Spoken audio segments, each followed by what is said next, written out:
Hello.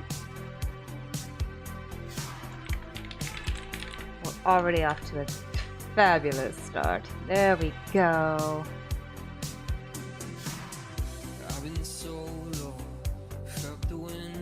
Okay, let's see.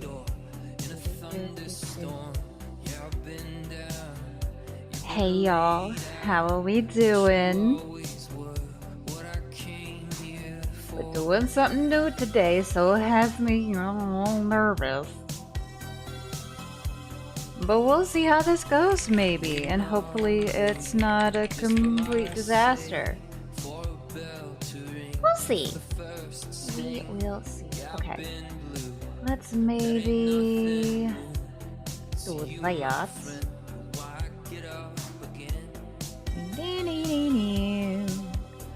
Okay.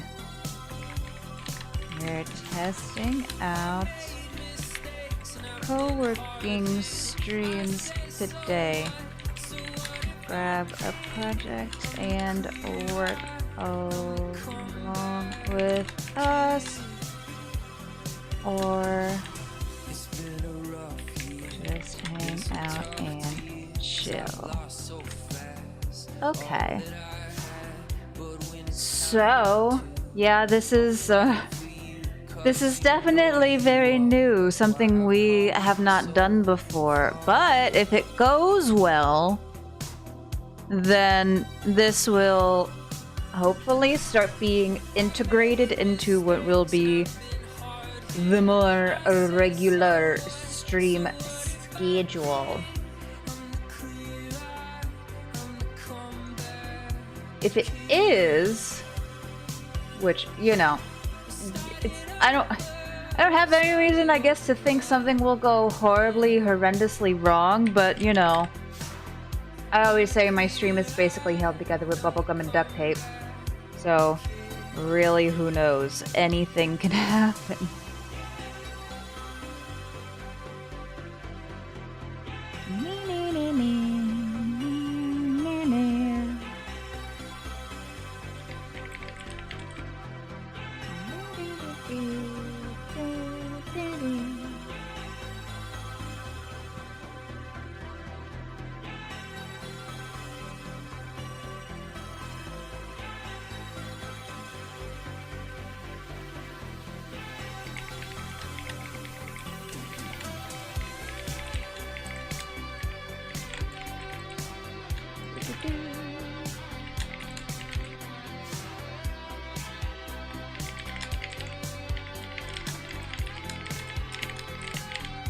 Okay.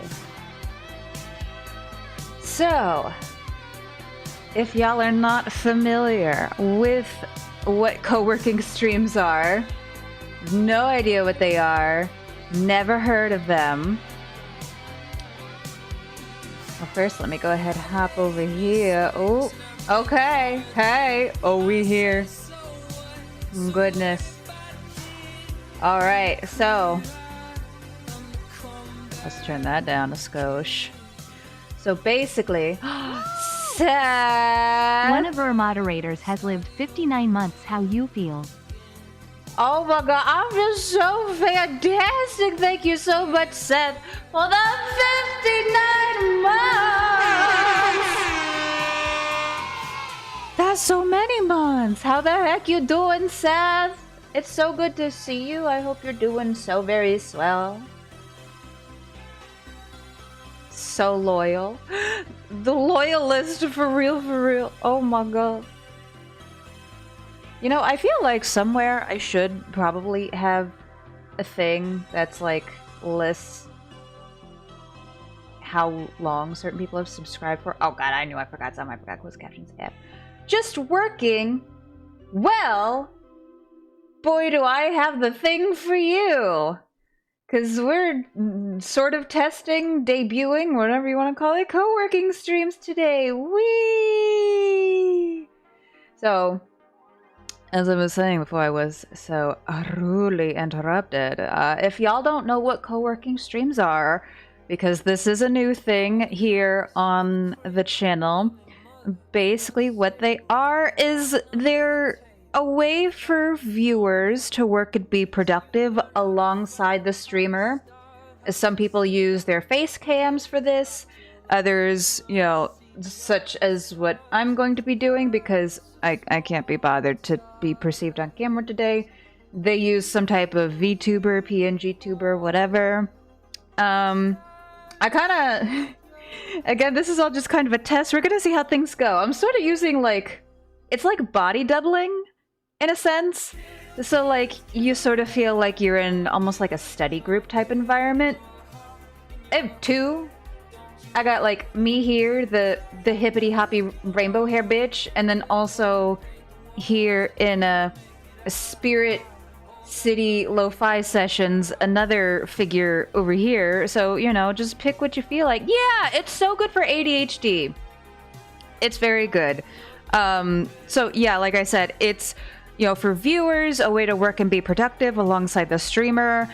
And oftentimes for streamers, at least in my case specifically, to basically hold myself accountable with tasks and things I need to get done while minimizing distractions. Because for me personally, I know if I try to work on stuff, then it's very easy for me to, like, look at my phone or, you know, just get up and go somewhere else, whatever. And it's something we're also going to be doing, which I don't think a lot of people do, like, specifically for co-working, but if y'all see the extra screen, the black screen, and also the thing pinned in the chat, we're also going to be watching videos while we work. Now, I understand if this doesn't float everybody's boat. If this doesn't work for you, that is fine and swell. But again, for me specifically, like, since I have two monitors, what I tend to do is I will work on my main monitor and have a video on my secondary monitor for sort of like background noise, and also as like a way to have a preemptive and controlled distraction, if that makes sense. Because like I said, while I'm sitting here working, like, my attention can really kind of go anywhere. But with a video playing, like, if my brain starts to drift a little bit, then it'll, like, fixate on the video, and then I can just kind of, when I'm ready, pull myself back to my task. So it's like, it's a distraction sort of, but it's like a controlled distraction. You have a big surprise. Oh my god, I'm waiting with anticipation. I'm so excited. But anyways, so yeah, that's what we're going to be doing today. Again, I understand this might not float everybody's boat. You have a PC on order! Seth!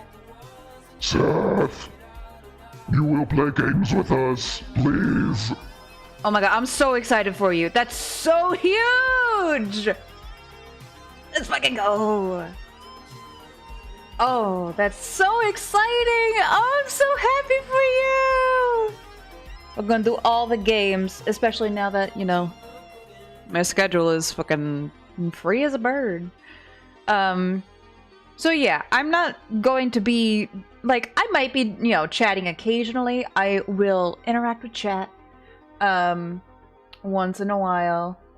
And, you know, might occasionally make a comment on whatever video watching, which, speaking of, today, like, probably the majority of what we're going to be watching for these particular streams are, like, video essays, or just really, like, long-form content, you know? Not, like, TV shows or anything, or movies, because, you know, I don't want to get in trouble. I'm already, like, if you couldn't tell, trying to do the most to prevent any sort of, like, potential copyright issues.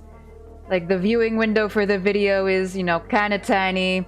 It's got the thing over it with the, you know, the seasonal give and all that, la la la la. But, yeah, so hopefully this will help avoid any potential copyright issues.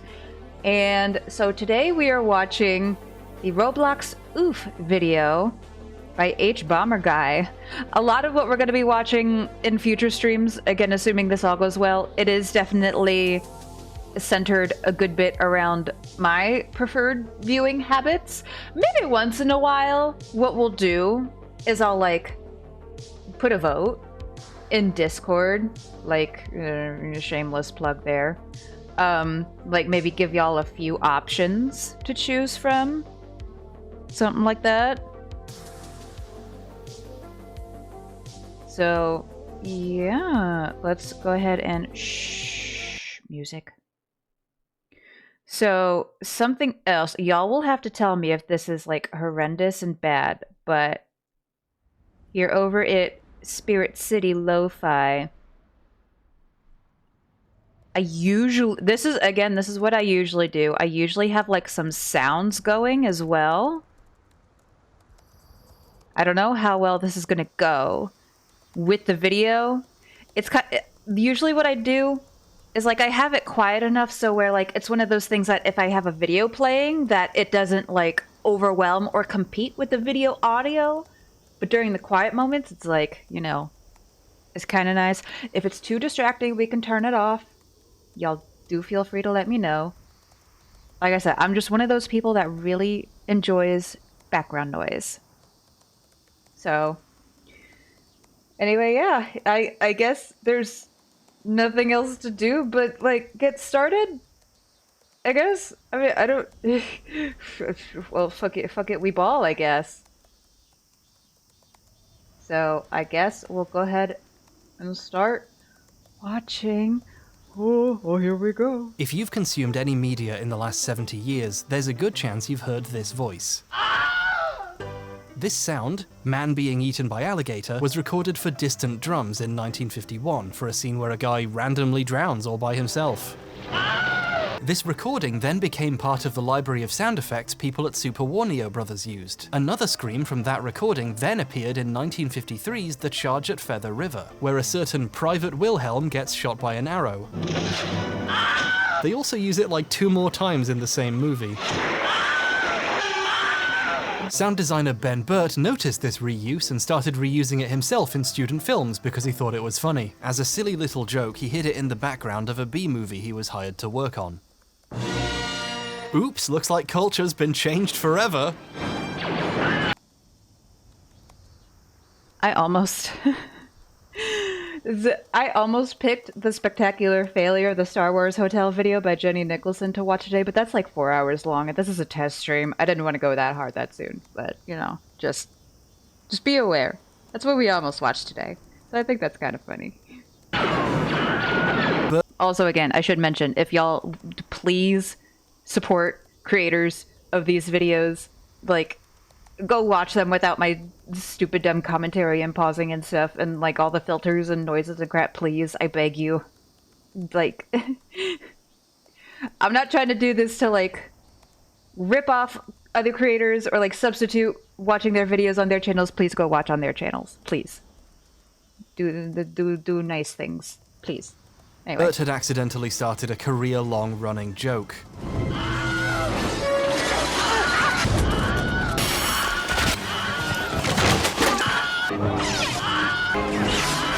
In his big cameo in Jedi, he does an impression of the scream when he gets killed by an OSHA-violating guardrail.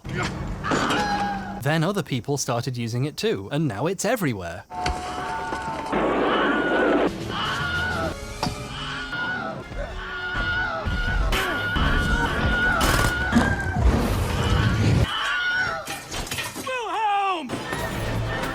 Getting in on someone else's in-joke kind of risks ruining it, but I wouldn't know anything about that. And there's a bunch of other iconic screams like this.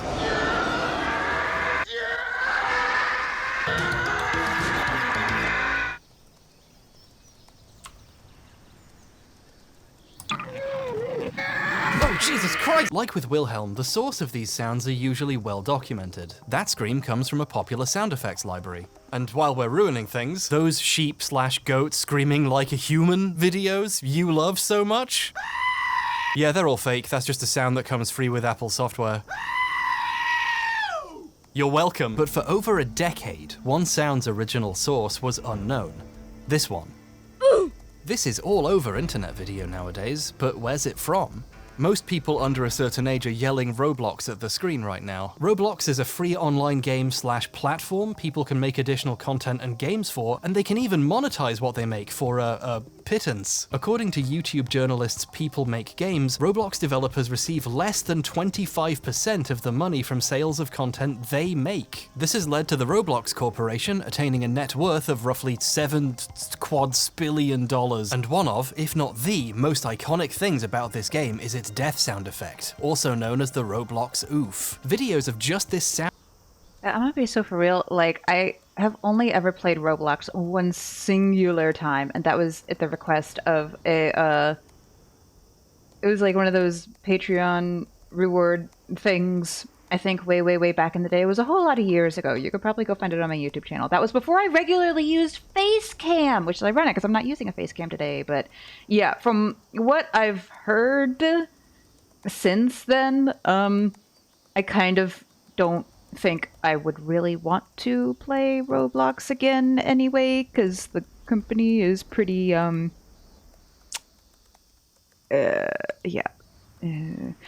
Oh, and it's, well, I was gonna say it's funny, but it's not funny. It's ironic because when, you know, I had a job and worked full time, I remember, because we always had the radio on at work, and I would randomly hear, like, as, like, I think it was over the past couple years, like, once in a while, this class action lawsuit ad would come on the radio. Like, if your child was a victim of some, you know, some such things through Roblox.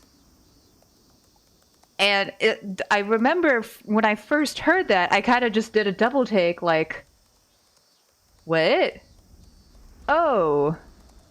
I mean, like, it's kind of one of those things where, like, you know, it's not surprising that, you know, this thing was happening and the owners, creators, whatever of Roblox kind of did fuck all, but...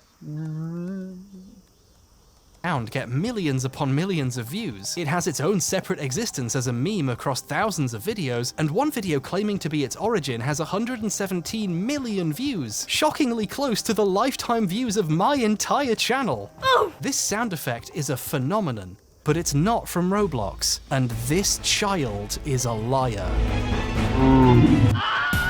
What a liar. Also, if the video volume is too loud, please do let me know. Now, I haven't played Roblox. I play mature games for grown-ups, like Fortnite. Never played Fortnite. When I was the age, Roblox would have definitely controlled my... I was going to do a similar video at some point where it's like, instead of playing Roblox for the first time, I was playing Fortnite for the first time, but that one kind of didn't pan out because the person I was going to do it with sort of fell off the face of the earth. And I never heard from them again. That's fine. My life, maybe it one was day. Instead being controlled by stop-motion animation, and then later by Garry's Mod, a game which did not monetize its content in increasingly horrifying ways, transforming its community into a digital sweatshop, but I don't even remember their name. It was someone who was a patron for like 2 months, I think. Yeah, I don't even remember their name. Like, and when I say fell off the earth, like their Discord disappeared. Just, it probably wouldn't be a name that you recognize. But yeah. I don't really talk about my Patreon all that much because I'm not gonna lie, I'm trying to just let it die out.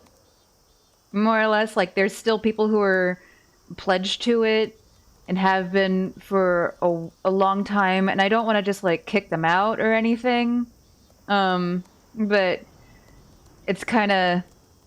Although, I don't know. I kind of got into that mindset where I was like, you know, I'm not being very reliable about delivering rewards, and that's not very fair to the people who are subscribed to it, so I'm just going to kind of let the Patreon die out. I don't know, now that I got time, who the fuck knows? I don't know.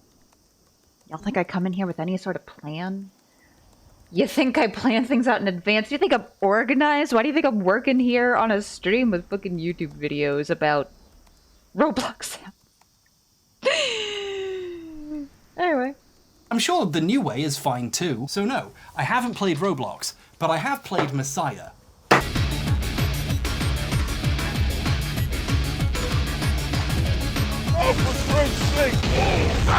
Messiah was released in the year 2000 and developed by Shiny Entertainment. They made Path of Neo, so they're insane and I love them. You play as a cute little cherub named Bob, who gets blasted down to Earth to help out. Bob. This is the best opening cutscene ever. Bob has no combat abilities whatsoever. Instead, though, he can possess other people. I'm a cop. You know, in real life, a huge portion of the angels who come to Earth end up in the bodies of police officers. It's true, Google 40% cops. Bob can possess basically any... I just have to mention, I love H-Bomber Guy for that. Because if you don't get the joke, so sincerely, Google 40% cops. The joke is that, like, 40% of cops are, like beat their wives or some shit. So he's trying to bait people into trying to find out that statistic. Yeah. Can I do that on uni computers? Possibly. Maybe. You know what? Let me, hold up. Just for science. Let me try incognito window. So we're going fresh browsing history. Let's see if this still holds up, because this video is like 3 years old. 40% cops. Oh, here we go. Yep. The top all results. 2 studies have found that at least 40% of police officer families experience domestic violence. That's what that is in reference to. And I love H-Bomber Guy for slipping in a little bait and switch. It's it tickles my giggle peen. And I love that. living thing, including rats when the developers feel like making you save scum. The player is constantly switching bodies, using their different abilities, credentials, and weapons. The pacing is breakneck, because doing so doesn't slow you down. I played Messiah in the mid-2000s when I found it in a Christian charity shop. I assume they didn't see the words sex, religion, possession, death on the cover, and then I threw it away. I bought this copy on eBay to use as a prop. I have to get this out for the rest of the video now. Then a decade passes, and in a random YouTube video, I hear a familiar sound. People tell me it's from Roblox, but I swear I've heard it somewhere else. Obviously, I immediately forgot about it and moved on with my life, until 2019 when someone else figured it out. User Plasma Node on Reddit was watching the ending cinematic on YouTube, for some reason, and noticed a very familiar sound. He posted his discovery on Reddit along with a clip from the ending. Someone stole and reposted his clip on Twitter. A large Roblox YouTuber made a video about that tweet, and then journalists started picking up on it. Although the articles do credit the wrong person with the discovery because their one source is a video that got it wrong. Why did the sound get so popular anyway? Okay. I tend to watch video essays repeatedly. Like, I cycle through my favorites from H-Bomber Guy, and then I'll go over to, like, I don't know, Jenny Nicholson or ContraPoints, then Lindsay Ellis, and just like kind of do like a circle back around. And the whole like fucking, I'm kind of realizing how ironic it is that like stuff being attributed to somebody else, like it is relevant to this video, but also H-Bomber Guy's follow-up video to this is a 4-hour thing about plagiarism, which yep. Jesus Christ. I'm sure we'll watch that someday.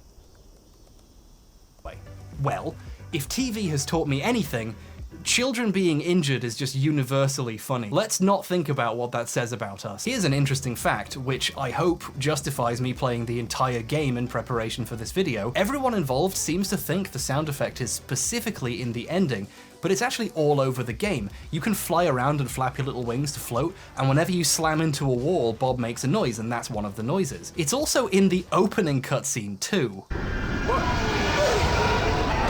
It's kind of funny it was discovered in the ending, the last possible place you would hear it if you played the game. Interestingly enough, there was proof in Roblox the sound was from Messiah all along, and no one thought to check. You see, sound files have this thing in them called metadata. It's extra information that comes with a file, you know, album art, list of the artists and people who worked on it, and so on. You know those pirated Weird Al Yankovic albums your friend gave you when you were 14?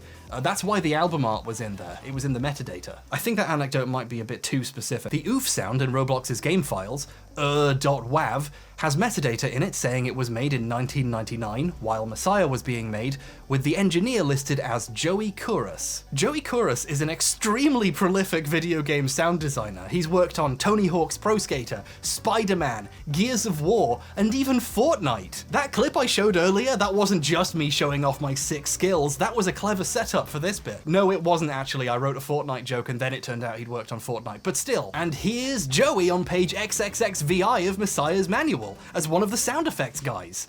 See, look, see? I don't have a camera person this time, so I'll have to cut to a close-up that I shot later.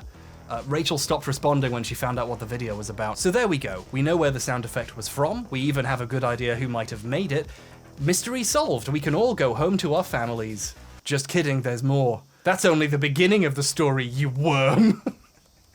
I can't say that. We haven't even talked. Rachel is I think his producer, question mark? This is like his second most recent video, so she's been more prevalent, or at least mentioned in, you know, older videos and stuff. So if this happens to be your first H-Bomber Guy video, I understand how that might be a little confusing. But I think Rachel is like his camera person, producer, I don't know what her official title is. We'll just put her under the umbrella of helper with videos. Or something like that. Yeah. Talked about who owns the sound effect. Obviously, I don't know that much either. It either. doesn't belong to Joey. It belongs to the company he was working for when it was made, Tommy Tallarico Studios, along with its owner, I don't need to say his name. He named his studio after himself. Are you ready? Yeah! Tommy Tallarico is a veritable video game industry icon, according to the first line of his biography on his website. I wouldn't personally go that far, but he was a fairly well-known musician and composer for video games in the 90s and 2000s. His most notable soundtracks include Earthworm Jim, MDK, and Advent Rising. His company was involved with the sound effects on lots of other games from this period too. That's why if you're my age or older, this is burned into your brain. Tommy Tallarico Studios. He was also on TV on the shows Electric Playground and Judgment Day, some of the earliest shows about video games, reviewing new releases and interviewing developers. If you were around for a certain era of game history, you remember Tommy from TV or played something his company worked on. He also co-founded Video Games Live, which produced symphony performances of popular video game soundtracks. VGL is universally recognized among gamers as a thing they think they remember hearing about that seems nice. Through royalties from his company's work over the years, Tommy's doing pretty well for himself, and he's spent his money on living in a very interesting house. It has themed rooms, a Spider-Man room full of all the original comics, Probably have about $50,000 in your hands right there. giant statues of Lara Croft and the Fifth Element lady, an ancient Egypt-themed dining room. Okay, but let's be fair here. If any of us had fuck you amounts of money, you know, like, I'm not particularly into, like, Spider-Man or Lara Croft, but I can't say I wouldn't dedicate, like, whole entire rooms to just one of my hyperfixations. I sort of already do that a little bit with my office by having Disney figurines around and plushies of food-themed aquatic animals. Seth, you know. So, you know, it's... you know what? You know what? That's fine, maybe. We love them. Fuck yeah, we do. Speaking of, there's currently a sale going on for, the B-grade plushies, which are like, you know, those are the ones that are like, you know, they have like the tiniest little thing wrong with them maybe, so they're technically not fit for full price sale. But it's like, I've bought B-grade plushies from this particular seller before. Afternoon Fika is the name. afternoon FIKA, which I think is like a Swedish thing. And like literally it's so completely fine. I think I've bought also B grade pins and stuff before from them. Like, at least for me, like, supposedly they have some type of thing that makes it so, you know, they aren't quote unquote good enough, but I literally can't ever find it. So it's like you're just getting the same thing just at a lower price, which is nice. Anyway, so they're having a sale for B grade plushies. Hint, hint, hint. Anyway, just thought I'd mention for anyone who's interested. List goes on. The first thing I built in my house when I bought this was I already have all of them, so I can't. But it kind of sucks because at night sometimes I have to go to the bathroom. And Tommy is proud of his insane mansion, that's why I've got so much footage of it. He's given numerous tours of the place over the years, and it was even on MTV's Cribs. He's so proud of that, he re-uploaded it to his own YouTube channel years later. He's very happy about the fact he was specifically on MTV's Cribs. He says it a lot in interviews, and that's what he calls the video he uploaded onto his own channel. Let's go, Seth. And I have there's no idea way what he that would is, tell an but I obvious hope you lie make like it there. that. Would he? Foreshadowing is a literary device in which he also re-uploaded an old UK show where the presenter clearly hates his house. Oh, TwitchCon. Okay, I should, you know what? I should know that. I've never been to TwitchCon or any convention. Also, should I have subtitles on? I feel like I should have had subtitles on. That's my B. Okay, so let's, you know what? We're less than 10 minutes in. It's not that bad. It could be much worse. Absolutely hideous. You've got to sort yourself out, Tommy. You've got too much money.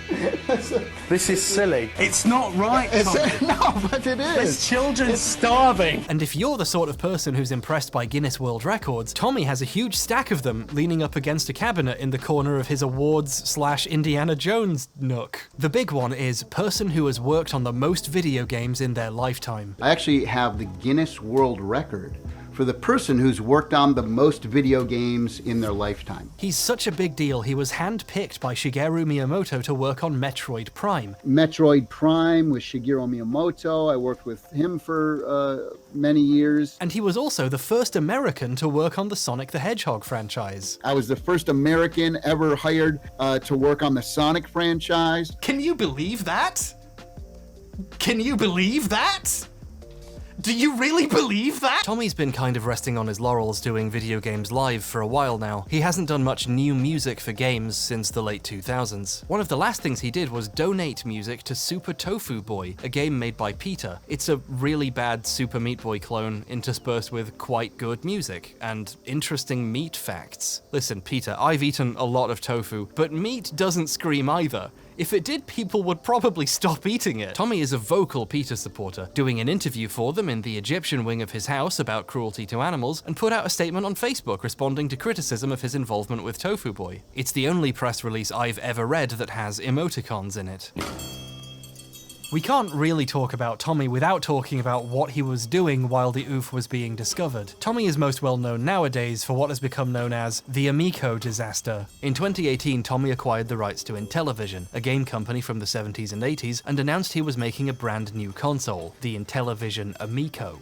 Amico aimed to be a truly family-friendly games console, with low age ratings on its games, and the bonus selling point of, not having online play. Apparently to get people playing in the same room together? Together again. Oh, some people would tell you online play is one of the best features of modern gaming and a nice option for people who can't easily be physically next to each other, and to that, Tommy's reply was, no. When I was growing up in the 70s, 80s, and even when I was working in the game industries in the 90s, you know, we didn't have the internet, right? With this pitch in hand, how did the Amico do? It didn't. It was delayed, supposedly due to the global pandemic, but then it was delayed many more times, and it still isn't out 2 years after the intended launch. It seems less like unfortunate supply chain issues and more like management underestimated how hard it is to make a new game console from scratch. As CEO, Tommy made the decision to open 2 company offices, in Irvine, California and Salt Lake City, Utah, 2 really expensive places to open offices in the middle of the pandemic. In his video tours, the large, expensive expensive spaces are mostly empty and unused, with the money guy in the back looking like he's working overtime trying to keep this operation afloat without a finished product. This is where the magic happens. Tommy wants money. This is in this box is where it all happens. As the money started to run out, they turned to crowdfunding investment website Fig. Tommy produced a video in his Spider-Man room, with other company leadership in his Egypt room and Tomb Raider-themed movie theater room, claiming the console just needs a bit more money to get going and release is just around the corner. The rocket ship has been built. We are on the launch pad, and we just need the fuel to take off. So strap yourself in, because it's going to be one hell of a ride. They raised $7 million more and the Amico still didn't come out. So they tried again, turning to second crowdfunding investment website, Republic. They even used the same pitch video. Come on guys, the rocket ship just needs a couple more $1 million. Strap yourself in. They raised over $11.5 million more so they could continue to not release a console. They tried a third time on a weird shady investor website that pretends to be a live stream but is clearly pre-recorded. The rocket ship is built, folks. We are on the launch pad. Yeah, like these professional, like, video essayists, like, they only put like they only put out like one video every year or more, but just the quality of it, like, I get it. I understand why, because it's like this, though, throughout the entirety of like all of these videos, like H-Bomber Guy and like some other video essayists that I've talked about before, you know, like Jenny Nicholson and Lindsay Ellis and ContraPoints and this and that. Like, you can tell just like so much passion and effort gets put into it, and it's just so, it's so intriguing, like all the way through. It's just, oh, it's so good, and I'm mad jealous. One of these days, I hope eventually I can have fuck you money to just throw at an editor, because I've had like editors before which have been a very mixed bag, let's say. So I just do all my editing myself. We just need a little more fuel. And then they turned to yet another crowdfunding website for more and cancelled it partway through when it became clear there's no one left to invest. When internal documents leaked revealing the console's internal hardware was cheap, old, and rubbish, Tommy threatened people who reported on it with legal action, and when another journalist asked what the reporters had done wrong reporting publicly available information, he deleted all the tweets. The Amico's difficult non-launch, gleeful tossing of investor money into two large holes, There's not too many people here in the office yet. and its CEO's increasingly aggressive behavior towards people trying to report what was happening netted the company and Tommy some criticisms. Tommy did the responsible thing and started messaging people to call them names. He defended the Amico on internet forums, calling detractors morons, idiots, mentally unstable, narcissists, and cowards, comparing criticism of his business decisions to racism, eventually settling on calling his detractors gaming racists, the funniest term I've ever heard. But these elitists, they're racists. They're literally gaming racists. He did this while following a bunch of actual racists, white supremacists, and far-right personalities on Twitter. This caused people to check for his other hot takes and discover his opinion on people who kneel for the national anthem. Apparently racism is bad, but protesting it is for douchebags. As somebody just said, I sound like a social justice warrior. You couldn't be farther from the truth, and I'm the most unpolitically correct person on the planet. Don't call me an SJW! You have no idea how racist I am! People are saying I got triggered. No, I'm just having fun and being passionate. The folks in there that are peeing their pants right now. Things just got worse from there. It hit the point where Tommy, the CEO of a family-friendly games console company in desperate need of investment, would only give interviews with an ever-dwindling group of die-hard fans who completely agreed with this behavior. The kind of normal person who wear a serial killer mask while they interview you. My wife told me to cancel my Amico, and I still... Okay, that's terrifying. Yeah, so that also reminds me, like, obviously, the video we're watching today and probably most of what we'll be watching in the future is like stuff I've already seen like 1,000 times. Eventually, we'll probably circle around to content that like I'll be watching for the first time. One of which, there was this video, it was a Game of Thrones specifically, a Game of Thrones video specifically that I nearly added to the playlist I have of like things to watch for co-working streams. And I was watching through it off stream for the first time. And if y'all follow me on Blue Sky, you already know where this is going because I posted about it because, shameless plug, because I just could not fucking believe how this happened. And I'm not gonna name the person because I am not trying to start beef with creators who have like hundreds of thousands more subscribers and followers than I do. But I was like 3.5 hours into a Game of Thrones video essay, just watching, minding my own business, doing some work, literally what I was basically doing now, but just, off stream. And suddenly this dude starts dropping slurs and pulling up arguments of, well, not all slave owners were bad, actually. And I just, it kind of broke my brain a lot. And I was just sitting there for a bit like, huh? What do you mean? What do you mean, actually? Hold on, wait a minute. Like, this dude managed to sound normal for like over 3 hours in a much, much, much longer video. Like, this was a whole lot of hours of video. And then he just casually drops that, and I'm just like, oh.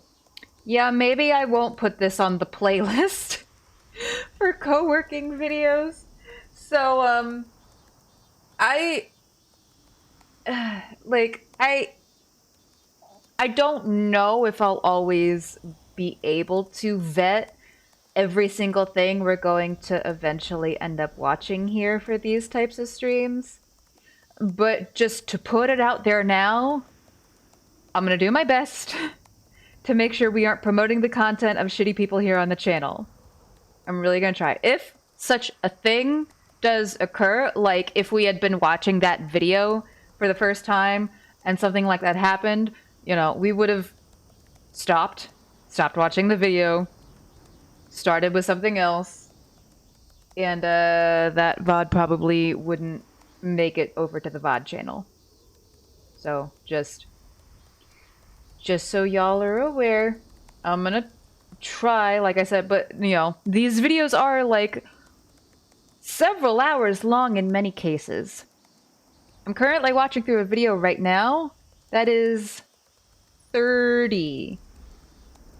Yes, you heard the 30 hours. So, and it seems fine so far, but then again, so did that other guy. But, we'll see. I might not always be able to vet everything before we watch it, but I'm going to try. I thought that was a fun, kind of a funny, a slightly, funny but also painful story. Anyway. Did not. This is one of the last people Tommy was willing to speak to. And then if you want to hear me pwn some noobs and punch back at some haters, follow me on Twitter, Tommy Tellerico. And, I don't mind punching back to some of these losers. So. He has since stepped down as CEO, with his replacement announcing the company is entering a quiet period, which is a hell of a subtweet if I've ever seen one. The Amico still isn't out, and a lot of people want their money back. I also forgot over here on Spirit City, I can do delay before things got super bad, back when Tommy had a reputation to burn, the Oof discovery was made. Due to his contract with Shiny Entertainment, Tommy Tallarico Studios owns all the sound effects he and his employees made for the game. Shiny could use them in Messiah, but they belong to Tommy, and he can use them again or sell them if he wishes. And when Tommy found out a sound effect he owned was being used in Roblox, oh boy, did the butter begin to churn. Tommy stepped up to the plate and did a stream on YouTube called Talking About the Roblox Oof Sound and Controversy. It's hard going back to this stream because he spends a good chunk of it pitching a soon-to-be-released game console that still doesn't exist. We're actually coming out with a brand new video game machine. It's called the Intellivision Amico. We actually don't allow online play. It's weirdly anxiety-inducing watching a man in January 2020, right before a global pandemic, pitching a console whose central feature is trapping people in a room together. Everybody can kind Now of come that's an together oof. and play Ha ha in ha. the same room together. But when he wasn't pitching his scam-adjacent business venture, Tommy was demanding Roblox give him $100 million. Tommy wants money. Okay, for legal reasons, I'd like to specify that was a joke. He didn't ask for that much. Probably. He didn't say how much he wanted. Almost like he was embarrassed to. Tommy made it clear he didn't want Roblox to remove the sound. He wanted them to keep using it, but to pay him for it. And if they didn't, things were going to court. They may think that, I'm trying to get the sound taken out of the game. I'm not. They may think that I'm currently suing Roblox. I'm not currently. But it's also not fair to me that I don't get compensated for this. This situation is, legally speaking, very funny. Allow me to pretend I understand it for a few minutes. A key point here is, at least as far as I can tell, so probably wrong, Tommy isn't owed any compensation. According to Roblox, the oof came on a CD of sound effects the original creators purchased when they were making the game in the mid-2000s. If this is true, they used the sound with the reasonable belief they had the right to do so at the time. Whoever took the sound out of Messiah and sold it on a CD could be in trouble, but the two guys who started Roblox in 2006 didn't do anything wrong, apart from create Roblox. Okay, I've spoken to a couple of lawyers after filming this bit, should have done beforehand really, and they clarified something I think I should add here about them not doing anything wrong. They did still technically do copyright infringement. If you use a sound effect you bought from someone and it turns out they stole it and lied to you, you're still guilty of copyright infringement. However, if this actually went to court, there is something called the innocent infringer defense. If an infringer can demonstrate they had no reason to believe they had committed copyright infringement, and it looks like Roblox might be able to do that, the court can reduce the statutory damages to as low as $200 per infringement. There are other types of damages, like actual damages, the losses suffered by the owner as a result of the infringement, but that's something that could only be answered in a courtroom. As you're about to see, however, Roblox directly told Tommy they don't think they owe him anything, so it sounds like they think they have a good defense if things go to court. In these tweets a few days before the stream, Tommy seems a bit annoyed that no one owes him money, although in his version, Roblox feel like they don't owe him anything, which is a strange way of describing a large corporation. I think what Tommy means is Roblox's lawyers know what the law is, but he still would like to have some money. All Roblox are required to do in this situation is remove the sound, and Tommy could send a cease and desist and trigger that happening whenever he wanted. I could have sent a letter, very easy. Cease and desist, stop using the sound, it's mine, you don't have permission to use it, take it out of your game. But Tommy isn't doing that because he doesn't want it taken out. Tommy wants money. If he can get them to keep it in and pay him a license fee to use it or just buy the sound off him outright, he could make a lot of money. Yeah, I'd rather them just pay me and them own the sound forever so that it stays in the game. Tommy cannot stress enough how much he doesn't want Roblox to remove the sound, because that's how he makes money from this. I never asked Roblox to remove the sound. I don't want it to be removed. I haven't told them to take the sound out of the game. I want to keep the sound in the game, so... And Roblox probably want to keep the immensely popular sound in their game. However, they are a business. Their ultimate goal is to keep as much of their money as possible. A majority of Roblox's income comes from underpaying the people who actually make the game's content. How much do you think they're willing to pay for 0.3 seconds of a child saying ow, especially when they could replace it for free? Roblox could remove the sound tomorrow if they wanted to. So when Tommy approached them asking for money, Roblox offered him less. We approached Roblox, we said, hey, there's a situation, and we're gonna ask for this much. Roblox said, we think you should get this much. so, this much is what we think. Just to put it in plain English, the purpose of this stream is for Tommy to complain that Roblox will not offer him enough money to buy a sound effect they don't need. I think they're nuts and disrespectful. Can we just talk for 2 seconds about how the spoken phrase was, they wouldn't they would not offer him, but the subtitles said they would not off him. Oi. Ooh, hold up. Let me just kind of Of this stream is for Tommy to complain that Roblox will not offer him enough money to. Well, Roblox will not. Oh no, got to. The purpose of this stream is for Tommy to complain that Roblox will not off him. Hey, you know, out of all the shit we've learned about Roblox, you know, maybe they could. Maybe they could. You know, like this guy? Yeah, you sound very likable. I assume you mean Tommy Tallarico and not, you know, H Bomber guy. I'm gonna assume you mean Tommy Tallarico. Tommy, yeah. Okay. Just making sure. Didn't want to assume intent, but, you know, yeah. not offer him enough money to buy a sound effect they don't need. I think they're nuts and disrespectful to me. This is an all-time classic Tallarico moment right here, complaining about respect while calling someone nuts and asking them for more money. It's just incredible. I'm hoping that we can come together, I don't know, maybe somewhere in the middle, to make everyone happy. One question really starts to stand out in this 90-minute stream.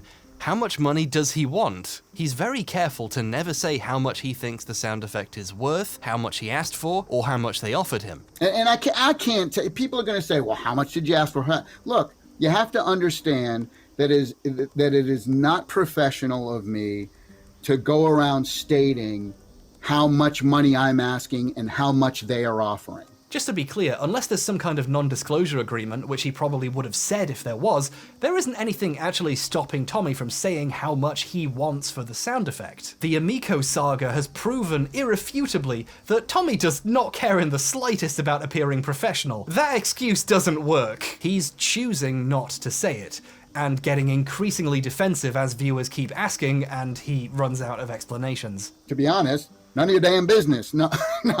How much did you say for them to pay for the oof sound? Okay, well, I've already gone over that I can't talk about that. To an outside observer, and the chat whose questions he was dodging, it started to feel like Tommy just wanted a embarrassingly large amount of money for a single sound effect, and knew that it would make him look really greedy if he said it. People are never going to know, what it is, and there doesn't need to be that knowledge. He's in the fascinatingly awkward position of not being able to say how much he wants, even though that's what the stream is about. It would be unprofessional to talk about that, but I think I did describe that it's a lot more than what they were offering, which was barely anything at all. I think it's worth asking how much barely anything is to a millionaire with a dedicated Spider-Man room and an indoor waterfall in his mansion. Everyone should have a 7-foot waterfall, I think, installed in your room. But the thing that's kind of bad about it is that at night, I always have to go to the bathroom. Wait a minute, didn't he already make that joke? Later in the stream, he started taking questions, and someone asked him to give the ratio how different the counteroffer was. Tommy, percentage-wise, how far is Roblox offer compared to what you ask for? At least 100 times less. So that, if they offered me $1, I'm asking for $100. So, if they offered me $1,000, that means I'm asking for $100,000, right? So that's how far it is off. I find it very curious that he will say how much he asked for, but only in the form of a riddle. Even more curiously, he uses very small amounts of money as examples. He chooses not to say, for example, if they offered me 50 grand, that means I asked for $5 million. Or if they offered me 100 grand. Okay, I can see why he didn't. And I hope they come to their senses. And I know they're probably watching. I don't know, maybe they're not. It's Saturday morning. So that was the situation in January 2020. Roblox were offering to buy the sound. Tommy wanted 100 times more money than they were offering. And if things didn't go his way, he was threatening to take things to court. I have attorneys I have teams of attorneys. I easily have about 20 different lawyers. It's just a difference of opinion on whether or not I help to bring millions of people to their game or not, and what that is worth. That last thing is, I think, why Tommy thinks he can ask for whatever massive amount of money he... Okay, so the whole thing about like teams and teams of lawyers and blah blah blah blah. Like, obviously, you know, he's probably full of shit. I doubt he actually has that many lawyers, like, on retainer. But, like, if he did, for some reason, that's so severely overkill. You don't need that many. For anything. Like, I think, as far as I remember, I could be wrong about this, but O.J. Simpson only had, like, 4. One of the most famous murder trials in U.S. history, and the defendant still only had 4. Not teams of lawyers, not like 20 lawyers, and none of that. So it seems more than likely. Once again, shocker! Wow! Tommy Tallarico is full of shit once again. Anyway. He won't say. In his mind, this one sound effect single-handedly launched the Roblox franchise. But the idea is that this is a sound that helped to create the franchise, right? Some may say even that the reason Roblox is as popular as it is now may be because of the fact that so many people shared this oof sound. So some may say. Tommy, you don't need to launder your arguments like that. You are the one saying that right now. This is something that helped to create the franchise itself. It's made the game Roblox go supersonic. It was part of the reason. How many millions of people found out about the game Roblox because of a meme because of the sound, right? We think we're asking for something extremely fair considering what it has done for the franchise. These claims are hilarious, exaggerated, but most of all, wrong. Take the sound effects from Minecraft that are really popular and people use a lot in videos too. They have a huge presence online as well, but they didn't make Minecraft popular. They're popular because they're in a game millions of children have played. The Roblox oof took off in... Okay, you know.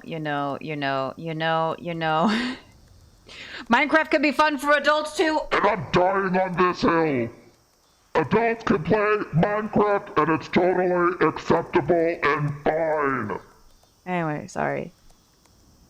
Mid-2017, when Roblox was already a pretty mainstream thing. The cause and effect is completely backwards here. While it might not be entirely impossible for a single sound effect to make a game very popular, I would like to remind everyone that this sound effect was already in a game, and that game was such a massive critical and commercial failure that no one noticed a sound effect had been stolen for 20 fucking years. Come on, bud. Roblox didn't become a multi-billion-dollar company because of a sound effect. They got there by being evil. Speaking of evil, Roblox eventually worked with Tommy to turn all of this into a whole new way of monetizing their empire of nightmares. Instead of paying Tommy for the sound, they're making the players pay for it. In November 2020, Roblox announced the oof sound was going to be removed, but they were updating their developer marketplace so players could purchase sounds to use in their games. And once this update was complete, the oof sound could be purchased and used through there. I assume Tommy would get a cut from this. Simultaneously, Tommy announced he had produced a sound effects pack for creators to use in their Roblox games, including the oof. I have done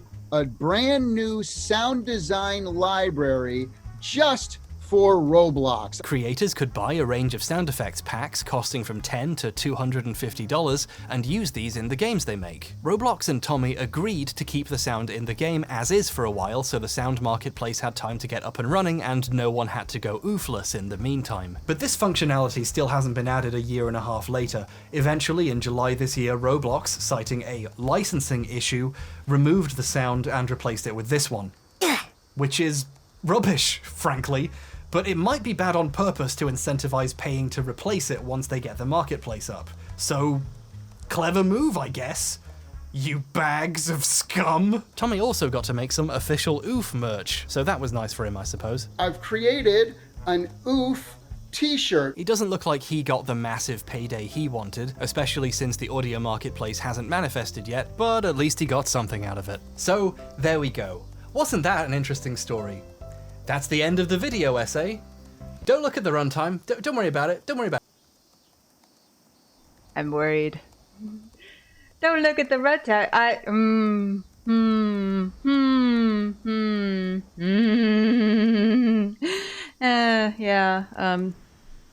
Anyway. But if you came here to find the origins of a sound effect, you can go. Subscribe on the way out if you'd like, but take care. Go play Roblox or something. And Tommy, I know you're watching. I've seen you arguing with people in the comments of videos with 100 views. You can go as well. Go do whatever it is you do in your fun house. I'm just chilling out. See ya.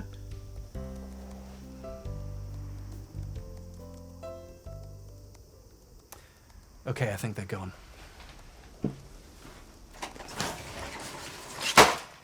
This video is being filmed at an undisclosed location to avoid being traced. Also, Mum went on holiday and she locked the garage so I can't get to my set. And no, I have no idea why the back wall of this room is also green. The last guy who lived here had terrible taste. Anyway, I think he's gone. Okay, we need to talk about Tommy. This is where the video was supposed to finish. So I was writing up the script and doing a bit more research, and then I re-watched Tommy's E3 2021 pitch for the Amico, and I realized something. He takes credit for creating the oof in a very particular way. I'm even the guy who did the oof sound for Roblox. He made the sound for Roblox? I thought I misheard him, or maybe he misspoke, but no, that's how he says it. The thing that you might know me the most from is the guy who created the beloved oof sound for Roblox. That's right. The sound wasn't made for Roblox, it was made for another game and reused by mistake. That's what this whole thing was about, Tommy. He said that one in the commercial for his sound design kits he's selling to put it back in the game. Why is he saying it like that? Well, obviously the idea he made it for Roblox, this massive important corporation, is slightly more prestigious than the truth, isn't it? So he's slightly altering the story to give himself a bit more credit. And that's fine, like whatever, who cares? But then I thought, you know, for a sound with another guy's name on it, he seems pretty happy to say he personally made it. For Roblox. From an outsider's perspective, it looks a bit like Tommy is taking credit for something someone who worked for him did decades later. And yeah, sure, my script was almost done, but I couldn't let that possibility sit unexplored. So I tried to figure out who actually made the sound, and what I discovered was interesting. And then a bunch more other shit happened and now the video is this long. I'm so sorry. Yes, Joey's name is on the file, but that doesn't necessarily mean he created it. If he did the final exporting of the sounds Tellurico Studios made for Messiah, his audio program would put his name on them regardless of who recorded, edited, or mastered them. Instead, let's look at how Tommy talks about who made it. Let's rewind the clock a little. Back in 2019, Tommy quote tweeted that one video that was a repost of the thing Plasmonode put on Reddit. He indicates that his company created and owns the sounds used for Messiah, and that the sound effects was created by my lead sound designer Joey Kouros. Notice that he specifically doesn't say that he made it. He says his company created and owns it, and then specifically credits Joey, implying little to no direct personal involvement. I believe this version of Tommy's story is true. However, soon after writing this, to put it bluntly, it looks like Tommy realized how popular the sound was. He's said in many places, including the livestream, that he didn't really know that much about Roblox until he found out one of his sounds was in it. So on a timeline, it looks like he wrote that tweet and then started looking at the sound's presence online. In his next tweet, he says he's surprised to discover the sound has tens of millions of views online, and then all of a sudden it's a sound we created. And then, and he adds this in parenthesis like he's trying to sneak it into the story at the last minute, and I myself recorded. This is a bit of a change, isn't it? It's also just a weird way of talking about something you created. Like, if you found out something you had made, you, was in a huge game, you would go, hey, I made that. You wouldn't go, as you can see, my company created and owns that. It was made by someone who worked for me decades ago. Oh wait, the sound's really popular. I mean, we made it, and I myself recorded it. And to his credit, I think Tommy noticed how this sounds too, because 30 minutes later, he tried again. He started a second thread where this time it's a sound he created, Joey edited, and he owns. Note that he specifically used the word created again. So he got his story straight in the end, at least. Good for him. But that does mean this first tweet is a bit embarrassing, isn't it? Now, you tell me, what one thing would make Tommy look more like he was trying to rewrite the history after the fact here? Deleting the tweet, right? From my perspective, that would be a very stupid thing to do. But I must be missing something because he did delete it. It's gone. I am not accusing famous industry veteran Tommy Tallarico of lying about who made a sound here. I don't know for sure who did what on this sound. But Tommy should. And if he's telling the truth, why did the truth change when he was surprised by how popular the sound was? Yet again. In a very short span of time. That's quite a Tommy's oof. version of history went from Joey created it, to we created it, to I created it, and then later an attempt to delete the fact he said Joey created it. I know how it sounds. It would be weird to assume someone just wants to brag about making this one sound effect this badly.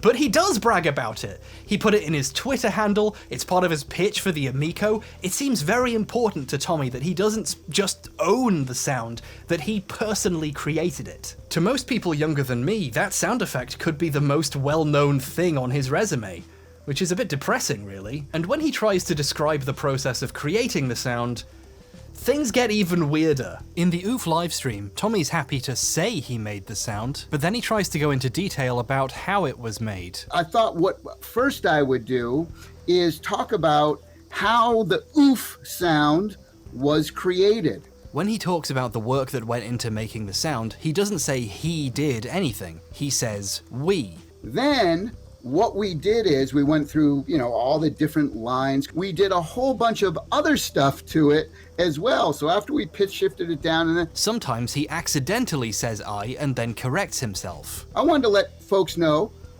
how I created the sound, how we created the sound, myself and my sound designer, Joey Curris. It just keeps going like this. We start to tweak the sound, each individual sound. So again, in OOF, we might have spent, a half hour trying to figure out exactly which way we should have pitched it down and what thing we would have taken and this and that.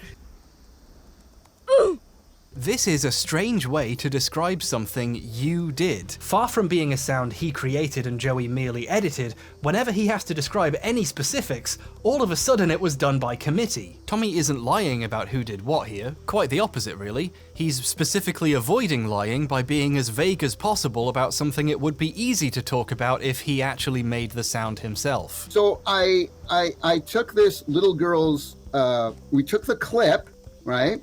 And then what we did is we edited it, and we kept the length of the sound. He struggles to come up with anything he actually did.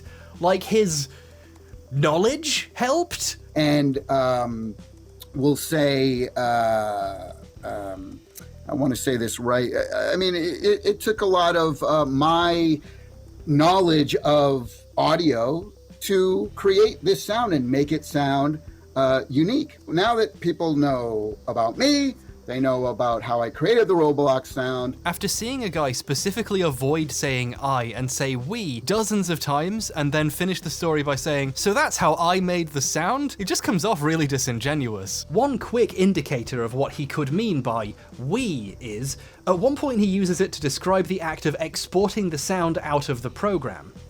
Compressing it and making it all, EQing it and doing all these crazy things to it before we ended up saving it out. So when he says we here, he just means Joey. It only takes one person to hit save on a file, and that's the one thing we know for sure No, incorrect. They could have held hands over the mouse button and pressed it together simultaneously. It would have been very cute, very adorable. Don't dismiss Tommy the Tallarico engine's involvement.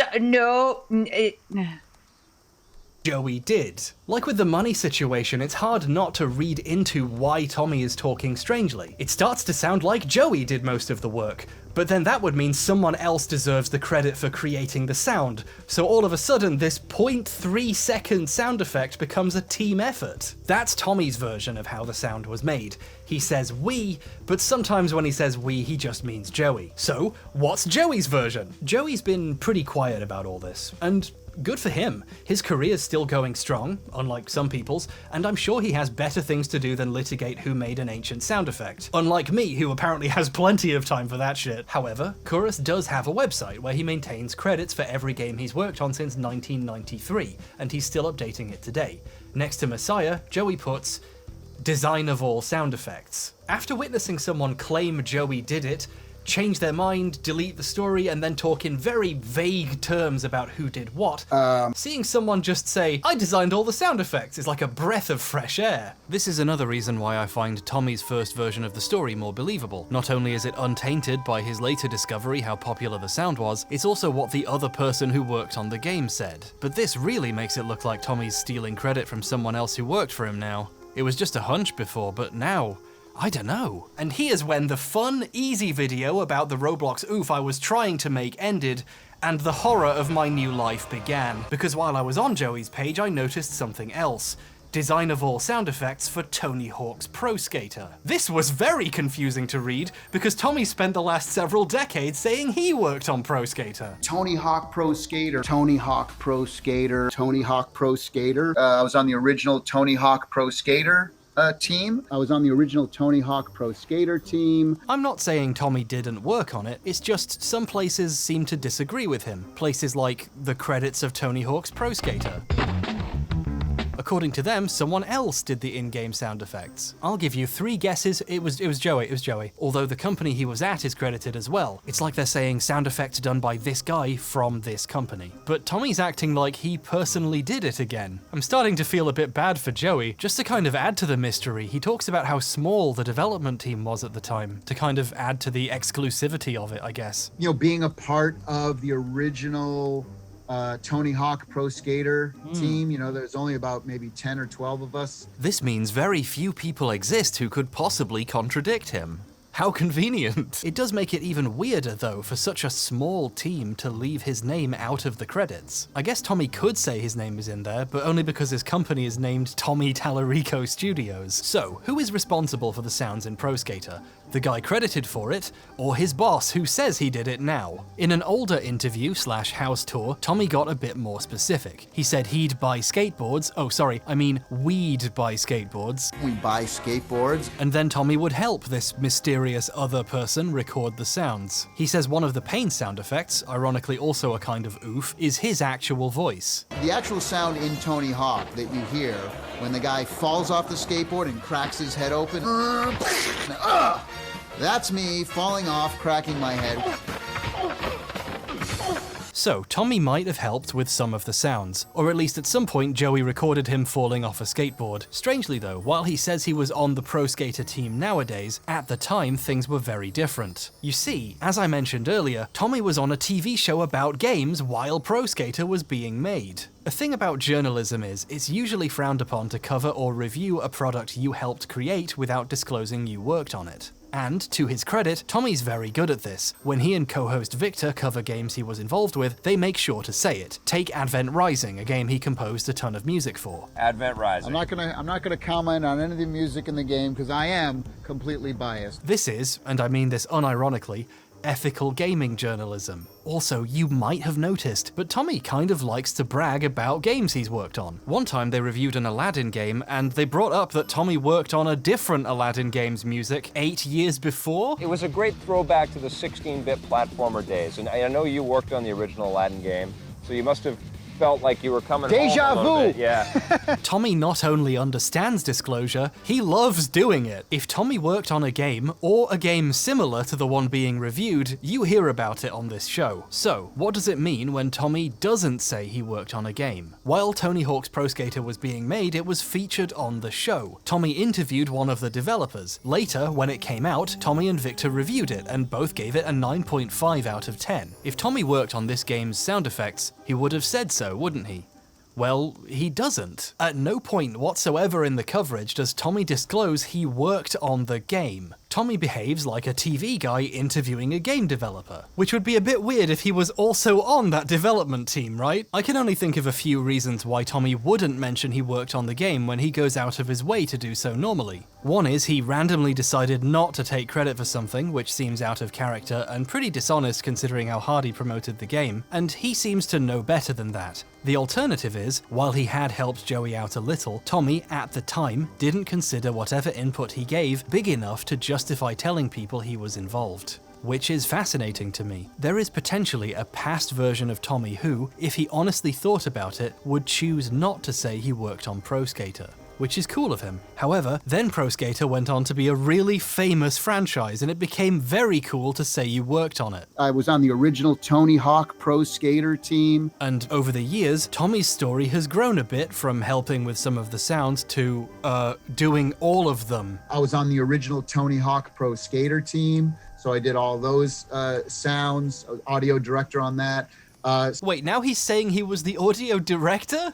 He's not even in the credit! Let's quickly look at who did what on games Tellurico Studios worked on. On the vast majority, Tommy is often credited for music, but he doesn't do sound effects much. Sound effects, or sound design as it was later called, is usually done by Joey. A game Tellurico Studios worked on almost always has music by Tommy, sound effects by Joey in the credits. Basically, when Tommy and Joey work on games together, it's pretty clear who did what. In fact, in the early 2000s, Tellurico Studios put out a sound effects library you could buy and use in your own projects, with over 19,500 sound effects in it. Tommy's the executive producer, so I'm sure he was involved in some capacity, but 3 other recorders and editors are credited, along with the sound designer. I wonder who it could be! It's Joey. It's always Joey. Joey credits himself as the lead sound designer at Tellurico Studios for 13 years. The thing he did was sound effects. Even on Electric Playground, Tommy's show, Joey is credited for additional sound effects. So maybe Tommy didn't say he did the sound effects on Pro Skater because he knew Joey would see it. Given Tommy's tendency to take games his sound effects guy is credited for and say he did all the sounds, what does that sort of thing mean for his later claims about Messiah and making the oof? Well, wouldn't it be funny if Tommy also reviewed Messiah on TV, and when he did, he again did not mention he worked on the game? Wouldn't that be very, very funny? Yeah, it is funny. That is what happened. Even funnier, on that same episode, they also reviewed the Dreamcast version of Pro Skater, giving Tommy yet another opportunity to say he worked on it. Which he didn't. There's starting to be a precedent for Joey doing things, being the one credited for it, Tommy reviewing it and not mentioning he worked on it, and then years later deciding he did. Coming back to how he talks on the stream, we could mean we both worked on this sound, but to be cynical, it can also mean Joey did it while working for me. Messiah is one of the 2 or so games I could find that Tellurico Studios made where they are both credited for the sound effects at once, so potentially Tommy might have been more involved with the sound effects on this than normal. So our candidates are a guy who mostly did music and not sound effects, reviewed the game on television and chose not to say he worked on it, and when he later decided he did and he made this sound, carefully avoided taking credit for anything specific, or the guy credited for sound effects on almost every other game, who says he did it, who Tommy said did it before he changed his mind the first time, and whose name is on the file. In conclusion, who knows? Could have been either of them. Maybe it was both. Art is really a collaborative process. Okay, that was written as a joke about how heavily the deck... I told you. They held hands over the mouse button. And they both clicked render on the sound effect. This is my headcanon. So now I will forever believe that's how it happened and nobody can convince me otherwise. Deck is stacked here, but let's be serious, I haven't found any definitive proof here. I think it's interesting just how much Joey is credited for sound effects everywhere else, and I think it's weird that Tommy didn't really have any specifics to say about what he did on the sound, and I think if he did work on the game that closely, he should have said so when he reviewed the game on television, but none of that is specific proof of who recorded or mastered a specific sound effect. However, given all of this additional context and information, I can say at least for myself that I have some trouble believing Tommy when he says he made the sound. But when you decide something a well-known industry figure like him has said is suspect, you start to ask, well, what else has he said? This guy's been around for decades and he's said a lot of things. I started investigating some of his other claims. I did it mostly to prove to myself I was just being silly so I could believe him when he said that he made the sound. I wanted to be able to put this to bed and move on with my life. I just couldn't accept that the first American to ever work on Sonic would lie like that. Hey, wait a second! Yes, Tommy has repeatedly said he's the first American to ever work on Sonic. In fact, I was the very first American to ever be hired by the Sonic team back in the day. Are you serious? Very first American to be hired. One of the first Americans to ever be hired by Sega of Japan for the Sonic team. I was the first American to ever be hired to work on the Sonic the Hedgehog series. But if you don't take Tommy's word for it and do your own research, by which I mean basically Google Sonic for 2 seconds, you start to see red flags. Sonic was being developed in America as early as 1992, when Sonic 2 was being made in California. Americans are all over Sonic's game development since almost the beginning. Which game did Tommy work on anyway? Sonic, some of the, or one of the Sonic games, Black Knight, that might have been in the 2000s. So Tommy was about 20 years late to the party of Americans working on Sonic. Okay, let's be charitable. Maybe he means first American to do music for the series? But if he thinks that, Tommy's been crushing too many 40s. That was terrible. I promised to live and learn from the... Oh, fuck. But this first American stuff gets even deeper. There are layers to this shit. One particular American musician, Michael Jackson, was rumored for decades to have worked on Sonic 3. This was seemingly confirmed by Yuji Naka earlier this year, actually. This would make Jackson the first American to do a Sonic soundtrack. Maybe there are some Americans who worked on one earlier. I'm not sure, I'm not deep into Sonic lore, I'm no Heriton Splimby. Now you could say, well sure, maybe that means Tommy is wrong about being the first American, but there's no way he could have known that, we only found out for sure recently. And yeah, to be fair, that would be true.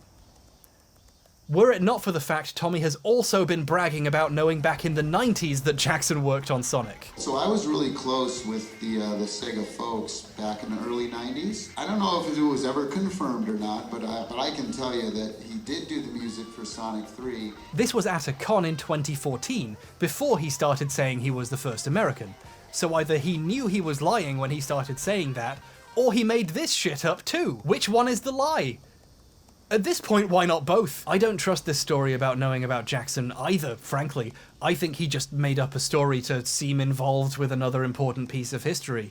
That seems to be his MO at this point. This is just one example of what we could charitably call exaggeration, but realistically we call lies. The more I tried to check things Tommy said to prove to myself that any of it was true, the more it all came apart. Okay, so what about the Metroid Prime thing? He said in a bunch of places, including the OOF stream, that he worked on Metroid Prime. Metroid Prime with Shigeru Miyamoto, worked on that for a couple of years. And I worked with him on Metroid Prime, the first one. And we worked together for about, gosh, I want to say 4 or 5 years. Metroid Prime, I worked with that with Shigeru Miyamoto for 5 years. Wow. I worked with Shigeru Miyamoto, the creator of Mario and Zelda, worked with him for 5 years on Metroid Prime. He doesn't just say he worked on it, actually. He says Shigeru Miyamoto was a personal huge fan of his work and always wanted to work on a game with him. We always talked about working together. We're like, oh man, I really love all your Mario stuff. And he'd say, oh man, I love all your stuff that you do, like, oh, we got to work together sometime, you know? I don't know if that part of the story is true, but Tallarico Studios was contracted to work on Prime. Not music, by the way, Prime already had a composer, they just did sound effects. That might turn out to be important later. But early in development, Retro cancelled all their other projects to focus on Prime, and suddenly didn't need outside help to get the audio done, and his contract wasn't renewed. Tommy will confirm this part of the story himself. My contract was coming to an end was around the same time that Retro's projects were all getting canceled except for Metroid, and they had an internal audio department. So he did work on it, Briefly, but again with the exaggeration. For him to be dropped so easily implies Miyamoto wasn't as invested in working with Tommy as he says. Tommy doesn't just say he worked on Prime's sound effects for a bit and Miyamoto was a huge fan though. His story gets way more exotic. He tells people Miyamoto didn't give him any direction or visuals or animations to make sound effects to. He told him to just make what he thought was cool, and the development team designed the weapons and animations around his sounds. Give us a bunch of epic weapon sounds, and then what we're going to do is I'm going to give those to my artists, and then they are going to be inspired by the sounds that you make, and we're going to inspire the art and the thing. Wow, so cool. This is an unprecedented amount of control for an external audio contractor to have over a project. Plus, it just doesn't mix very well with the fact he left really early in development. Did Miyamoto change his mind? That's one of those things. It's like Sideways talks about this in his videos about Les Miserables and the Cats movie, which I'm sure we'll get to those videos eventually as well, maybe. But music videos or videos about music might be a little more tricky with the whole copyright thing. But anyways, like that sort of thing. It's one of those things where you record the vocals before the music. That's not how it's done. And if you do it that way, it's a mess. And it's most likely going to end up a disaster. That's not how these things go. Like, I swear every time I watch this video again, it's like, my mind is blown by just how much of a twat waffle Tommy is. Jesus Christ. Why didn't he make Retro keep him on board if he had such an important job? It also doesn't mix with other stories from Retro Studios' actual audio department. He did an interview for Shinesparkers where he told this story about Miyamoto letting him design the weapon sounds first. However, Shinesparkers then went on to interview Clark Wen, Prime's audio lead, who came on board after the other games were cancelled and Tommy was gone. Wen is well respected in the game audio industry. He's worked on a bunch of stuff, including Tony Hawk games, interestingly enough. According to him, they did sound effects the normal way, basing their work off the art and animations. There's something amazing about reading an interview with Tommy where Miyamoto blessed the project with a radical new technique where the sound designer had massive creative control over the game, and then going to the interview with Wen where they say, "We interviewed Tommy and he said you did this," and he goes, "That sounds cool, but no!" Wen says 1 or 2 weapon sound effects were done when he got there and he left them mostly untouched. So, a few of the sounds in the game are done by Tallarico Studios, and they might have been done the way Tommy said, but his overall involvement with the game was very small. How small? He left so early in development, they forgot he had worked on it by the time the game was done, and forgot to put his name in the credits. A bunch of other audio contractors made it in though. They must have kept contracting people after he left and not got him back. Weird, I wonder why. After seeing Tommy repeatedly take credit for the work of people under him, it's kind of cathartic seeing a bunch of other people get credited and for him to be forgotten. However, he's not the only one. Someone's missing from Tommy's version of the story again. Can you guess? In a now deleted page on his website, accessible via the Internet Archive, Tommy wrote about leaving early in development, although he still claims he did a lot of the main sound design somehow. Funnily enough, he doesn't say I too much. He says we. I wonder who the other it's Joey! It's always Joey! He shared a recent email from Retro's new audio manager to prove he worked on it, and he compliments the work Tallarico Studios did, but he says it like this: "My hat is off to you, Tommy.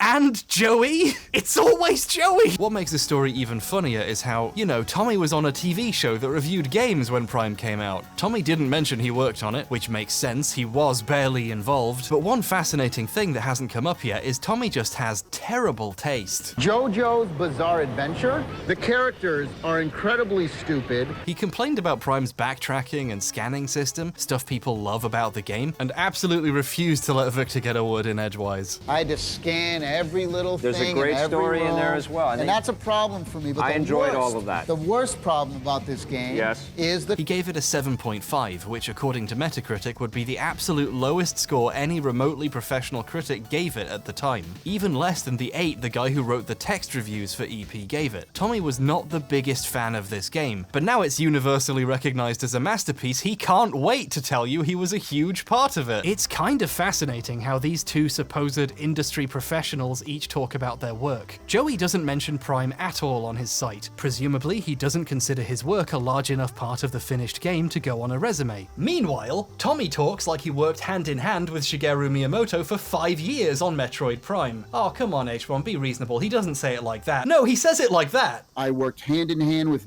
Shigeru Miyamoto for 5 years on Metroid Prime. But he said on his own website he left early. He left so early they forgot to put him in the credits. He knows he's not telling the truth when he says this. Okay, look, maybe I'm just a gaming racist, but is it okay at this point to call this an obvious lie? It must be very difficult to work hand in hand with someone on a game they famously did not work on very much. Retro Studios is based in Texas. Miyamoto was a distant producer who occasionally gave notes. Several former Retro employees have even suggested he gave Metroid to a new company in America that hadn't made any games yet because he didn't like Metroid that much. Some insinuating he didn't really get Metroid's type of gameplay. Miyamoto pawned off IPs like this repeatedly, actually. He visited Rare one day and made them turn a game they were making into a Star Fox game because he had no idea what else to do with Star Fox. And we all know how that turned out. It's actually pretty good, people are just mean. Prime is great, but it happened because Miyamoto outsourced an IP he didn't like to a bunch of Americans so he didn't have to think about it, which gives very different implications to Miyamoto asking Tommy to do the sound effects. So now almost every game he's bragged about working on has turned out to be a gross exaggeration. The only other games he talks about are Earthworm Jim and Aladdin. I guess there's one more, Guitar Hero. Guitar Hero franchise. Did some work on some of the first 3 Guitar Hero games. You know, like some of the games I've worked on: Disney's Aladdin, Earthworm Jim, Guitar Hero. Any of his songs on the soundtrack? No. Did he do sound effects? It doesn't look like it. Is he credited on any of the games? On one of them, yeah. According to a Joystick interview, rest in peace, comrade, he helped them get an Aerosmith song on too because his cousin is Steven Tyler of Aerosmith. He's in the credits of Guitar Hero 2 in the industry thanks section. His involvement seems, I don't know, kinda small. It's mostly people who championed the first Guitar Hero when it came out. You know, game journalists and celebrities. And Will Wheaton. Interestingly, alongside Brad Shoemaker, Ryan Davis, and of course Jeff Gershman, also in these credits is Patrick Klepek, who 15 years later would go on to make him delete a legal threat by asking him a basic question. This is the total extent I can find of Tommy's involvement with the Guitar Hero games. But I must be missing something. The way he brings it up, you'd think he was massively involved. I worked on the Guitar Hero games, the first 3. The third one was Guitar Hero Aerosmith. Now you know why. I want to assume Tommy was joking there, but at this point I don't know. The more you look at Tommy's weird exaggerations, overstatements of credit, his use of we to mean Joey, the more you see it. It starts to take over your mind. You start to ask yourself if even the stuff he couldn't possibly be lying about is a lie. Like, okay, are those Guinness World Records real? I assumed even if everything else was fake, they would be real at least. There's no way anyone could get away with such an obvious lie, it would be too easy to check. But it turns out if something is easy to check, no one actually does.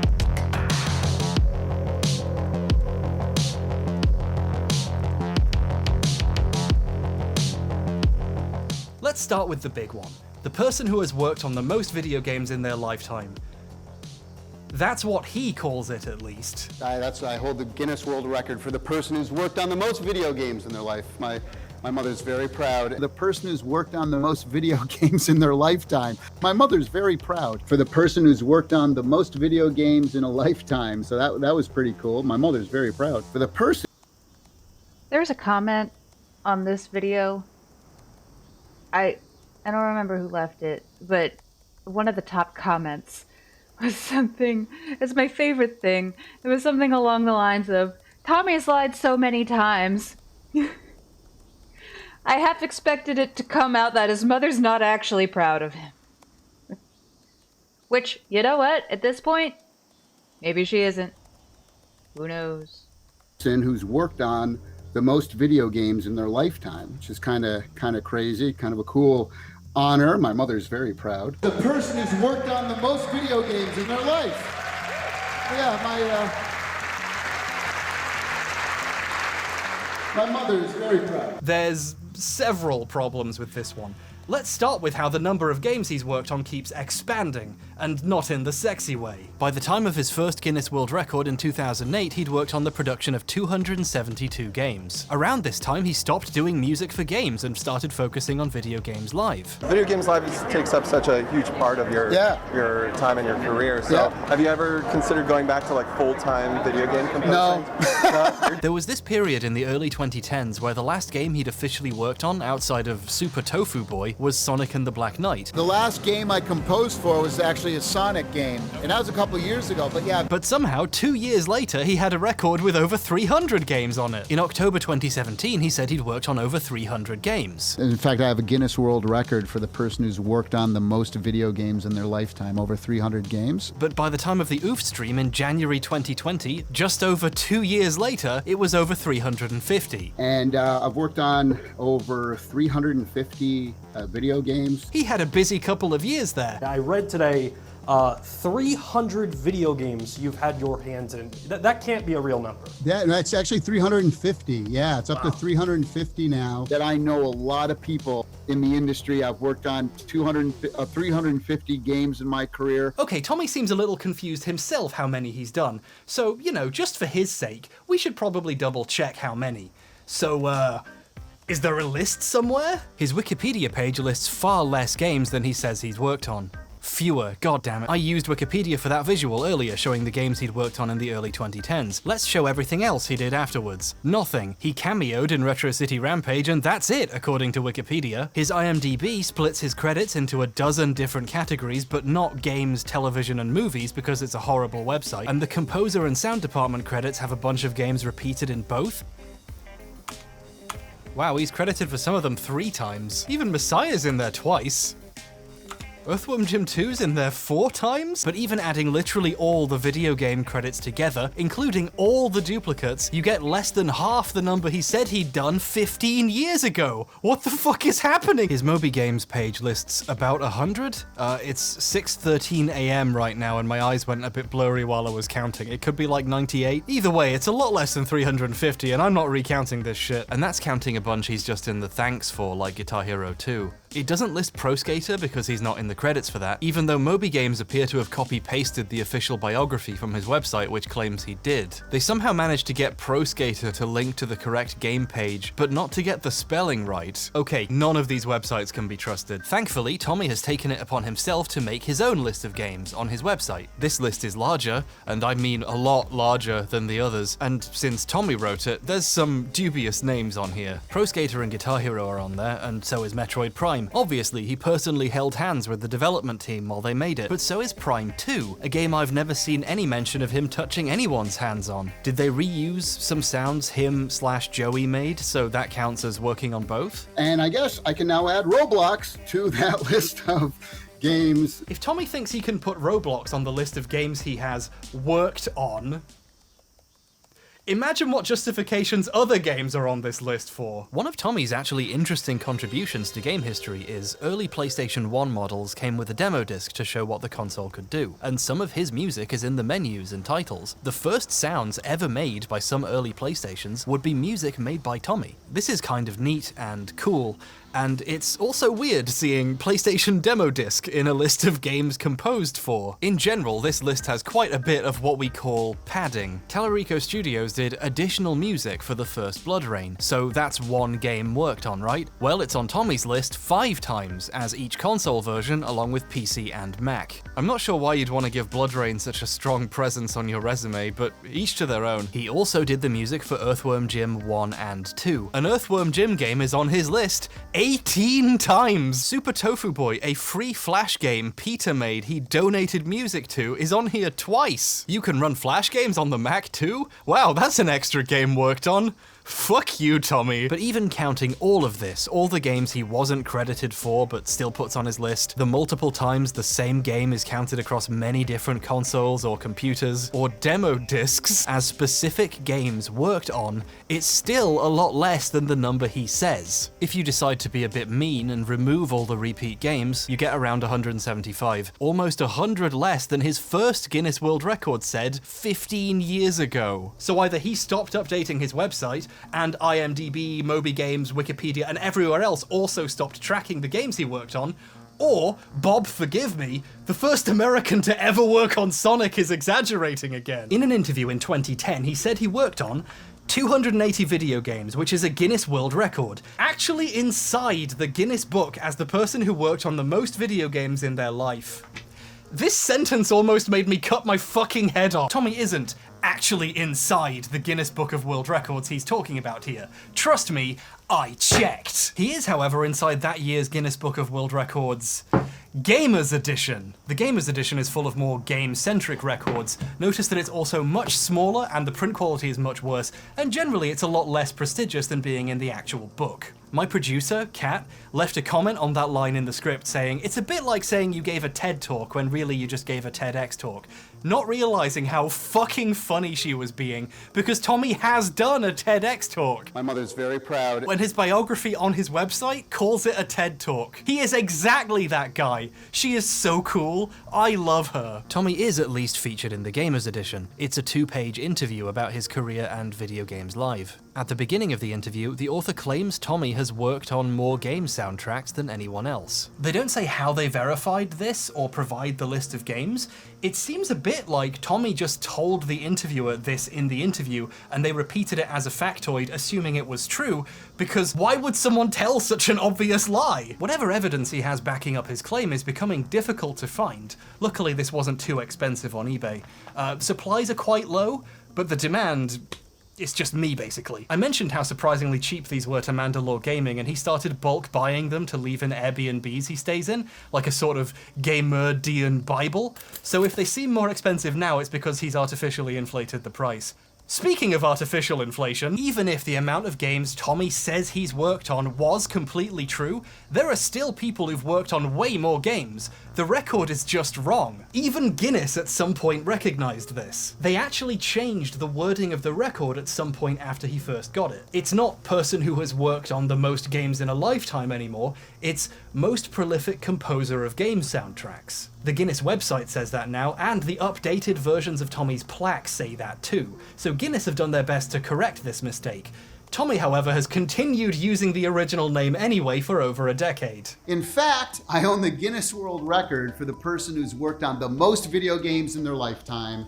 My mother's very proud. Another one of those sweet little lies we've become accustomed to Tommy using. Although I can kind of understand this one, because the new name is even more obviously a lie. I know for a fact Tommy has not made 280 video game soundtracks. We need to acknowledge just how bonkers this clip is. He's saying most video games in a lifetime while showing footage of the new record with a different name. Bonus points for the fact the record says more than 300 games, but then it cuts to a list he wrote with less than 300 games on it. And just in case it needs to be said, no, Guinness are not a real record-keeping organisation.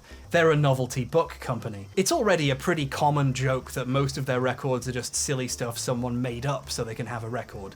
Like, most baseball bats broken in 1 minute. That's a silly one I just made up now. Just kidding, it's real. I don't really mind if Guinness track a bunch of silly records. It's just a bit of fun, really. But they are an utterly for-profit organisation, not just in terms of sales of books, but also sales of records. Guinness has an entire subsection on their website dedicated to business marketing solutions, promising they can help with PR and marketing campaigns, complete with a case studies section showing over a dozen pages of companies they got attention for by helping them come up with a new record to break, like Canon with its longest digitally printed photograph. If you have the money, you can pay them to help you break a record. I have my suspicions a lot of the silly record holders are independently wealthy people. You know, some people just want a record to call their own to give their empty lives a sense of meaning. Guinness aren't purposefully keeping track of who's broken the most bats or wasted the most money on a Pokemon card. Having a Guinness adjudicator on site to verify and give out the award on the day is super expensive, at minimum $10,000 plus transport and hotel costs. This stuff gets expensive fast. They aren't a neutral party tracking human achievements, they are a paid service, and many of their record holders are basically just customers. You'll notice that when it became clear someone else should have the record for most games made in a lifetime, they didn't give someone else the record, they changed it to one Tommy was more likely to have. I'm curious how much they charge for this service. Guinness's record search function claims Tommy is involved with 2 more. These are for Video Games Live. What great marketing these must have been. They are most video game concerts performed and largest audience for a live video game music concert. Let's quickly appreciate how sneaky these records are. VGL haven't come close to performing the most concerts, but most video game concerts, now that's a record. And it's highly specific, so no one can challenge it. In fact, you literally can't challenge it. The Guinness website says these records are not accepting active submissions. This is a special record only Tommy can get. And wouldn't you believe it? At his 357th concert, one of those prohibitively expensive adjudicators turned up to hand him the latest version of these 2 records. But let's look closer at largest audience for a live video game music concert for a second. The biggest symphony show ever seen live. Over 752,000 people watching us live in Beijing, China. This would be pretty impressive. Would you be shocked if I told you Tommy's story is inaccurate? Not all of those 752,000 people were watching in person in Beijing. Some of them were watching it digitally on a live stream on a Chinese video website. Biggest symphony show ever seen live, 752,000 people watching me live on stage. That was in Beijing. It's a bit deceptive to say they were watching you live on stage when they were nowhere near the stage. How many people were actually there? The famous Bird's Nest National Olympic Stadium. We played there, 130,000 people inside, 600,000 people outside. I love that he says outside when he means we're watching a live stream. Like, is he trying to imply hundreds of thousands of people stood outside just to hear his show? But 100k people attending a concert is still a lot. Still a lie, though! You know, I couldn't help but overhear what venue he said this took place at. Bird's Nest National Olympic Stadium. The Bird's Nest is a beautiful stadium, and it must be amazing to play in front of 130,000 people there. In case you're not familiar with the Bird's Nest, allow me to read you the beginning of its Wikipedia page. You're an hour deep into a video about the Roblox oof, you don't have anything better to do. The National Stadium, also known as the Bird's Nest, is an 80,000 capacity stadium in Beijing. I think I might have noticed a very small discrepancy. During the 2008 Olympics, it hit its record attendance of 89,000 people. Tommy is claiming he got better attendance than the Olympics, and can fold space. But because it's Tommy, there are layers of mistruth happening here. You see, Tommy has the name of the venue wrong. Guinness has an article about this record, and they say it was set at the Beijing Exhibition Theatre, which is a different place. At first I thought this was just a one-off mistake. VGL have played both venues, but the thing is though, he always says it's the Bird's Nest. There was the Bird's Nest in China, Beijing National Olympic Stadium, 750,000 people. Now, maybe he just has the names really mixed up in his head. They are both in Beijing after all, although it is a bit weird to forget where you set your Guinness World Record, but whatever. But is there maybe a reason he says the name of this theatre while claiming he played to hundreds of thousands of people? Well, there's one. It would be even more impossible to play to 130,000 people at a theatre with only 2,700 seats. The Guinness article also happens to mention the actual number of people physically at the concert, 2,086 people. So even when Guinness has the numbers, he still makes shit up. Tommy, anyone can check this. What are you doing? I don't trust that many people were watching the live stream either. There's no easily obtainable record of the live viewership from the Chinese streaming platform this appeared on, so we, and apparently also Guinness, just have to take Tommy's word for it that almost exactly 750,000 people watched this live. And considering we just caught him lying about this exact thing, I have my doubts. Even though he has a record with a specific number written on it, the number keeps changing. In an interview in the 2017 Guinness Book of World Records, the Gamers Edition of course, he directly claims over 1 million people saw that show live. I cannot stress this enough. He is literally lying to Guinness about a record Guinness just gave him. I can't fucking believe it. I can't fucking believe it. That's all 3 of the records Guinness appears to have on file for Tommy Tallarico. Tommy seems to know better though. His list of awards on his website says he has 4, the 4th one being most video game concerts in a year, a record I cannot find anywhere other than his list of awards and other interviews with Tommy. So I don't know, maybe he has 4. Well, his biography says he currently holds 5, so I don't know, the numbers just keep going up. Can he at least get the record straight on the number of records? Okay, to be fair, he has recently updated it. Lately, he started saying he has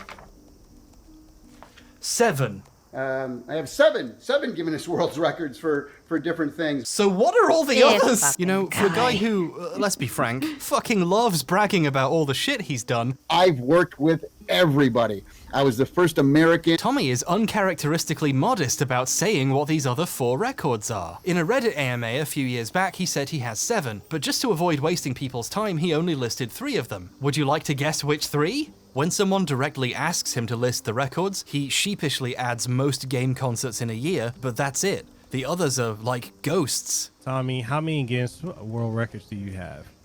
So I have 7. One of the ones I have is the most symphony shows in a single year. But I would say there's 3 big ones. The 3 big ones are most shows, biggest live show ever seen, and then the most video games. So I have a total of 7, but there's 3 big ones. He doesn't even have a riddle prepared for this one. He just refuses to tell people. He's so shy all of a sudden. Luckily for us, in Tommy's investor videos for the Amico, we can see at least 5 of them. So let's just take a look and find out for ourselves. In the center...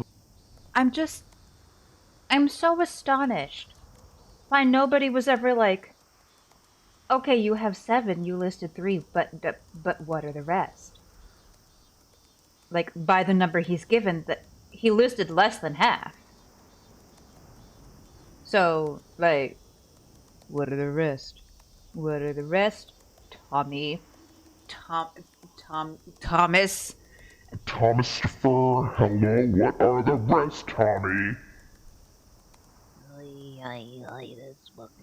This fucking guy.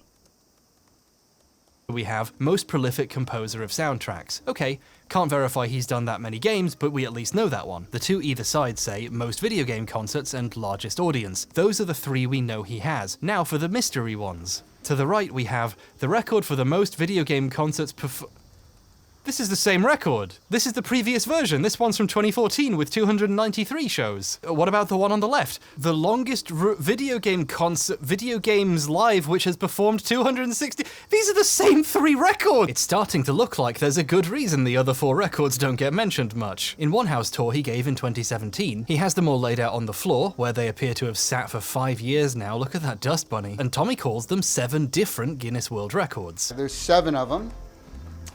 7 different. Also, can I just take like 2 seconds? Like, I should have mentioned this when I was talking about just like the effort that goes into the actual like video production itself, like the editing and stuff, but also like the research on these. Like, it's just a lot of the video essays I watch, like not just from H-Bomber Guy in particular, the one we're watching today, but also like Lindsay Ellis and Jenny Nicholson and like all the other ones that I keep mentioning, and we're going to watch a whole bunch of videos from at a later point in time. Just so much research. Like, damn. Holy shit.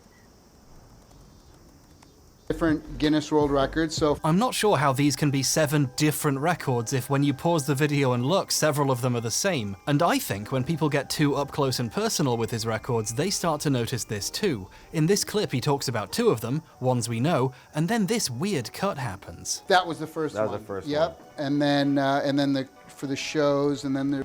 Where's he? Be jealous. I didn't edit that in, I swear. I'd love to know what happened between these 2 clips. Here's yet another fun fact. Guinness charges separately for the award certificate and the plaque it comes in. They have a unique design, they don't change very often, and they're pretty expensive. When Tommy got these two in 2014, it looks like he just bought 2 picture frames from a store. I guess when you have so many versions of the same record already, you get sick of paying full price for them. I'm not just bringing this up to make fun of him, although I am, but it's actually really useful data. You know how I mentioned Guinness renamed his most games record? In this one tour with the super awkward edit, another funny thing happens. Tommy reads out that record, right? This is the Guinness World Record for the person who's worked on the most video games in a lifetime.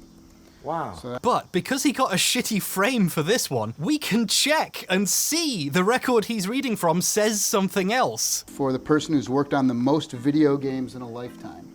Wow. Tommy refuses to acknowledge the new title and pretends it has the old wrong name because it's a bit more prestigious. He's lying about the text of a record he is literally holding in his hands and pretending to read from. This guy's a fucking genius. How has he never been caught? I feel like I'm going crazy. You know how the concert records say video game concerts? If you've been paying attention, you'll notice Tommy always says it's for symphony concerts or symphonic concerts. Biggest symphony show ever seen live. The most symphony shows ever done. The biggest symphony show ever seen live. Biggest symphony show ever seen live. Tommy knows his video game concert record is extremely stupid, and out of embarrassment he calls it something else. Oh, maybe it's not deliberate, maybe he just got the name wrong. No, I can prove it. Here's a time he does that while pointing at it and pretending to read it. Here's one. Largest audience. Largest audience ever to see a symphonic concert live. 752,000 people. We can see what the record says in the previous shot, Tommy. Okay, let's wrap this up. How many records does Tommy have? Through a list of games that cannot be found but keeps exploding, and by making up new definitions of concert, it looks like Tommy has about 3. But he owns 7 plaques of them, so he tells people he has 7 different Guinness World Records. And maybe he does have a most video game concerts in a year one and it's just never visible in shots of his records. Guinness only has 3 records in their search though. Well, had. I was going to move on from Guinness at this point, but then there was a new development in the search for Tommy's list of games. After looking everywhere for the list of 350 plus games Tommy's supposedly worked on, or I guess composed for now, we realized there was one place that would definitely have one. Guinness themselves. So, we emailed them. And by we, I mean Kat did it for me, she did all the work. That's what people mean when they say we, they mean someone else did it for me. We worked on the oof sound. Yeah, right, I know this trick, Tommy. We, Kat, asked them what evidence was provided for the record and how it was verified. Guinness were really polite and got back to us very quickly. Here was their response. The record title in question is one of our consultant records, which are not open to standard applications. They are confirmed by specialist consultants that we approve. Our expert external consultants that we use for records of this kind often have professional links to the field in question, i.e. video games. These titles are research-based rather than evidence-based. Thanks.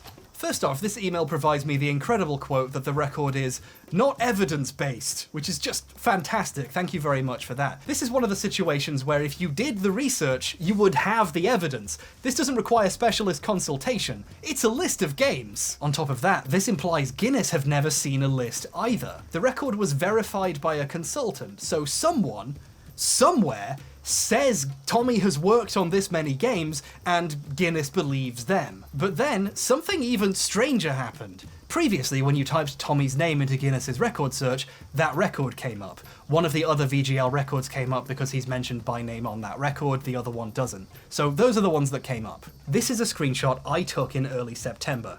Anyway, after we emailed them asking how they verified it, I realized I needed to take another screenshot because I'd scribbled all over one of them, so I went back, and the record didn't come up. Just the other one did. Right after we emailed them asking them where their evidence was, and they said they didn't have it, the record disappeared. Did we just get one of Tommy's records deleted? Oh no! I didn't mean to do this. I just wanted to see a list of games. Tommy, if you're watching this, it wasn't me, it was Kat. Please don't. So now the brakes have come off and this video is spiraling out of my control. I've lost all hope of figuring out what Tommy is doing or why. Doing the early research before this all happened, it got kind of nostalgic going back and rewatching ancient episodes of Electric Playground and reviews on the run, and watching Tommy do his wacky boobery and yell at Victor when he says normal things like Metroid Prime is fun. I was trying to remember if I ever found Tommy funny or if I was always just laughing at him, you know? You know what I gotta say to you? I don't care what you think. Even doing that level of research, I fell back into an ancient drama I saw unfold as a kid and completely forgot about. Tommy's awful opinions used to be a running joke on forums discussing his show's reviews. People would bring up he gave Smash Bros. Melee, one of the most beloved games in human history, a 2.5 out of 10. It was a huge running joke. I learned about this because I was a pretty big Mega 64 fan as a teenager, and they shot some videos at his house and even did an episode of their podcast there. I remember watching this on my iPod Nano on the bus. Now we're in another strange room. This was shot just as Smash Bros. Brawl had come out, and the gang made fun of his old review as well. Smash Brothers is now released. That's right. Tom has gone on record saying his favorite game series of all time. There's this awful rumor on the internet, as there always is, that I gave Smash Brothers like a 2.5 or something. And so the reality is that we never actually reviewed Smash Brothers ever on G4. So people on the internet who say that I gave Smash Brothers a low score, bite him. Tommy is pointing to the giant model dinosaur he has in his garden. Anyway, it's clear this rumor really gets to him. In an IGN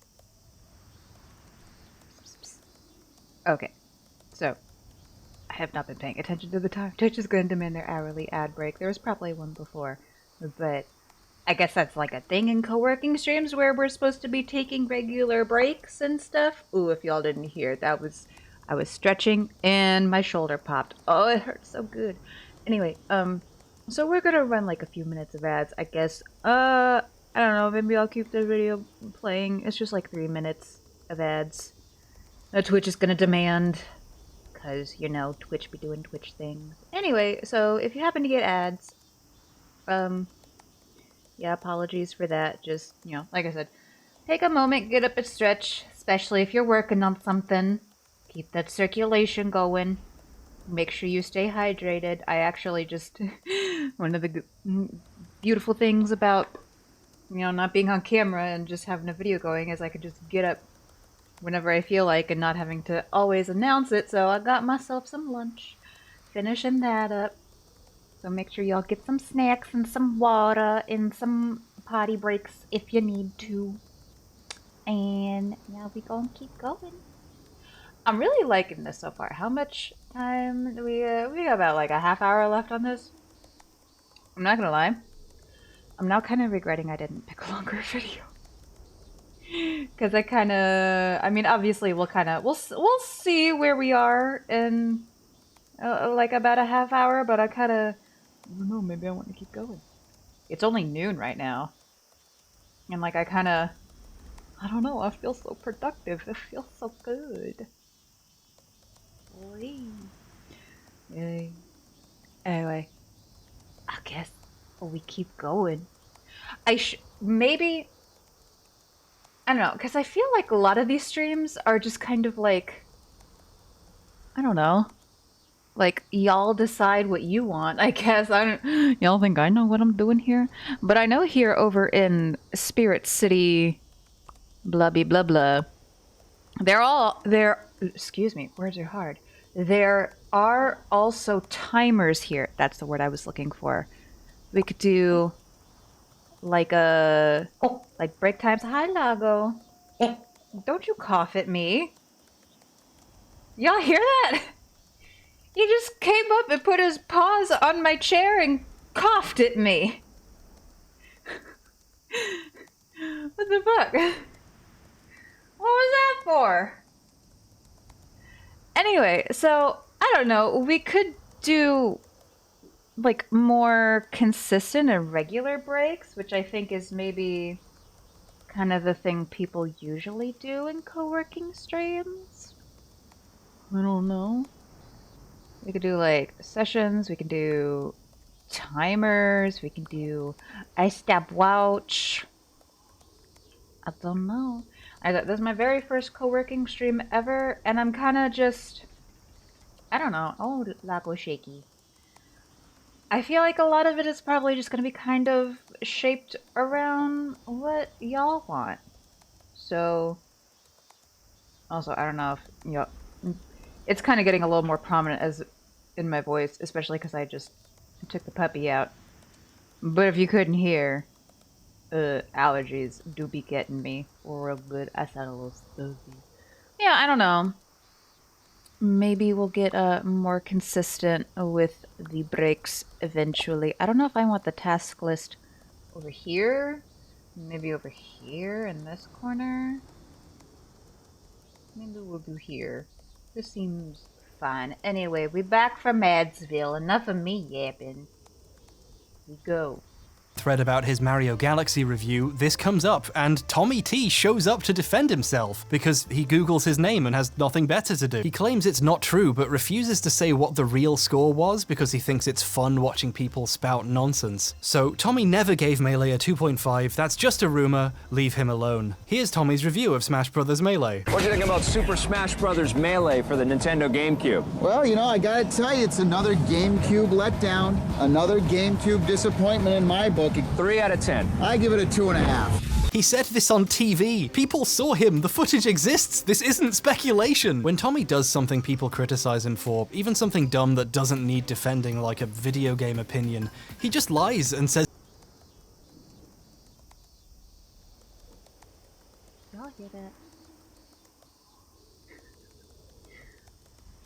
Also, one of the positives of keeping my microphone muted for a good portion of whatever's happening here.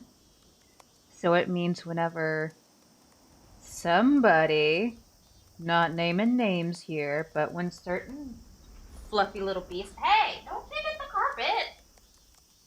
Okay, whenever someone is being a rat, y'all don't hear it. Except for now, when I specifically unmute myself to point it out. But, you know, it's fine, don't worry about it.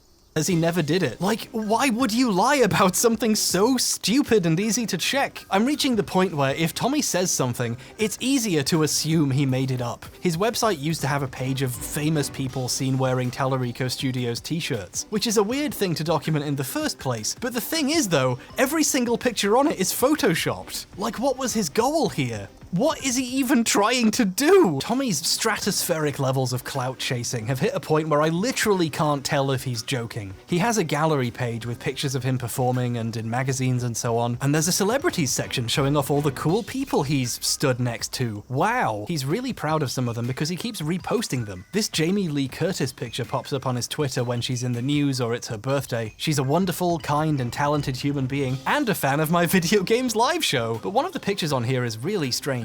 This one is of the Dalai Lama, apparently. Before the Amico situation deteriorated to the point he stepped down, he used to post on the Atari Age forums, and people were discussing the Amico's Karma gaming engine, a feature Tommy later admitted he made up, by the way. During the conversation about Karma, someone referenced the Dalai Lama, so of course, he reposted that picture and said he met him in London and he liked his music.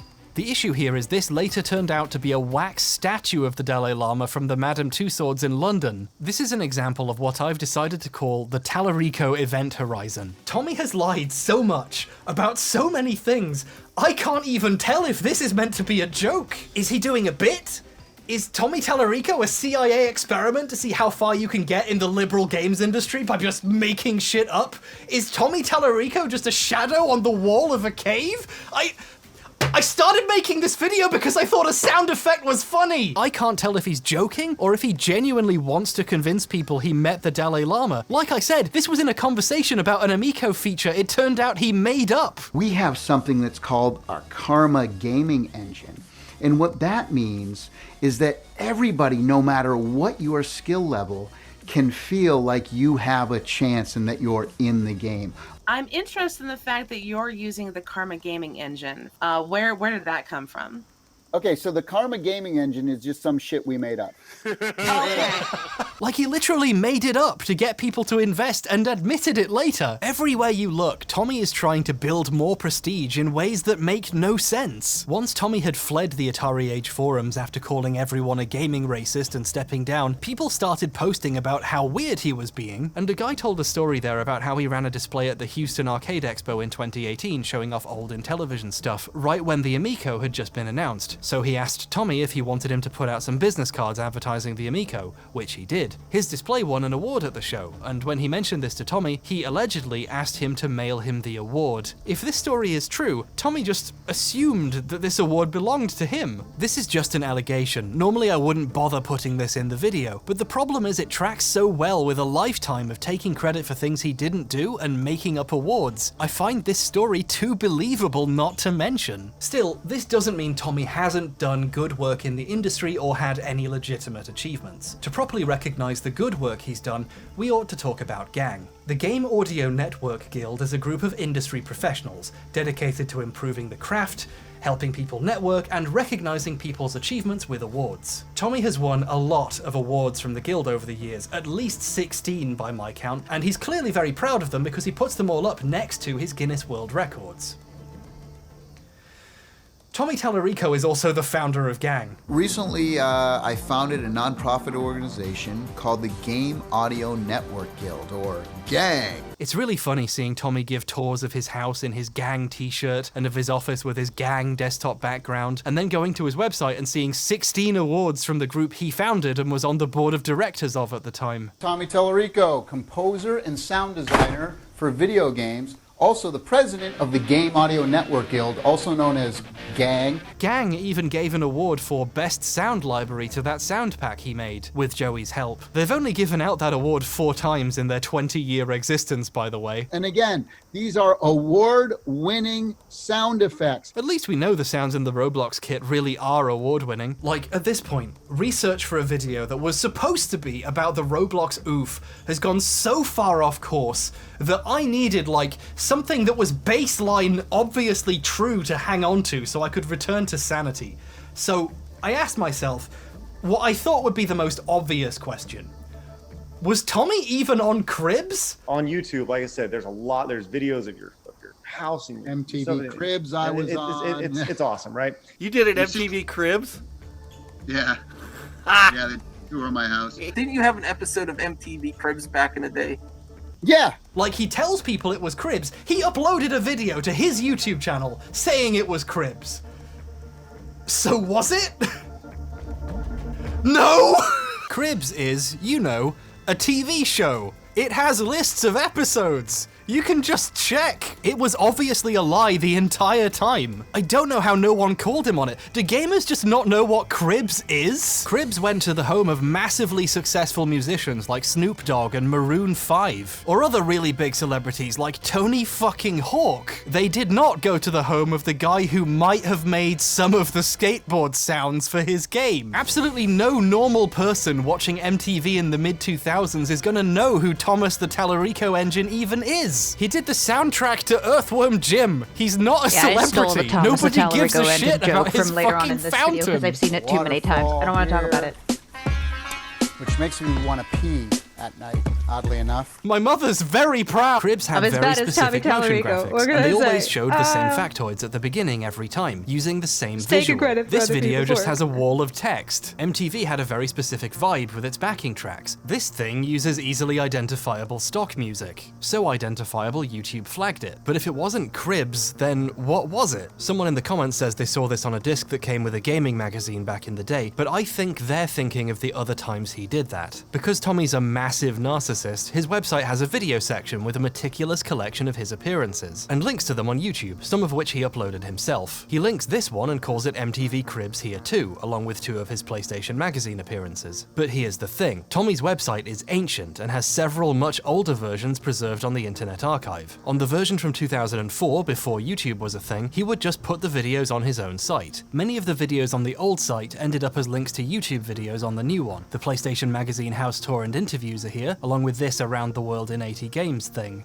There doesn't seem to be a Cribs video on the old version of the site, which is a bit of a red flag. Additionally, there's one house tour that didn't seem to make it to the new one, done by Gamer TV. The video itself on Tommy's site wasn't archived, but Gamer.tv was a show from the UK about gaming hosted by Sam Delaney. One episode had a feature on ways to make money in the game industry, professional gamers, voice actors, and of course, a certain composer. Hey, I'm Tommy Tellerico, composer and sound designer for video games. Hey, wait a second. Hey, I'm Tommy Tellerico, composer and sound designer for video games. So this episode is using a cut down version of the footage we saw in Tommy's video. So now we know who really shot this footage. Gamer.tv used to have a website, Gamer.tv. Oh, that's clever. It's down now, but in archives it's clear the site used to have a video section with extra stuff. One of the extra videos appears to be about a gamer with a Ferrari and a luxury home. I think Gamer.tv met Tommy and toured his house, used clips from this in their show, and uploaded the entire house tour as a bonus feature to their website. The video linked here is sadly not archived either, at least not directly. It was preserved if, say, Tommy downloaded it and put it on his own website, and then later moved his video archive to YouTube. This is a kind of cool act of video preservation, except for the part where it somehow ended up being called MTV Cribs. How did that happen?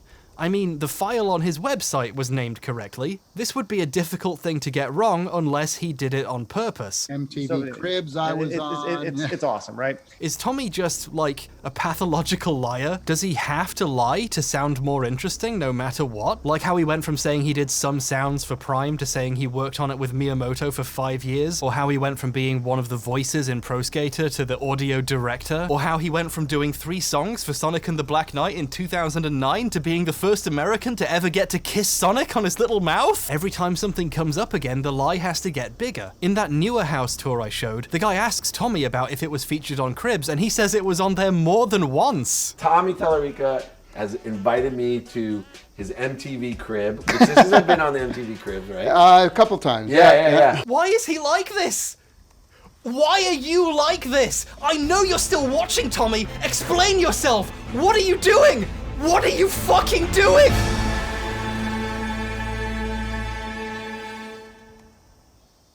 So, yeah, maybe every single thing Tommy has ever said is a lie.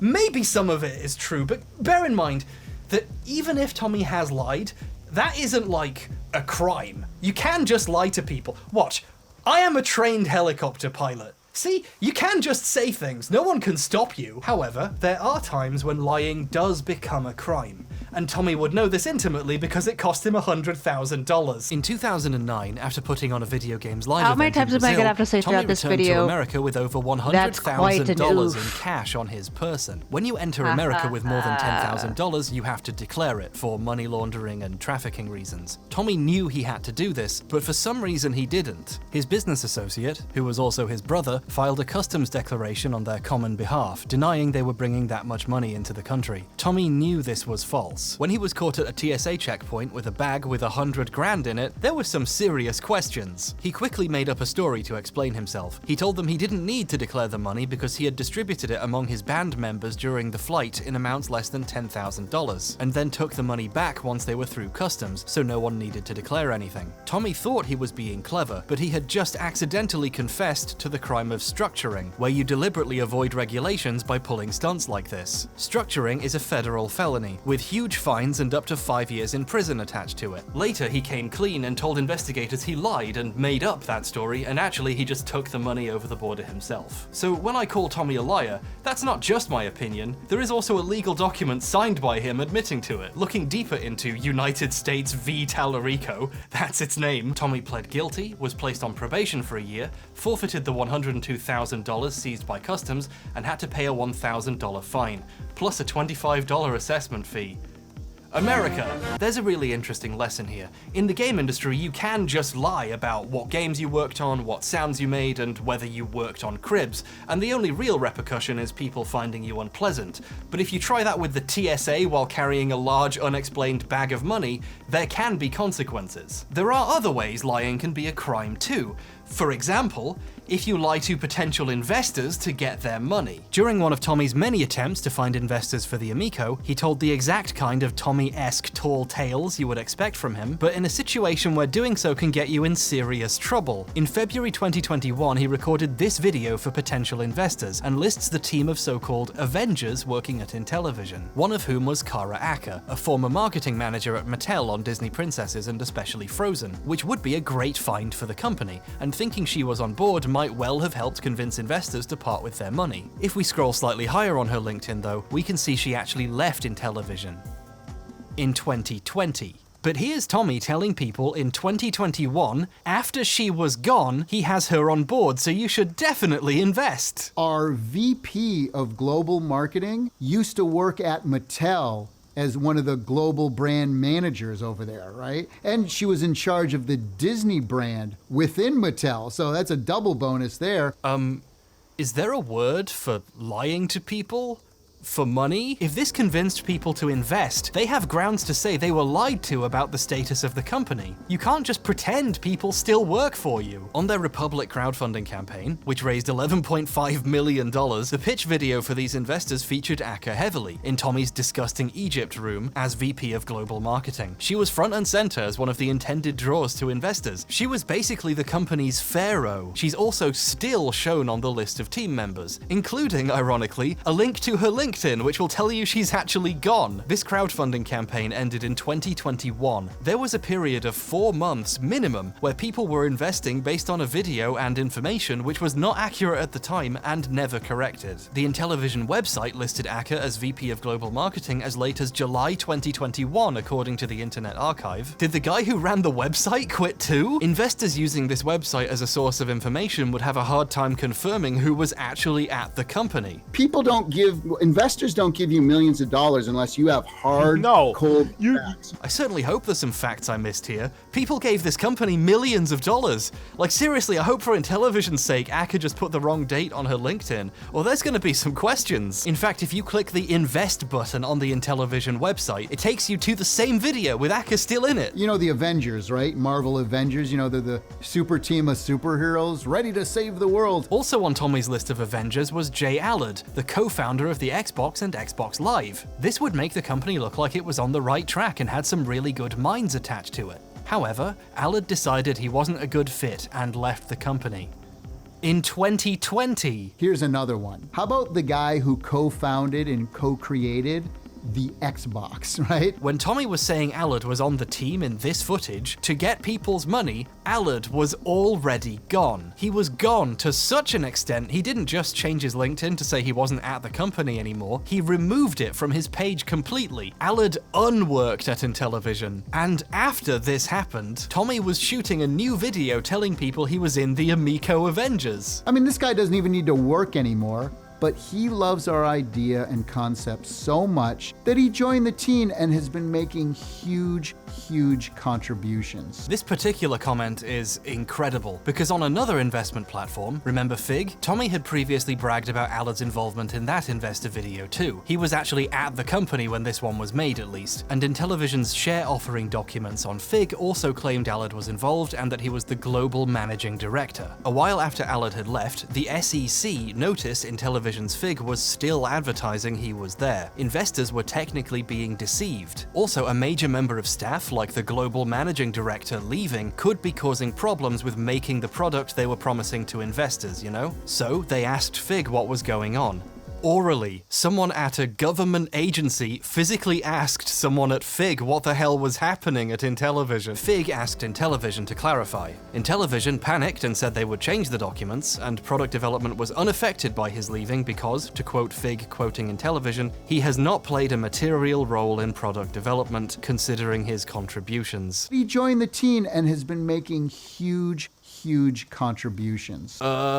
This is footage of a CEO right before his company tells a major government agency Allard is gone and hadn't made meaningful contributions, telling people he's on the team and has been making huge contributions to get their money. I'm not a lawyer, I'm just a helicopter pilot, but I don't think it gets worse than this. You know, this is the kind of thing that's like, really, I mean, talk about a slam dunk. The people working at the company are the main pitch for the Amico. Invest in me, I don't lose, I have the best team. I've been a winner in this industry my whole career. I don't lose. And what I've done is packed our team with other people who are winners. Several of his key team members weren't working there anymore when he recorded this. One of them had even scrubbed it from his LinkedIn. I don't think this is giving potential investors an accurate impression of what they're buying into. This is the exact kind of thing Tommy normally does, but in this context, it's really bad. And this brings us to the real question at the center of all this. The big thing we've been avoiding for the last hour while we circle the drain. But we can't avoid it anymore. Did Tommy make the funny baby sound effect?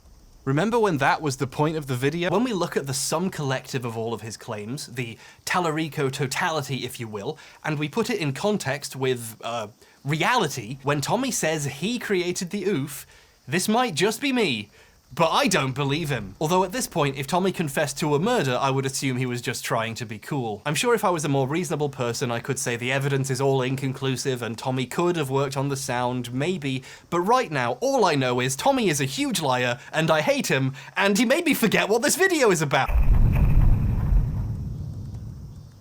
I promise you, when I started making this video, my goal was to make something short for once, take a break from my longer projects to make a quick video, quickly, so people knew I was alive. I did not expect, while I was doing research, for a rabbit hole to open beneath my feet and to fall Wile E. Coyote style into an abyss of lies and madness, and seemingly getting one of his Guinness World Records sent to the fucking Shadow Realm. I didn't choose this. This happened to me, and I'm not happy about it. I wanted this to be a story about how, in our modern age, we don't take ownership of artists' work seriously enough, through the lens of a sound effect that had been reused without credit for over a decade. But the people not being credited in this story are the hardworking folks under Tommy who he has taken credit from over the years, and the original voice actor, none of whom will see any of the money Tommy makes from selling their sound today. It is incredibly easy for hard work to be exploited by corporations, and one of those corporations happens to be called Tommy Tallarico Studios Incorporated. But that's really a structural problem, and we already all know capitalism is bad. Statistically, your most formative memories are of a global financial crisis. You don't need that lecture from me. I think the unique lesson of this story is about, well, records in multiple senses of the word. What's really at stake here is history, how these events and people will be remembered. Tommy has cultivated such a reputation that when I asked about the origins of a famous punch sound effect on Twitter, someone independently brought him up and said they assume he must have done it. He seems to have done everything. At least he says he has. The man has successfully inserted himself into conversations about sound effects he didn't even make, while the people who did the work attributed to him evaporate into namelessness. No one knows who Joey Kuras is, and he made the sound effects people think Tommy did. He worked on fucking Fortnite. I've heard his sound effects as they blast my Silver Surfer into dust. It's not right for him and people like him to be forgotten. Games have always had problems crediting authors correctly. Early games were seen as products first and creative works second, so credit wasn't taken seriously. Creators used to not be allowed to put their name on the game and had to hide them in Easter eggs. Mark Cerny, ironically another good candidate for first American to work on Sonic, wasn't allowed to keep any of his work or design documents when he was working at Atari, and his games were considered Atari creations, not his. His source code, notes, and documentation were only preserved because someone got them out of a dumpster when Atari closed the office and threw it all out. This problem has especially contributed to the perception of women working in games. Yoko Shimomura, one of the most well-known video game music composers today, a veritable industry icon one might say, composed all but 3 of the tracks on the original arcade version of Street Fighter II. But due to Capcom's crediting policy at the time, she was credited via a pseudonym. For her music's appearance on console releases and updated versions of the game, she was not credited for her compositions at all. All credit was given to the people who translated them to the new formats. Her contributions to game music history are only recognized properly decades afterwards, because her early career was rendered invisible, music she wrote often being credited to someone else. This was widespread at the company. The Capcom sound team throughout the 80s and early 90s was almost entirely women. Just think about that for a second. An extremely influential group of female early game composers, all credited through pseudonyms, or sometimes not at all, and with the ports of music they composed credited to someone else. Maybe one of the reasons game development is perceived as a male-dominated industry is because all the women who've always been here keep getting left out of the history they wrote. If you're interested in the topic, I recommend The Street Fighter Lady and Female Credit by Andy Lemon and Hillegonda Rietveld. I've linked them in the description and plagiarized them heavily in this section of the video, but even when people are credited, the recognition can easily be minimized. Joey did some of the music for the Terminator Sega CD game, but as you can imagine, this information has been rendered obscure thanks to a much larger musician making sure his name is remembered first. The official CD release of the soundtrack has Tommy V. Tallarico stamped on the front. Its booklet says composed, produced and performed by Tommy Tallarico, and calls Tommy a veritable video game industry icon, of course. The half a dozen people who collaborated with him and wrote the other half of the songs only appear on the back of the case at the bottom as footnotes with stars corresponding to which songs they actually made, so their names don't get noticed quite as much. Joey's song was so good, Tommy saw fit to put it on another album with his name and face on it, Tommy Tallarico Virgin Games Greatest Hits. Joey's name is even smaller on the back of this one. It's not difficult to see why Joey's contributions to game history are being forgotten. Re-uploads of the full Terminator CD soundtrack onto YouTube just say composed by Tommy. There's a re-upload of specifically Joey's song too. The uploader, who understandably missed the tiny note on the back of the CD case, credits it to Tommy. The top comment is a guy called Joey Kouros, explaining that he actually made it, but also thanking people for their kind words. We're at the point the actual composers have to explain they made the song in the comments of re-uploads of their work misattributed to their old boss. This extends back into the regular music industry as a whole, of course, but also into material we covered here. Michael Jackson's long-rumored, now semi-confirmed work on Sonic 3 isn't all it's cracked up to be either. Like a certain other composer, Michael had people who worked for him. According to Brad Buxer, an American keyboardist and composer who did a lot of work with Jackson, and actually is credited on Sonic 3, Jackson basically made him do most of it. Once you're well enough established, it only gets easier to exploit the talents of people working for you and build up your own status on the back of something you made someone else do. The industry is still constructed in a way that treats individual creators, usually the biggest names on the project, as the true authors, attributing a game's success to them and not the many people who did the work. Things are so bad even the recipients of this praise have called it out. To quote one of the worst articles ever written, "There's a tendency among the press to attribute the creation of a game to a single person," says Warren Spector, creator of Thief and Deus Ex. The journalistic attitude to credit in gaming used to be so awful, it's not even clear who wrote this. The article is credited to IGN staff. Basically all success and appreciation pours directly into selected industry figureheads, even when they're actively trying to stop it from happening. And a lot of them aren't, because even if it's a problem that benefits them. You can tell a lot about an industry by how it treats the people who actually do the work. In terms of the scope of time, the average game developer is fucked. The hundreds and sometimes thousands of people who work on games now throw away years of their lives, and so many of them go completely unappreciated. Meanwhile, the most asshole-ish men in the industry continue to promote themselves off the back of the efforts of the people working for them. Imagine making great sound effects for years and years, only for your boss to tell some guy in a Halloween mask on a live stream with 100 views that he did it. We don't recognize the work and achievements of people who make games. We recognize the people who exploited that work the best. It's so easy for history and credit to get wiped away. Case in point, we could have never learned that the oof was from Messiah and assumed Roblox made it forever. But it's not even the Roblox oof. In my household, we call it the Messiah oof. There are thousands of people whose good work on games will never be properly credited, who we might have already forgotten about. Gaming is still a young medium, but already the sands of our history are spilling through our Monster Energy sodden fingers. Entire games are at risk of being forgotten, never mind the human beings who created them. The most valuable contribution Tommy has made to the story is mentioning that the voice actress was the daughter of someone who worked at Shiny Entertainment at the time. Her father worked at Shiny Entertainment. The girl whose voice was the oof would be close to 30 now. She might even have heard it and not even known it was her. She might not even remember recording it. The people who know who this was, and the parent who worked on the game, those people aren't going to be around forever. We have a limited time to learn who this was. The thing about history is, it happens, and then it's gone.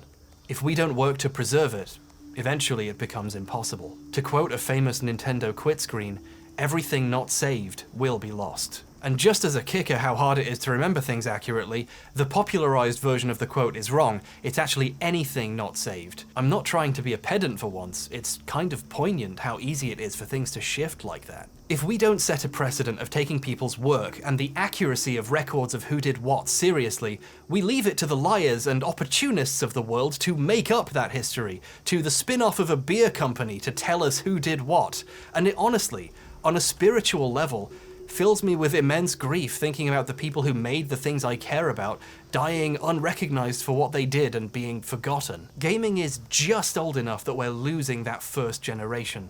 Tommy got the rights to Intellivision because he bought them from the estate of its last president when he passed away. The name, the branding, it's his now. The original Intellivision YouTube channel, with some of the final appearances of its former president, one of the world's first ever game designers, along with the original Intellivision website with its beautiful Web 1.0 history of the company, are now relegated to obscurity under another name, while Tommy continues to use that name to advertise a product that doesn't even exist. The damage to a history people are at real risk of forgetting, whose main characters are dying, might already have been done. What history will look like 20, 30, 100 years in the future is being decided now. Now is the time to decide if Tommy Tallarico made the oof for Roblox, or if Joey Kouros made it for Messiah. And Tommy has already put his finger on the scale, decided how he wants all this to be remembered. If you buy his new sound pack, the metadata in the Roblox oof has been changed to say Tommy Tallarico. Those who fail to learn from history are doomed to repeat it.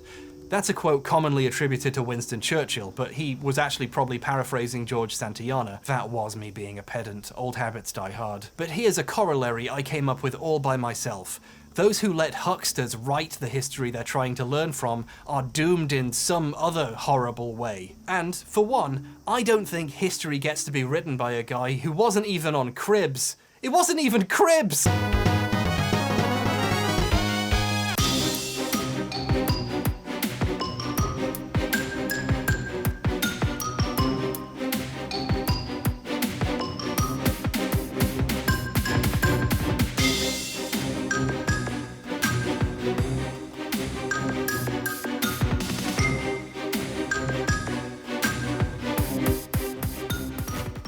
Oh, hello there.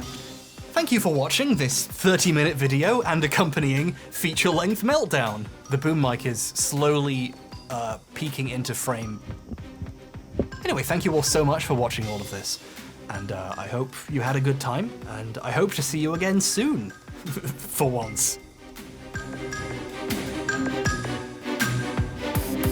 Well, we don't need to watch through all the patron list. So, we watch another one, maybe, possibly. I kind of want to keep going a little bit more, even though this is supposed to be a test stream, which, you know, theoretically should be shorter, but you know what, who cares? My stream, my rules. Anyway. How y'all doing if you're working on any projects? I hope you're being all productive and crap. Oh no, you got a brief glimpse of the playlist. Spoilers for some other shit we might watch in the future, maybe, possibly. I mean, I already said the majority of them, but, you know, who cares? I kinda wanna do something a little shorter-ish. Maybe. But I said that last time, and now here we are.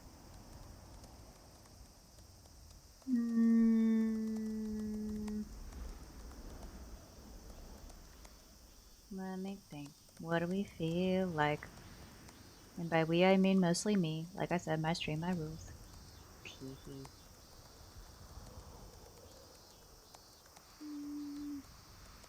Probably not the 12-hour video essay about Survivor. Not today.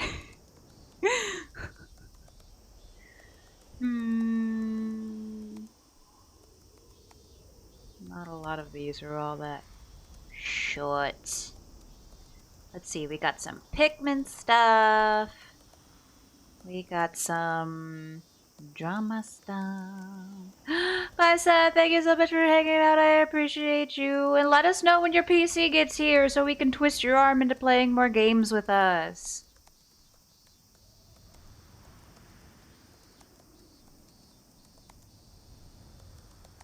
Been given a code for it. Oh, hot shit. Swell. Lava, what are you doing? Lava, what are you doing? Lava, what are you doing? He's probably chewing on the carpet because he's a butthole.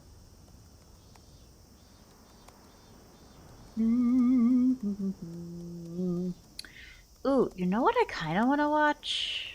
Maybe... Okay. Let's do... I think... Maybe... a full series retrospective on Breaking Bad. That's quite a topic shift. I'm aware. We're going from frickin' video game stuff to television show, but you know what? Who cares?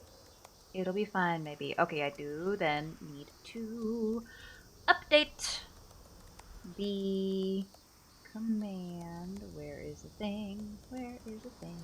Where is the thing? There is the thing. Okay, give me just a moment. Hi, Lago. What are you doing, puppy?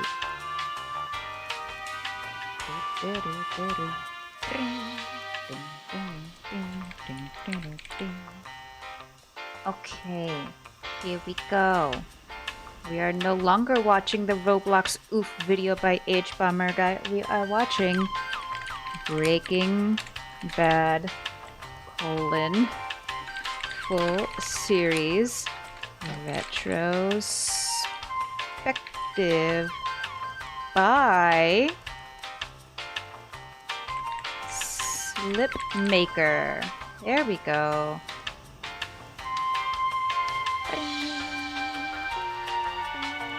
Okay, let's unpin that. And then we do that. Huzzah! Okay. That should be fine, maybe, methinks. Hopefully, like I said, this is still... A lot of this is still uncharted territory. But, you know. We'll be fine. How long is this? An hour, 20 minutes? It's about the same-ish as the H-Bomber Guy. Maybe we should have just done the original Star Wars Jenny Nicholson video like I was originally gonna do. It's fine. Anyway, so new video, Breaking Bad full series retrospective by Slipmaker. As always, please support the creators of these videos by watching them in their entirety on the actual channels without me pausing and my goofy ass commentary and this whole, you know, copyright preventative yada yada yada. Anyway, we go. Cancer. You got it, right? I get it now. That's why you're doing all this. You want to make some cash for your people before you check out. You got a problem with that? Times are getting hard, boys. Breaking Bad's one of my most favorite TV shows of all time, so I kind of felt like I had to include video essays about it.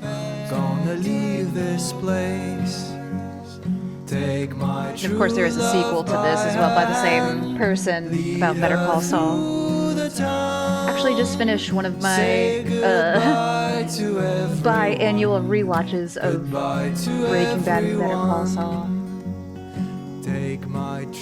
Best television in all of the television. The following is an in-depth story analysis. If you haven't seen Breaking Bad, El Camino, or, just to be safe, Better Call Saul, you may want to before watching this video. In 2007, AMC decided to deviate from their namesake of airing American movie classics and debuted their first original drama program, Mad Men. The period piece was a critical darling, and Breaking Bad, the crime drama that would follow only a year later, would be met with similar acclaim, though both shows only managed to garner a modest audience their freshman years. With a steady stream of Emmys bolstering the network's confidence in both series, Mad Men and Breaking Bad were both able to march on until they concluded by the will of their show's creators, rather than the cruel hand of cancellations. The 2010s saw additional wind in AMC's sales, first in the form of basic cable's biggest hit ever, The Walking Dead, drawing in enormous audiences, at least a fraction of whom stuck around and led to a rising tide lifts all boats situation ratings-wise. With the rise of streaming services, Breaking Bad also became a mainstay of the Netflix homepage, which was when did the sales, rising tide, I'm out of boat metaphors, but it was good. So tremendously good, in fact, that Breaking Bad's final season saw viewership double, nearly triple in the case of the finale, and this... I feel like I should mention, this is one of those creators that I'm still pretty newer to. Slipmaker is their username, but I have already watched this full series retrospective on both Breaking Bad and Better Call Saul, and I think also their Game of Thrones video as well. So... I don't know. It's one of those where I don't think we're going to end up in that situation I talked about before, where, excuse me, as a plane goes by through my window, which I left open because the weather's nice today. I don't think we're going to end up in a video where, in a situation in this particular case where we're suddenly watching a video and someone's dropping slurs and pro-slaver arguments. As far as I know, this particular creator, although I am not as nearly familiar with him as I am H-Bomber Guy, seems to be decent people, as far as I can tell. So, just mentioning. This increase was largely attributed to the symbiotic relationship between cable television original programming and burgeoning streaming services. A tenuous friendship, since Netflix had every intention of seizing some of AMC's territory and AMC knew it, but for the moment, let's all pretend to get along. How refreshing it is to open one of these retrospectives without having to ominously allude to the show's inevitable downfall. If anything, the playful argument to be had is over how exceptional... Sorry, I said I watched his Game of Thrones video. Yeah, See, this is the thing about video essays. I don't know how it is for other people. This might just be my flavor of autism that I have. But for me, I can only watch video essays really on the extremes. Like, in this case, about Breaking Bad, things that I like and are not even, just objectively, really, very good. Written well, made well, etc., etc. Or hot garbage dumpster fires like Game of Thrones, especially the later seasons. But we'll get there. It depends on it really depends on my mood, what I feel like watching, how much I feel like ranting about certain things. And like I said, most likely in the future on the Discord, maybe, since I do have a playlist already kind of curated, and we're not going to be going in order, obviously, but perhaps it'll be a thing in Discord where, leading up to a co-working stream, I might put it up to a vote between like 2 or 3 options of what we feel like watching on any particular day, especially the longer ones. Like some of the videos, like the Roblox Oof, and now this one are around somewhere between like an hour and a half or something. So, we might do like multiple videos per stream. But like I said, there's other ones. I have one in here in this playlist that is literally a 12-hour video essay on the television show Survivor. Shit. Yeah. The show's successor is, and which of the two is top dog. But before we go slipping through time to see what canonically started it all, let's talk about what actually started it all. Say its name. This is Breaking Bad. I keep forgetting the closed captions because I don't usually watch them on YouTube videos. Apologies.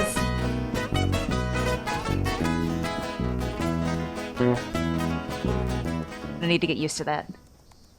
Breaking Bad follows the strange journey of Walter White, an underachieving chemistry genius who found himself stuck working the two undesirable jobs of public high school teacher and car wash professional, and also found himself in the even more undesirable position of having terminal lung cancer. With, at best, a year or two left on the clock, he keeps his diagnosis a secret from his wife and child, forgoes treatment, and instead decides to manufacture and distribute methamphetamine with the aid of a former student so he can build up a posthumous war chest for his family. After a ride-along with his DEA brother-in-law sparks the sinister idea. While the majority of the series does center around the trials and tribulations of building and maintaining a drug empire, the first season is actually less about orchestrating drug deals and more about orchestrating murder. Walter White and his student cohort Jesse Pinkman wind up with both a corpse and a hostage on their hands when their drug deal in the pilot goes south, leaving the pair with two equally undesirable tasks. They flip a coin to determine who will execute the disgust-inducing process of dismembering and dissolving the bodies in acid, and who will tackle the less grotesque but more visceral duty of snuffing out their conscious captive. The structure of Breaking Bad's first season is, interestingly, an inverse of every following season. Breaking Bad seasons typically start with some hemming and hawing about morally icky decisions the characters made the previous season. The meat of the season involves a handful of heists, capers, and shootouts that are tense yet pulpy,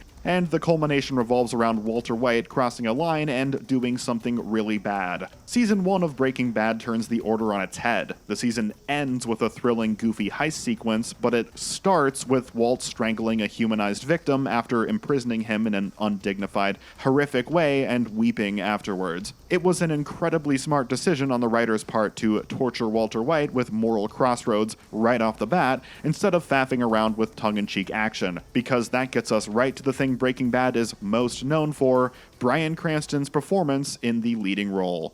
A guy opens his door and gets shot and you think that of me? No. I am the one who knocks.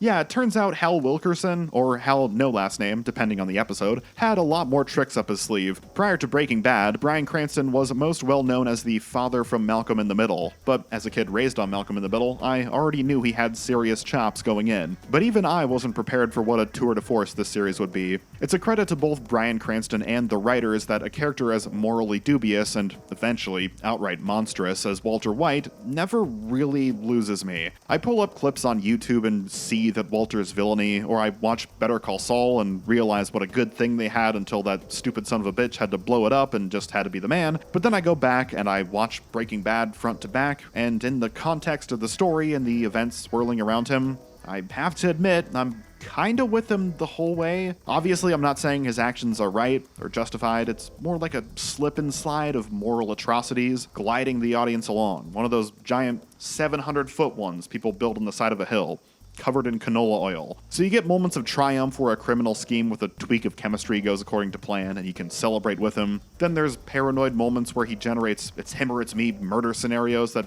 probably didn't need to be it's him or it's me murder scenarios, where you think, okay, I'd probably do that too. But there's also moments where he's hindered by his pride, he suffers rejection, then lashes out on the next person he sees, even when they're just trying to support him, or he just completely embarrasses himself by misreading social situations. Walter White is a complicated character who regularly commits actions that might permanently lose the audience's sympathy, and it's an absolute triumph that the show doesn't need to rely on repeated expository monologues or narration or a ghost father figure to keep us on board. Bryan Cranston's expert performance provides all the window we need into understanding what makes Walt tick, even when we're just watching him embarrass the shit out of himself. Well, hey! Walt, what's wrong with you? It's also a neat trick that our reactions to Walt serve as our own sort of test of character as audience members. He's a morally ambiguous lead, and despite his unrelatable life and death circumstances, it's easy to reflect on our own ethical boundaries and capacity for corruption thanks to Cranston's charismatic portrayal. Walter White is a relatable scumbag protagonist, and not in the masturbatory, I'm the showrunner, the main character is me exploring my faults, and writing the show is my make-believe therapy session way other shows fall into. Not to be outdone by his co-star, Aaron Paul turns in an equally revered performance as Jesse Pinkman throughout the series. He's most well known for his show-stealing speeches in the later seasons that are just like acting demo reel fap material, but I think he worked his best miracles in season 1. Hollywood has a bad habit of botching street-talking drug dealer characters that lead a grungy way of life, but Jesse Pinkman comes across as appropriately sleazy in the first season, lending the show that grimy edge it was aiming for that would have been lacking if our window into the criminal underbelly of the Land of Enchantment were too sanitized. Jesse's use of, shall we say, less than PC language only managed to age like fine wine over the years, further emphasizing just how much Walt is slumming it by teaming up with a man who, despite our sparse glimpses into his fragile soul, is undeniably a dirtbag starting out. What? You can dress up like a if you want, not me.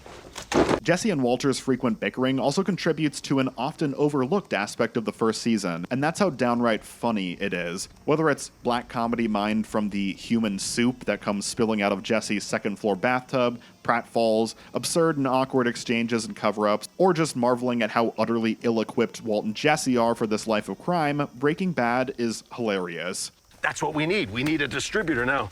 Do you know anyone like that? Yeah, I mean, I used to. Until you killed him.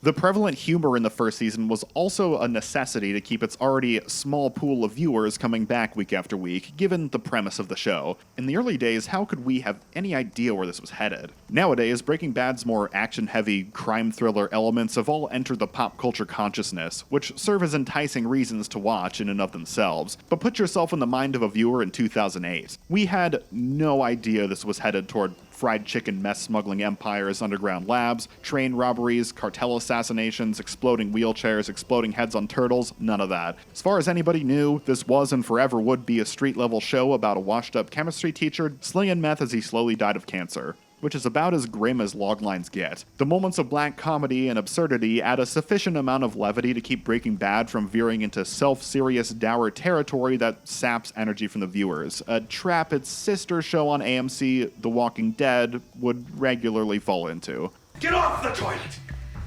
Get off the toilet!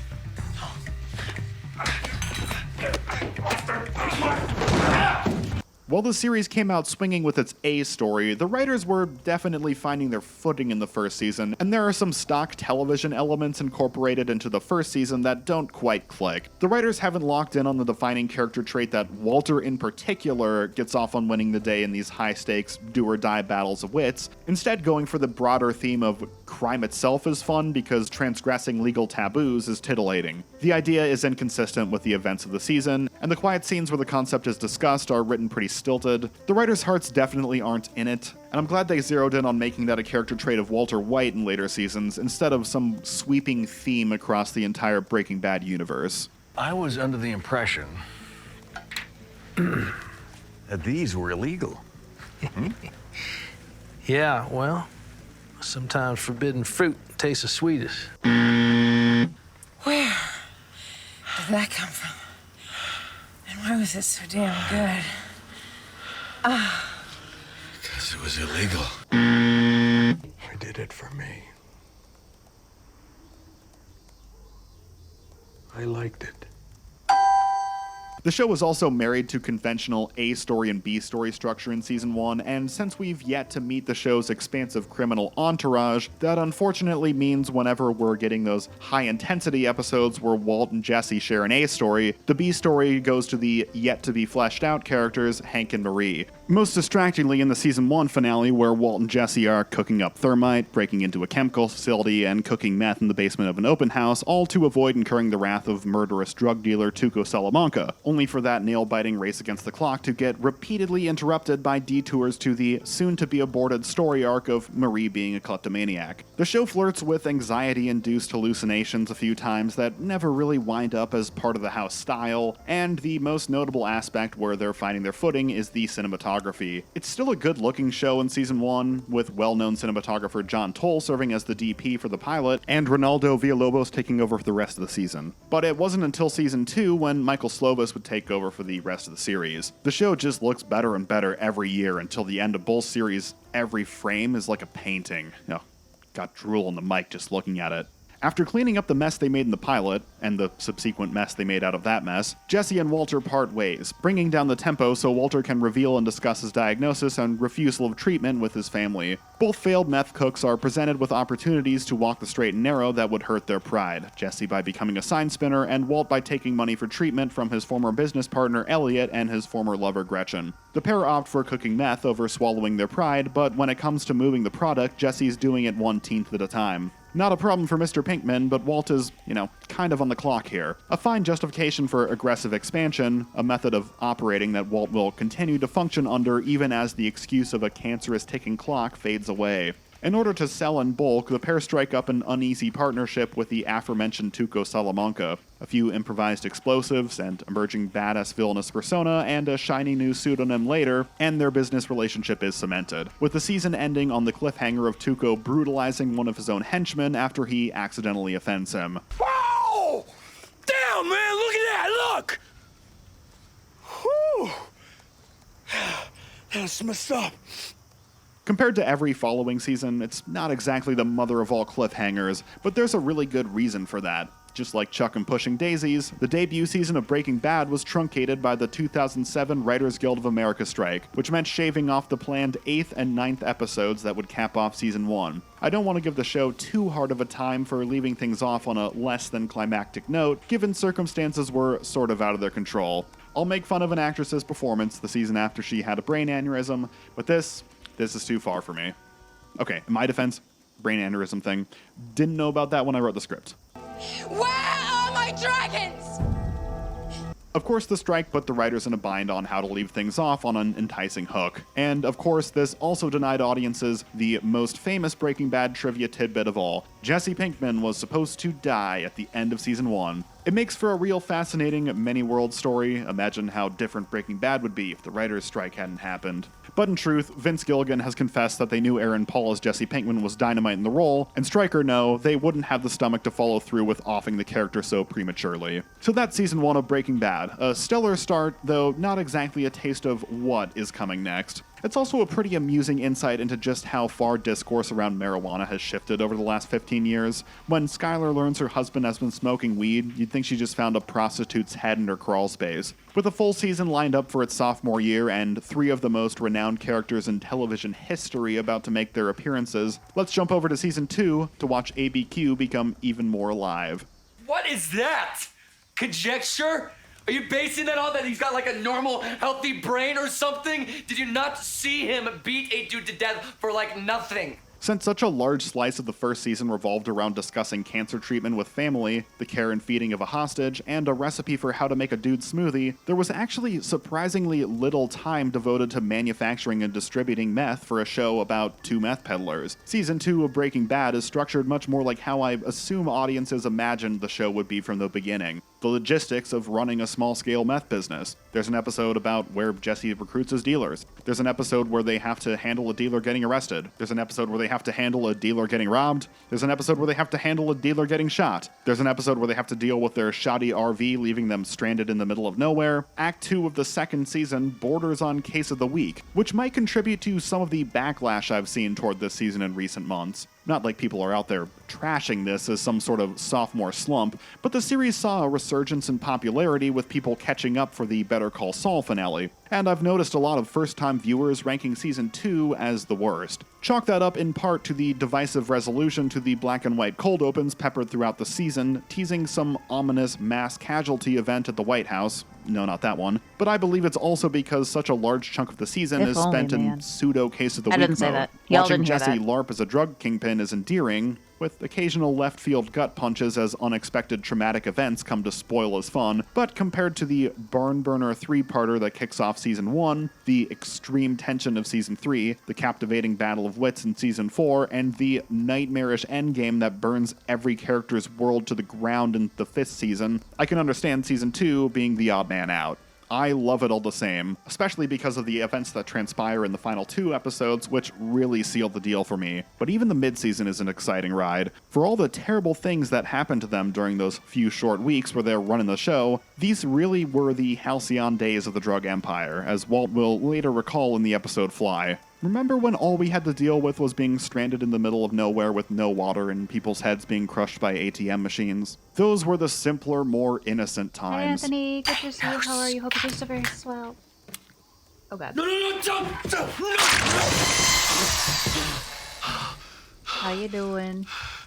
But before we get to Jesse becoming the new Tuco, we of course have to contend with Tuco still being the old Tuco. Their partnership established at the end of the previous season, things turn sour quickly when the henchman he tuned up goes belly up. Now witnesses to a murder, Walt and Jesse start making hasty plans to poison Tuco, while Tuco starts making hasty plans to abduct them, kill Jesse, and flee with Walt to Mexico so they can keep the meth-making dream alive. Raymond Cruz is intimidating enough in the role as is, and the introduction of his seemingly senile uncle Hector Salamanca is a stroke of absolute genius. Again, with hindsight, having seen both series, it's one of those things where we all know Hector Salamanca's mind is still sharp despite his health issues, but on a first viewing, you have this armed, trigger-happy psycho abusing meth, ready to fly off the handle at the slightest misinterpretation of an erroneous ding from a senile old man of questionable mental faculties. The episode is a masterpiece of anxiety, and the tension ratchets up even higher when Hector thwarts their poisoning attempt by revealing he's not nearly as senile as they thought, and is complete. Yeah, since this is a co-working stream, I'm not doing a whole lot of chatting, so the video volume is higher. And also usually, since I'm not chatting all that much, my microphone is further away from my face. So, I mean, I could eat a microphone if you want me to, if you really want to hear me better. But that doesn't sound pleasant for anybody. So yeah. But I hope things work out for you. Sorry you're in a difficult situation with all that. Oh, stretch. Oh, gotta take a quick second to stretch while we're paused here. Yeah, go be productive. We got ads going, so this is a good time to pause and stretch. Y'all know the drill. Keep yourself hydrated. Keep that circulation going. All the good stuff.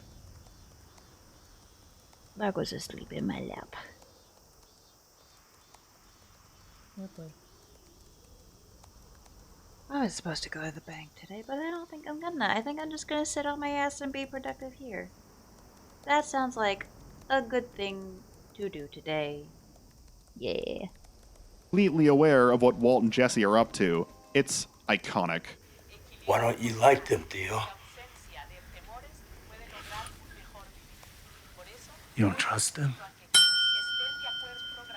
Hank turns up looking for his missing brother-in-law, Walt, and he and Tuco wind up having a little high noon at the OK Corral. While the DEA is all too happy to indulge Hank's built-up tough guy persona and celebrate him killing one of Albuquerque's most despicable gangsters, he's secretly wrestling with post-traumatic stress after the incident, and his mental health is not helped when he witnesses an improvised explosive device with an unusual delivery method while on assignment in El Paso. Hey! Welcome to...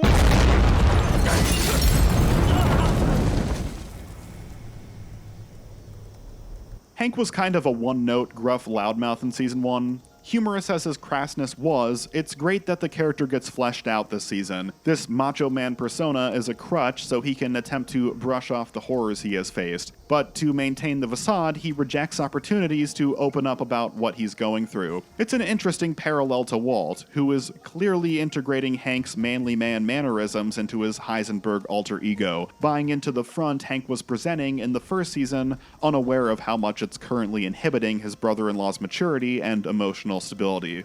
Yeah, it's great. Clocked by his wife answering a burner phone and hot off a disappearance he can't explain away, love is on the rocks for Walt and Skylar. In fact, since Jesse is in the driver's seat when it comes to the meth operation, a majority of Walt's storyline this season involves his desperate surface-level attempts to save his now struggling marriage, and his more impactful, detrimental actions that speak for themselves. Anna Gunn is absolutely fantastic as Skylar White, and this season in particular is a showcase for her. From the initial betrayal, confusion, and shock following Walt's disappearance, to a conditioned annoyance as he continues on with his constant vanishing and blatant lies. In fact, one of the two major climactic payoffs of the second season rests almost entirely on the shoulders of Anna Gunn, the scene where she uncovers Walt's laundry list of lies and leaves him. It's a whirlwind of emotions, not to mention it puts the now more ruthless than ever Walter in his place, right as he's finally starting to feel content with his life after a whole season of lamenting the success of his supposed moonshot cancer treatment, seemingly because he got his hopes up that, yeah, he'd do this little meth cook scheme for a few months and cash out, and wasn't terribly invested in, caring about life anymore. An ungrateful, selfish attitude, and yet once again, one I can kinda darkly sympathize with. Stay, and I will tell you everything.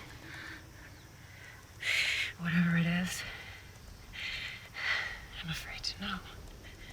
It's a pity that turning in such a well-realized performance led a subsection of the show's audience who disliked the character to direct their ire at the actress who portrayed her specifically. I generally have little sympathy anytime I see Hollywood celebrities whining about internet trolls because usually they brought it on themselves by going on Twitter and shooting their mouths off. But Anna Gunn never did anything to hurt anybody like that, and the amount of online hostility directed at her was just awful to see. It got so bad that she wrote an op-ed piece. It's always women. Which doesn't seem like a coincidence. I'm trying to think. Maybe the only male that I can think of whose actor was hated specifically, just strictly for the character they played, was... I don't even remember the actor's name, and I feel bad about that. The kid who played Joffrey in Game of Thrones. But he's literally the only one I can think of. And I'm sure there's probably more, but I think more often than not, it's definitely women in these situations. Anna Gunn as Skylar in Breaking Bad. I don't remember the actress's name, or even the character's name. But that one girl from Star Wars, the Last Jedi, was it? Oh, she got bullied so bad. She got, freaking full-on, chased off of social media. Oh, goddamn.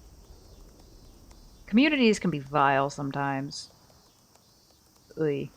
Anyway, doesn't seem like a coincidence that, like I said, it's not always, but more often than not, it's women. Misogyny do be a strong thing. For the New York Times regarding the way her character served as a Rorschach test, revealing the true colors of some viewers prior to the show's 5th season. And she's notably distanced herself from the Breaking Bad pop culture zeitgeist, while her fellow cast members are out there relishing it. How sad is that? You're one of the stars of one of the greatest series of all time, but the experience is soured because your portrayal of a conflicted wife with a bit of a Karen streak, forced to play the role of the bad guy to cover for the crimes of your increasingly sociopathic husband, was too good. Bummer. I'm just the bitch mom who wouldn't cut you any slack. The most significant addition to the main cast this season is, of course, James Morgan McGill, doing business as Saul Goodman. With Walt contending with a failing marriage and Jesse contending with spiraling drug addiction, the black comedy of the first season is less readily available in year 2. And what better way to address that than by interjecting an outright comic relief character who isn't taking either of the duo's personal issues seriously? Did you not plan for this contingency? No. Well, next time plan for it, would you? Starship Enterprise had a self-destruct button, I'm just saying. Okay, shut up. Saul Goodman is also essential from a plot perspective as a fixer. He knows a guy who knows a guy, and the endless potential of his criminal connections enables the world of Breaking Bad to expand the size of its cast, the intensity of the stakes, and the nature of the drama surrounding Walt's money. The original intent was for Walt and Jesse to sort of outgrow Saul and leave him behind going into Season 3 after striking their deal with Gus. But I'm sure I don't need to explain why the character of Saul instantly became a fan favorite and was so popular that he stayed on the air longer than Breaking Bad itself. So if you want to make more money and keep the money that you make, better call Saul. Saul is our liaison to the other two main cast additions joining us late in Season 2, Gus Fring and Mike Ehrmantraut. By their own admission, the writers had no idea just what either of these two characters would become at this point in the show's run, and at the end of Season 2, they're just here to function as plot devices. Gus is the mystery benefactor who can solve all their financial woes in one fell swoop, and is also a contrast to Tuco. Tuco was violent and unhinged, Gus is cold and calculating. And Mike Ehrmantraut was literally supposed to be Saul, but they couldn't get Bob Odenkirk's schedule to work while shooting the season finale. What do? Send in a new guy. Say it's Saul's PI. Vince Gilligan has stated he enjoys scenarios where Saul is stressed out and taking things seriously, because it demonstrates just how dire the circumstances are when even the comic relief character is freaking out. And it's a tactic he would employ every season after. Over and above. Service-wise, this is over and above. You and I survived this? Oh, I'm seriously rethinking my pricing. Yeah. In my wingtips. Just call anonymously. You call anonymously! I can't. Get off me! What do I pay you for? So they didn't have a smarmy scene where Saul jokes his way through the cleanup and then rewrite it for Mike from the ground up. That was definitely meant to be Saul slapping Jesse around. So yeah, they're plot devices, but that being said, Giancarlo Esposito and Jonathan Banks still imbue these new players with a lot of character in the handful of scenes they're given. The development they receive in Season 3, and especially Season 4, evolves them into some of the strongest characters in the entire series. Hell, there's a good chance one of those two is your outright GOAT. But before we jump to Season 3, let's cover what exactly Mr. Ehrmantraut was called in to cover up: the overdose of Jesse's girlfriend, Jane. All season, Jesse has been dating this girl, Jane, whom he later learns is a recovering heroin addict. It's sweet to see Jesse crawls his way out of homelessness, curbs using the hard stuff, takes control of his life, and he gets the girl too. But with the death of his friend after Walt demands an ill-advised expansion, Jane joins him in some guilt-induced using, and she starts him down an even more horrifying path: heroin. Jane is yet another compelling character. Wow, another one. It's almost like the show's good or something, because there's moments you resent her and moments you pity her. She's just as manipulative as Walt at times, but she's being puppeteered by her own addiction. It's an engaging portrayal of an addict, and the episode where she meets her untimely end, Phoenix, is among my personal favorites. Where every other Breaking Bad season ends on some exciting, if increasingly morally dubious, life or death showdown, the second season ending is just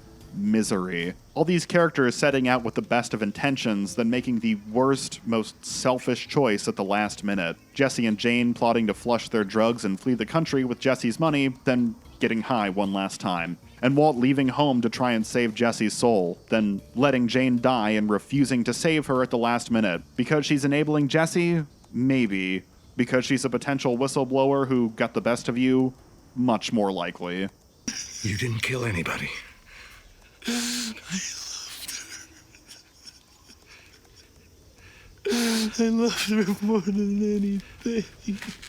Jane's death is the catalyst to the final payoff of the season, as teased in the episodes 737, Down, Over, and the finale, ABQ. Jane's father Donald, an air traffic controller, causes a mid-air collision that kills 167 people.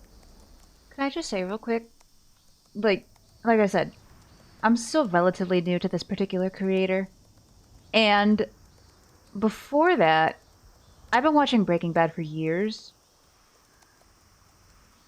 and it never occurred to me hold up, let me just. It never occurred to me the episode titles, 737, Down, Over, ABQ.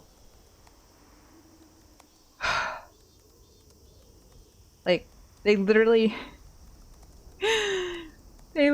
spelled out the finale twist or like surprise or whatever within the episode titles. But they were real sneaky about it because it wasn't like they weren't directly next to each other. It was only the ones with the black and white cold opens. And I did not realize that until I watched this video like a few weeks ago. So that's also kind of why I'm a little obsessed with video essays, because I feel like there's still so much to learn about things that I like, and it's just fascinating. I enjoy it. He's fun times.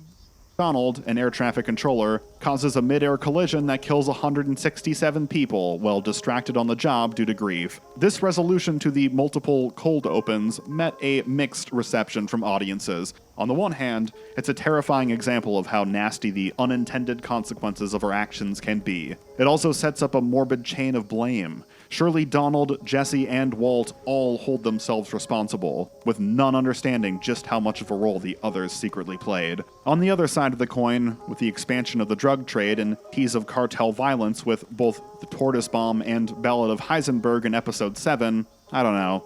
I guess people were expecting something bigger. My response to that is, sure, you're allowed to have big expectations, but what's the cutoff? At a certain point, you must realize there aren't enough hours left in the season for the writers to establish and then execute some massive cartel shootout. So by the start of the finale, it's like if you think the plane thing is unearned, what would you have preferred? If the cartel rolled up on 308 Negro Arroyo Lane in a tank out of nowhere or something? I mean, what? Did you think the cousins Tuco mentioned in episode 2 were just gonna show up at the white residence and try to kill them all out of nowhere? Like that would ever happen. Anyways, let's kick off season 3.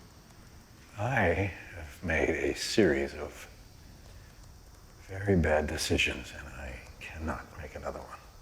Why did you make these decisions? For the good of my family. Then they weren't bad decisions. Walt and Jesse's do-it-yourself drug empire may have netted the pair a cool $500,000 each, but given the venture had utterly disastrous consequences on their personal lives, effectively ruining them, Walt's out of the game and Jesse's in rehab. In fact, the conclusion of season 2 was so unbearably depressing that the third season makes quick work of returning to the black comedy well to take the edge off. It's also a solid tactic to build back some sympathy toward Walt, since most of the dark humor revolves around his reaction to the Wayfarer 515 collision. Like what you have on an airliner, and, well, anyway, the seat was standing perfectly upright in his front yard, right next to his Sea-Doos. There was still a pair of legs buckled into them. Human legs. Jesus H. Christ. I've never stood idly by, allowing someone to choke to death to cover my own criminal activities, indirectly leading to a plane crash, but thanks again to Bryan Cranston, Walt's obvious soul-crushing guilt and desperate attempts to convince himself he shouldn't feel responsible are inherently relatable. It may not have been on such a scale, but I think we've all been just as evasive when it comes to confronting our own guilt at some point in our lives. Nobody on the ground was killed, and that, I mean, an incident like this over a populated urban center. There's some sort of collision radar on the jet that may not have been working properly. Now that's public record, you can look that up. Neither plane was full.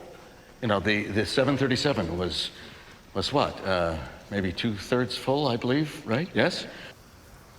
Not really. I blame the government. And Walt's culpability in the terror at 10,000 feet isn't the only thing the man's in denial about. Skylar's kicked him out of the house, is seeking divorce, and doesn't want Walter around their son, Walt Jr., an understandable position since she's deduced that he's a drug dealer who's been paying their bills with his ill-gotten gains. However, to all the world, it just looks like she callously dumped her cancer-stricken husband out the front door as soon as he could take care of himself. Hank suspects Walt of two-timing Skylar, but Marie's not buying it, and Walt Jr. doesn't know what to make of his mother growing increasingly distant and stonewalling him. Why you gotta be such a bitch? Hey, no. Hank, You can't no. talk to your mom. Hank.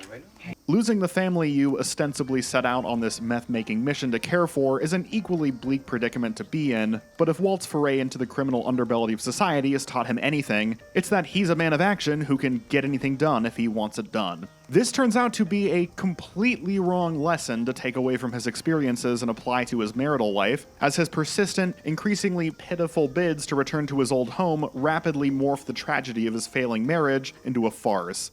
We are happily married. I am happily married. I am happy. What the hell are you doing in there? I'm back.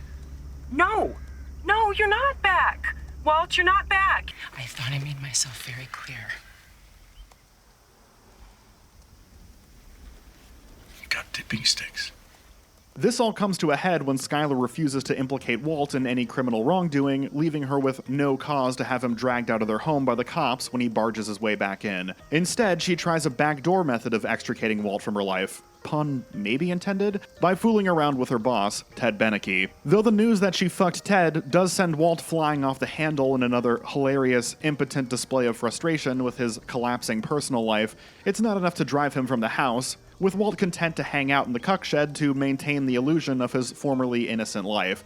Well, I guess not exactly content. It's unbelievably awkward, only made worse by the knowledge that Saul and Mike have been privy to some of your most undignified moments thanks to bugs planted throughout the house to keep tabs on the spouse who knows too much. The lesson here... Did you bug my house? Yeah, but I didn't know it was your house, did I? You'd moved out. While Walter White is out of the game because he doesn't want to be the villain, unaware he's becoming a domestic villain outside of the drug trade, Jesse attempts to steer into the skid after the horrors of the last season and commit to being evil. Wearing his felt goatee while he waits for the real one to grow in, he and Saul pull a scheme on his parents to get his old house back, well below market value, and he gets back in business cooking the blue stuff. I haven't mentioned that in the video yet, have I? Their meth is blue by now. Don't worry about it. But Jesse's running into the hiccup that I had in high school. Nobody wants to get stuck as his lab partner. No matter how amazing that product is, Gus is firmly in the Jesse is a no-go camp, though he is willing to pretend to strike up a deal and a ploy to get Walter back in the saddle. Or off the wagon, whatever is the more apt phrase. Walt triumphantly confronting Jesse with the revelation that Gus was just using Jesse to get to him, smugly detailing the social manipulation plan to get Walt to cook meth again that he also fell for, is just so classic Walt. You believe I have some proprietary kind of selfishness about my own formula. Clouds my judgment. But it doesn't. Absolutely not. In the fallout of Season 2, there's a lot of emotions and transformation for our lead characters to wrestle with. The audience gets its first taste of Gustavo Fring's grander machinations and his ability to manipulate others, although he doesn't come across as the grand chessmaster he's intended to be just yet, because Walt is such an easy mark. There's also more demonstrations of Mike, the smooth operator. The stellar writing and incredible performances of Bryan Cranston, Aaron Paul, and Anna Gunn are enough to carry the first act of Season 3 on their own, but with Walt out of the game for nearly half the episodes, it's safe to say Season 3 is a slow burn compared to what came before. This is where Tuco's cousins come in to tide the audience over. Almost like the writer's way of saying, we know we're starting off with a fairly deliberate pace. Would two stone-cold hitmen coming north from Orange, Mexico to murder some random characters like almost every episode be enough to satiate your... Why is Mexico always orange? What? Oh, okay. Video camera recorder laughing in the background. Oh yeah, the Skyrim video. Yeah.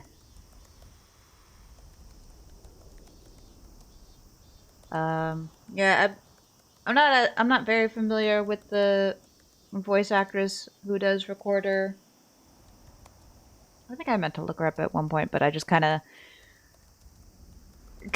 just quite frankly could not be bothered. Because it wasn't a high priority. But, cool if she's back on YouTube. That's nice. Bloodlust? You degenerates?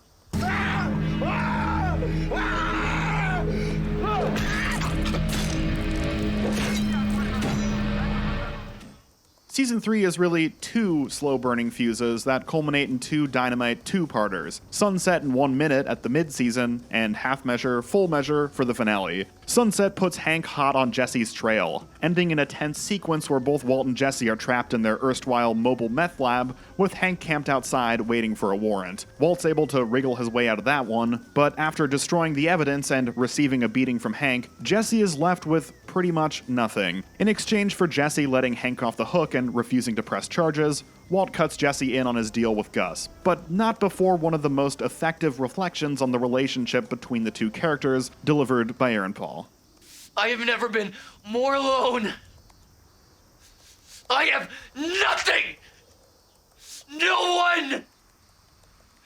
All right, it's all gone. As if that confrontation weren't explosive enough, 1 Minute also concludes on the attempted assassination of Hank Schrader at the hands of Tuco's cousins. The entire sequence is an absolute nail-biter. Not to mention, there was the heavy implication that Hank may actually die here, especially after Walt went to the trouble of partnering with Jesse to save Hank's skin. Plans being all for nothing seconds after you make a sacrifice to set them in motion is a recurring theme in the Breaking Bad universe. Hank versus the cousins is the action sequence of the series, and even on a rewatch knowing that Hank is going to walk away from it, or, well, be rolled away for the time being, it still puts me on the edge of my seat every single viewing.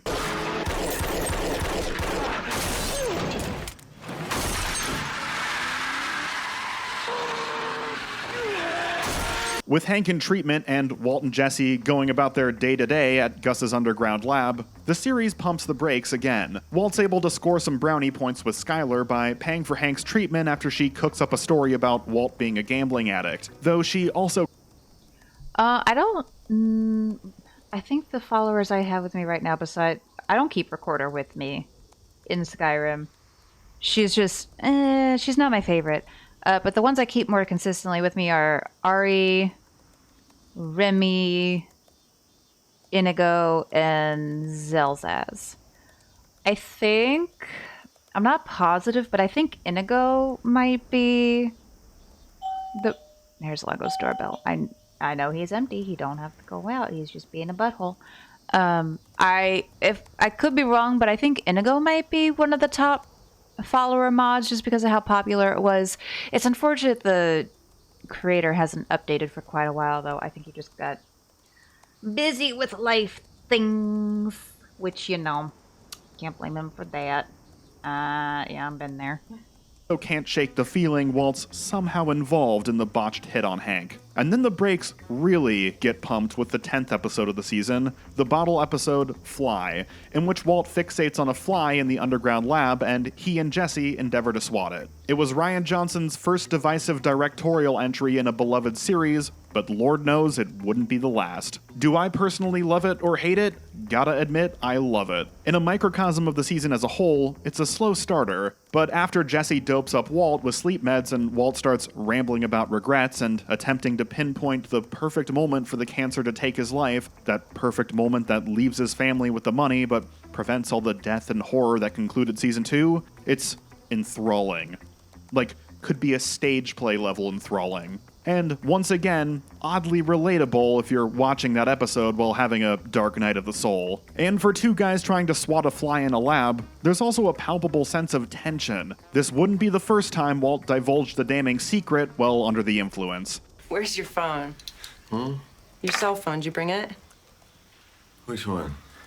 The conclusion of the season sees Jesse and Gus at odds, after Jesse learns Gus's dealers use kids to carry out hits, presumably after getting the idea while listening to the song Come Out and Play by The Offspring. When Gus says no more children and the dealers extrapolate that to mean in existence, Jesse takes matters into his own hands and decides to ice the dealers. And stuck in the middle trying to mediate is Walt, already on thin ice for bringing the ever-unreliable Jesse on board, split between keeping the peace despite an inherent distrust for Gus's organization, and staying true to his partner despite his tendency to go off half-cocked. Mike's captivating no more half-measures speech has the unintended consequence of cementing Walt on team Let's Save Jesse as opposed to team Let's Kill Jesse, and Walt prevents Jesse's imminent demise by appeasing the gods with an Aztec sacrifice.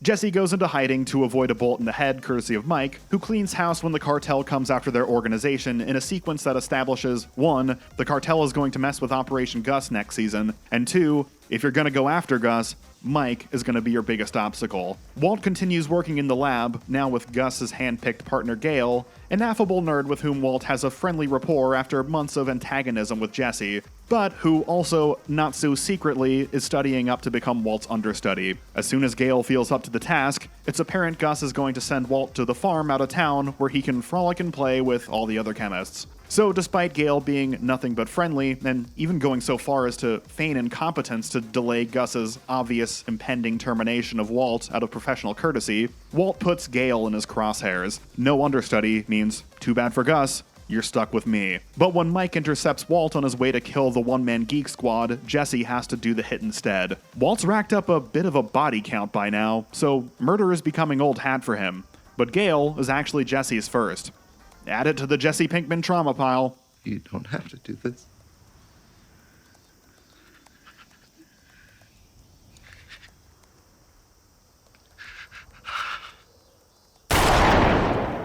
It's a hell of a cliffhanger to cap the season, tense and exciting in its execution, dark and troubling in its moral horror, and enticing us to return next season as we can only imagine how the Los Pollos Hermanos team will react to this massive wrench in their plans. At first I was going to talk about how it's a little bit forced that Gus is so determined to off Walter, because it's just making more trouble for himself when Jesse was the real issue all season. It's a bit odd when you're watching the grand battle of wits in season 4, and then think back and go, oh, yeah, this all started over like the misunderstanding about getting 2 street dealers executed without the proper paperwork and permits. Season 4 needs to be Gus versus Walter, and they had to contrive it a bit. But that's probably just me overthinking things with the benefit of hindsight. Surely they thought executing a 50-year-old man in an underground hideout would be the simplest part of their jobs that day. Gus didn't realize it would turn into a major problem he'd have to deal with. And really, the last problem he'd have to deal with. I mean, they couldn't possibly have imagined the kind of stunts Walt would pull off next season. So, on the gunshot fade to black that all film students envy, Season 3 is over. It's time for the penultimate season and the ultimate showdown, Fight Night. The terminal treacherous teacher versus the criminal chicken crisper.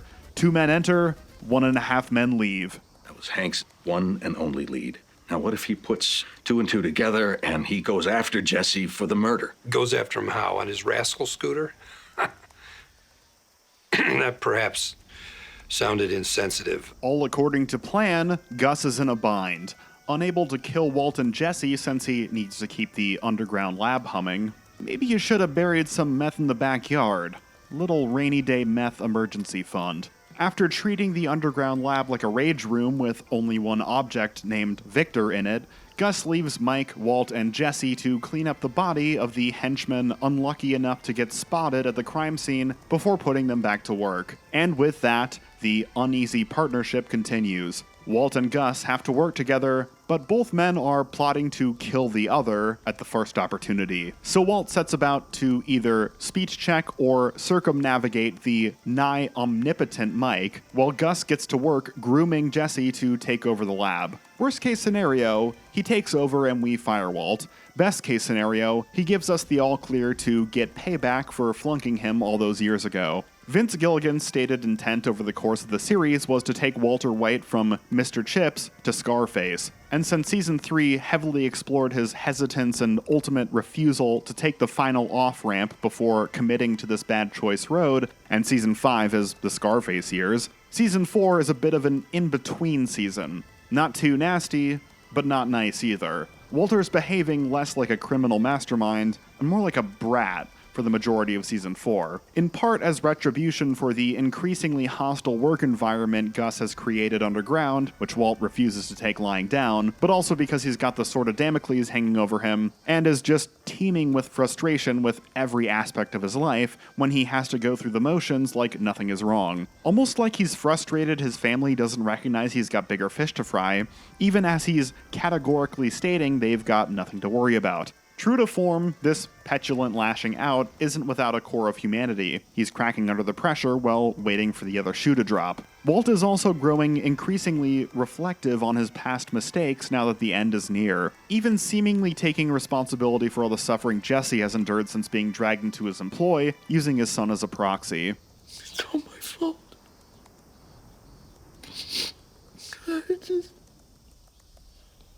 I'm sorry. That's part of the tragedy of the end of the season also. Approaching the gallows, Walt was able to evaluate his priorities with clarity, and took himself to task for all he's done to dismantle his own family since he first started spinning this web of lies. But then when he wins the day at the end, all that potential development goes out the window. I won, I beat Gus Fring, I'm the fucking man. In a way, winning the day was the absolute worst thing that could happen to Walter White as a human being, because it was the final nail in the coffin convincing him that he's just too cool for school. Sort of like Barney Stinson acting like a complete dickhead all night, then waking up hungover behind a dumpster. Self-esteem still intact.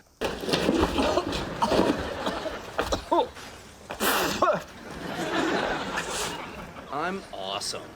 With a meth Do kingpin to trust bring we will down, be the watching absolute plenty of How last I Met thing Your Walt Mother wants to video think about essays dealing with is the as IRS. well. But just because you don't care about the IRS doesn't mean they That's more don't in the care vein of about Game of you. Thrones, where And they in order to completely continue funding bungled her it. brother-in-law's physical therapy, Skylar White takes it upon herself to purchase the car wash Walt used to work at and use it to launder his filthy drug money. I'm all for expanding the role of straight-laced characters and getting them tied up in illicit activities in any series, but there's a problem. For most of the season, Skylar isn't taking on a new role within the series, she's taking Saul's role. Most of the Saul scenes this season involve Saul pitching really uncharacteristically bad cons so that Skylar can point out the obvious flaws and then propose another, much better con. It was already mildly irritating in the context of Breaking Bad, but now that we have Better Call Saul, it's heartbreaking. My headcanon is that the season being set in 2009, Saul finally signed up for Facebook at the start of the season, he started stalking Kim's page, dug up some messy emotions, and he's been secretly day drinking all season. But yes, Saul was finally useful. Throw him a bone.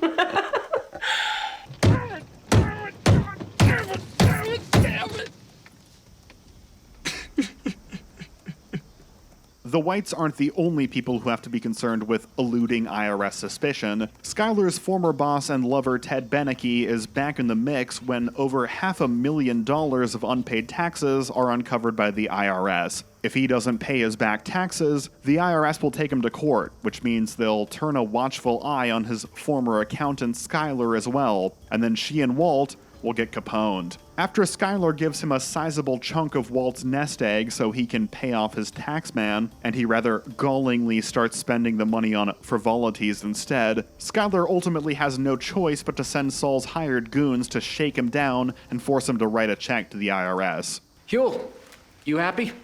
Reasonably. What would make you unhappy?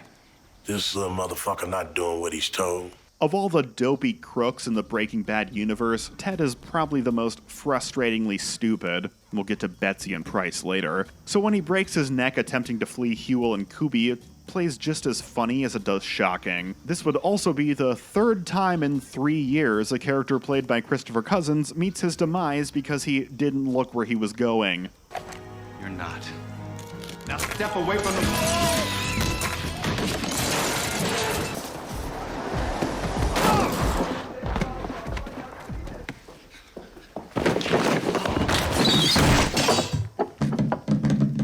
The only person having less fun than going through an audit is Jesse Pinkman, catatonic after being tasked with murdering Gale and attempting to drown out the sorrow by occupying his every moment of free time with drugs and partying. Supervising the spiral from a distance, Mike is eventually assigned to babysit Jesse by bringing him along as a quote-unquote bodyguard while he goes to collect dead drops. But this is also secretly a ploy to stage a robbery so Jesse can save the day. His confidence bolstered and with new responsibilities, helping him dare to say no to drugs, Gus begins driving a wedge between the dynamic duo by giving Jesse's life purpose. Walt's pride and obvious need to be the smartest guy in the room have led to him tearing Jesse down frequently, but now Jesse feels like a vital part of the organization, as opposed to just some dude with opposable thumbs who can follow directions. As he displays more and more ingenuity and loyalty, he's becoming the guy, despite Mike's initial insistence that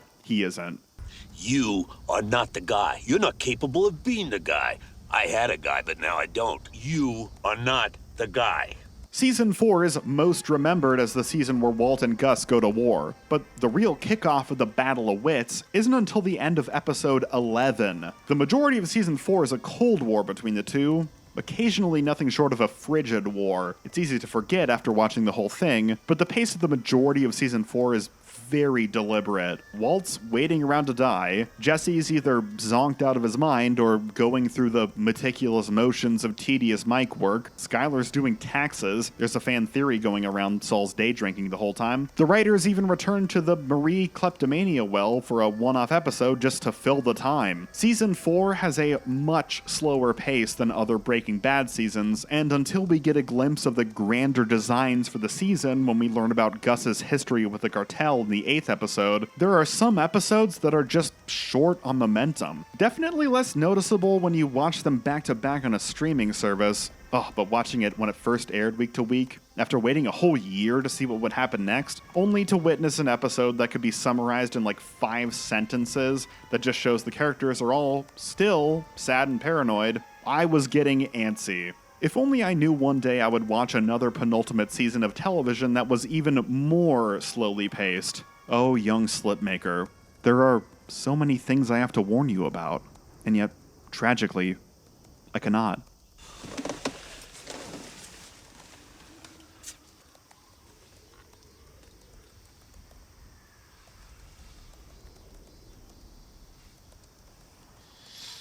Aside from Walt and Gus, the other major showdown this season is known for is Gus getting even with the cartel. As we learn in a flashback in the episode Hermanos, when Gus first approached the leader of the Juarez cartel, Don Eladio, with an offer to supply them with methamphetamine, Eladio had Hector Salamanca execute Gus's business partner and, as would later be confirmed in Better Call Saul, lover, Max. This adds a sympathetic angle to a character who was previously defined simply by his intimidating demeanor and unfathomably vast criminal resources. Doubly impressive because of how little screen time is actually devoted to all the cartel shenanigans. Gus's feud with the Salamancas and the Juarez cartel absolutely dominates the runtime during certain segments of Better Call Saul, but in Breaking Bad, the writers, directors, and stars do a lot with a little. They didn't need all the time in the world, not when every cartel-adjacent scene winds up this iconic. The origin flashback, Gus taunting the now wheelchair-bound Hector, Jesse faking his way through a demo cook at the cartel's lab in Mexico, and of course Gus's vengeful mass poisoning that brings a lifetime of building his drug empire with an ulterior motive to fruition. It's so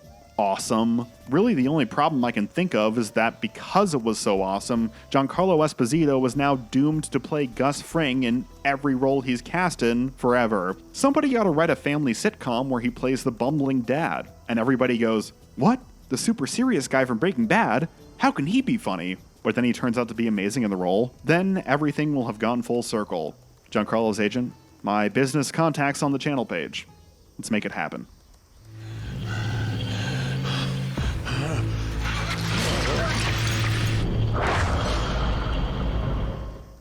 With the cartel dealt with, and Jesse proving himself just as competent a cook as Walt while they were on their little road trip, Gus is left with only 2 loose ends to tie up: the pain in his ass Walt, and Hank, who got his hands on Gale's lab notebook and has been breathing down Gus's neck on the independent hunch that he's secretly a meth kingpin. Jesse still won't approve of Walt being killed, but Hank, I'm sure he'd be all for it. So Gus drags Walt out to the desert to fire him from his position as meth chef de cuisine and to give him the heads up that he's gonna kill Hank. And he'll kill his whole family if he tries to interfere. He then immediately lets Walt leave unsupervised, at which point Walt instantly interferes. Listen, I know Gus is riding high after his triumph south of the border and has this air about him like he's untouchable now, but he didn't even have the good sense to detain Walter, who hasn't respected a single threat Gus made until the job was done. Of course Walt was going to try and turn the tables on you if he gave him the chance. This is what happens when you start making moves without waiting for your head of security to recover post-shootout. Mike would have never let this shit fly. Or else you'll do what? What did you say? Walt tips off the feds to Hank's imminent assassination, then rushes home to secure his cash so he can use Saul Goodman's vacuum cleaner repairman to set his family up with false identities so that they can avoid Gus's wrath. Entering his crawl space, he finds his money has been given to the IRS to pay off Ted's back taxes, meaning he just put himself and his entire family on Gus's hit list with no way to spirit them all to safety. The money, Skylar. Where is the rest? Skylar, where is the money? It's an absolutely terrifying sequence, watching all the simmering setups slowly developed over the season suddenly tie together. Walt waits around for Gus's assassin to show up, and it turns out the assassin is Jesse. Jesse's new girlfriend's son, Brock, has been poisoned. Did Walt do it as one last screw you to get back at Jesse since he ended up siding with Gus? Did Gus do it as a false flag so Jesse Pinkman would give them a A-OK to ice Walt? Or is Walt pulling the biggest bluff of his life to try and convince Jesse that Gus is doing the false flag thing so he'll get one last chance to turn the tables on his former employer? Neither Jesse nor the audience is privy to who the perpetrator is, but Jesse ultimately sides with Walt when he reflects on Gus's lackadaisical response to his own dealers using, and then murdering, a child foot soldier. As an audience, it's compelling to want to believe when it comes to the tale Walt spins. It would spare him from crossing yet another villainous boundary and set us up for a cleaner heroes versus villains showdown for the finale. Not that it isn't going to get morally gray enough, even if Gus were the poisoner. Walt plots to blow up the Chicken Man with a pipe bomb, but needs an on-monitor location to put his plan in action. And Jesse tips him off to the retirement home he frequents to harass his longtime foe, Hector Salamanca. The audience has already come to understand, in the few unpleasant lines we've had the misfortune of hearing him speak aloud, why Hector is a bad dude, and why Gus hates his Hot Wheels ass. So while convincing Hector to go out in a blaze of glory and take his lifelong foe out with him, winds up the first time Walt sides with the greater of two evils within the Breaking Bad universe. But it will not be the last.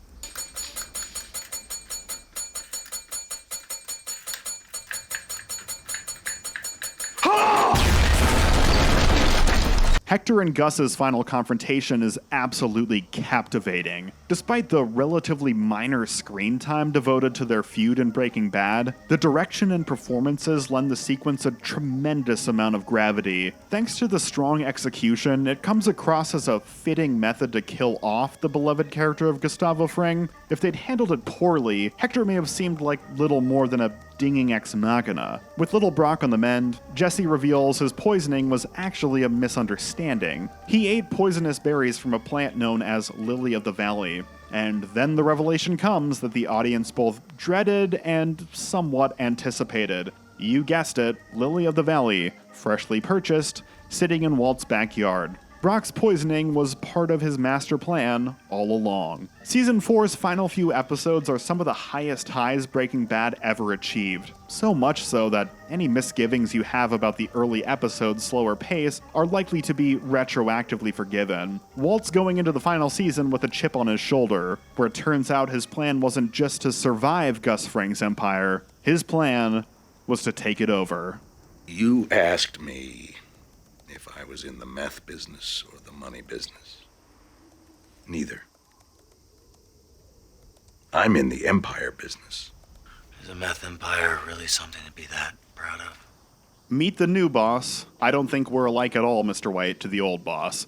In the aftermath of burning down Gus Fring's meth empire, literally in the case of the underground lab, it suddenly dawns on Walt and Jesse that Gus's constant surveillance of them means it's only a matter of time before his laptop is decrypted and they're ID'd and arrested. With the aid of a very recalcitrant Mike, the newly formed criminal triple threat pulls off a goofy and exciting caper to destroy the evidence incriminating them by rigging an industrial magnet to the back of a box truck and cranking the bad boy up to 11. Credit cards.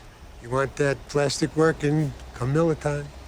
You know, I can foresee a lot of possible outcomes to this thing, and not a single one of them involves Miller time. Well, Mike, Jesse, Walt, and a paranoid former cohort of Gus by the name of Lydia Rodart Quayle all managed to stay one jump ahead of the lawman. 9 other previously unseen white-collar crooks, instrumental to Gus's former distribution network, were not so lucky. To keep the skittish Lydia from putting out hits on all of them just to give herself peace of mind, Mike instead endeavors to pay the 9 men off so they'll keep their big mouths shut. The setup episode Hazard Pay is a tad long-winded, but the point is that Walt has every intention of keeping the business alive, and now Mike is compelled to work with him despite the bad blood between Baldies. Purchasing a pest control company as their new cover, Walt and Jesse set up mobile labs within the vacated houses set to be fumigated to operate with impunity within the city limits, while Mike handles distribution. And from there, the first half of Season 5 takes on a vibe reminiscent of Season 2, just on a larger scale, the logistics and obstacles of running a meth empire day to day. Since the final 8 episodes completely throw the rulebook out the window, I think endeavoring to let audiences get comfy in a new status quo was a wise move on the writer's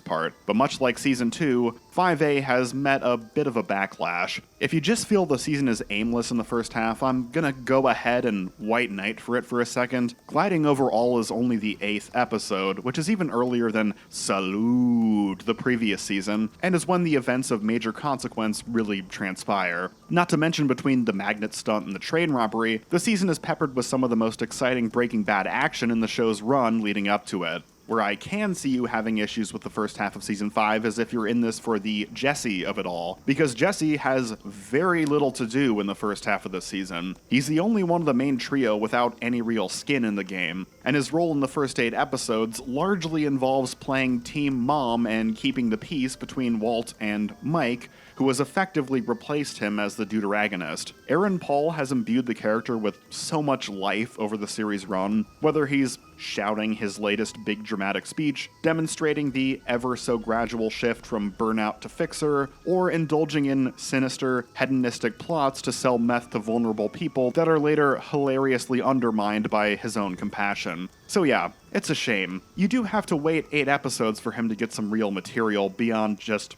asking everybody to get along. He's good with this stuff, okay? Just give him a chance. If you kill him, you're gonna have to kill me. Come on. Hey. Stick it out of mine. All right? Go for it.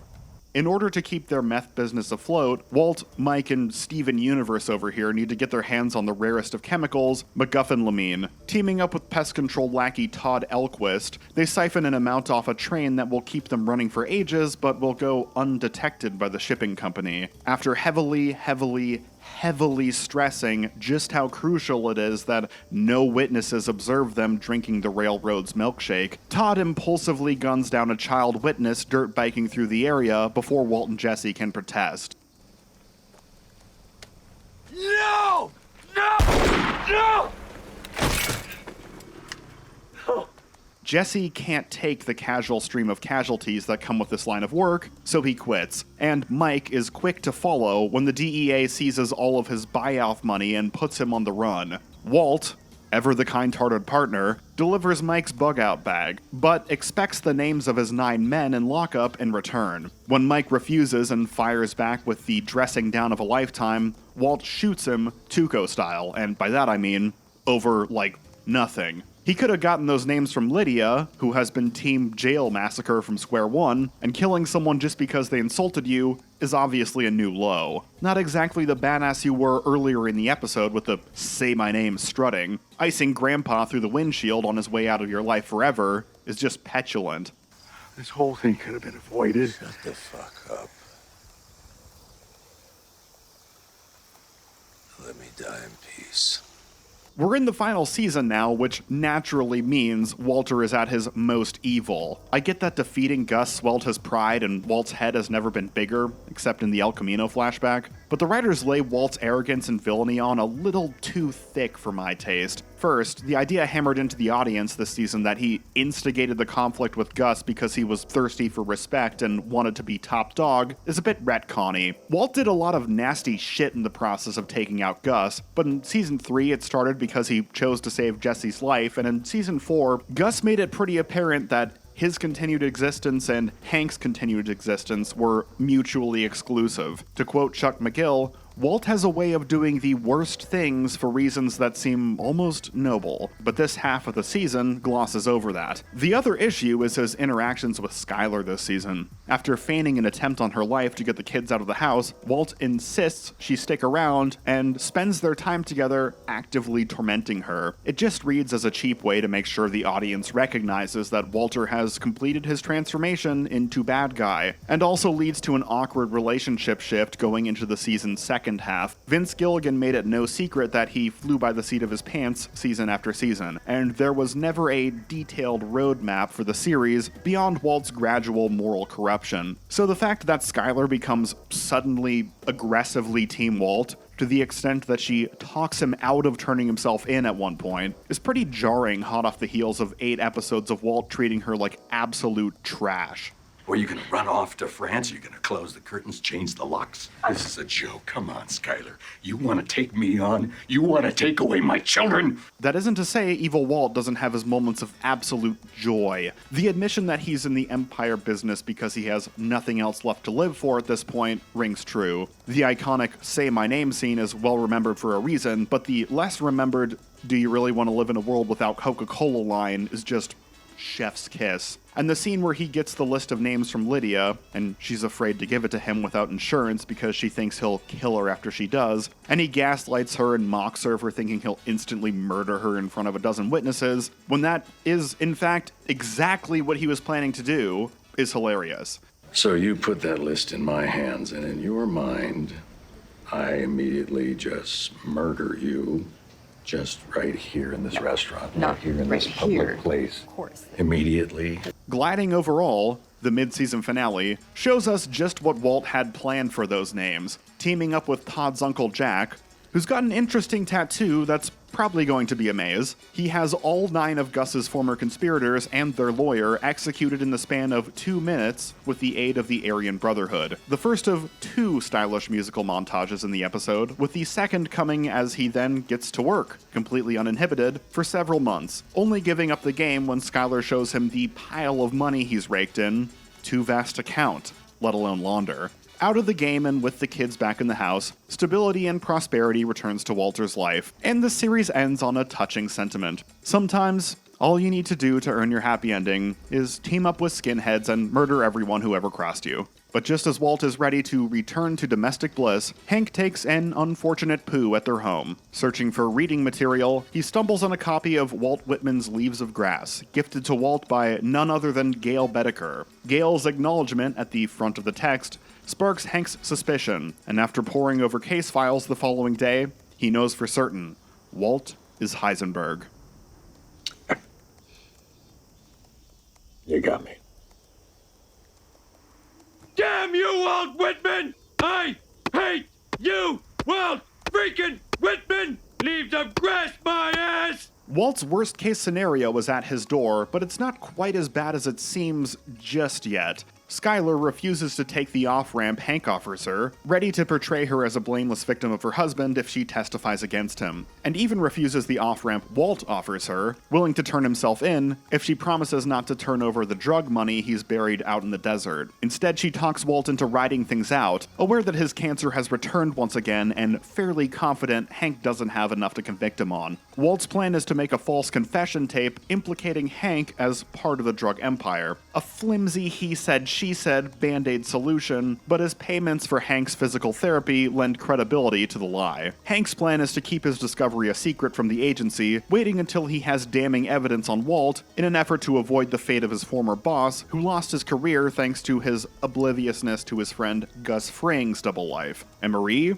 Well, Marie's plan is probably the most straightforward. What do I have to do to make you believe me? Why'd you kill yourself, Walt? What? Just kill yourself. What must I do to convince you people? Die. Oh, very clever, Worf.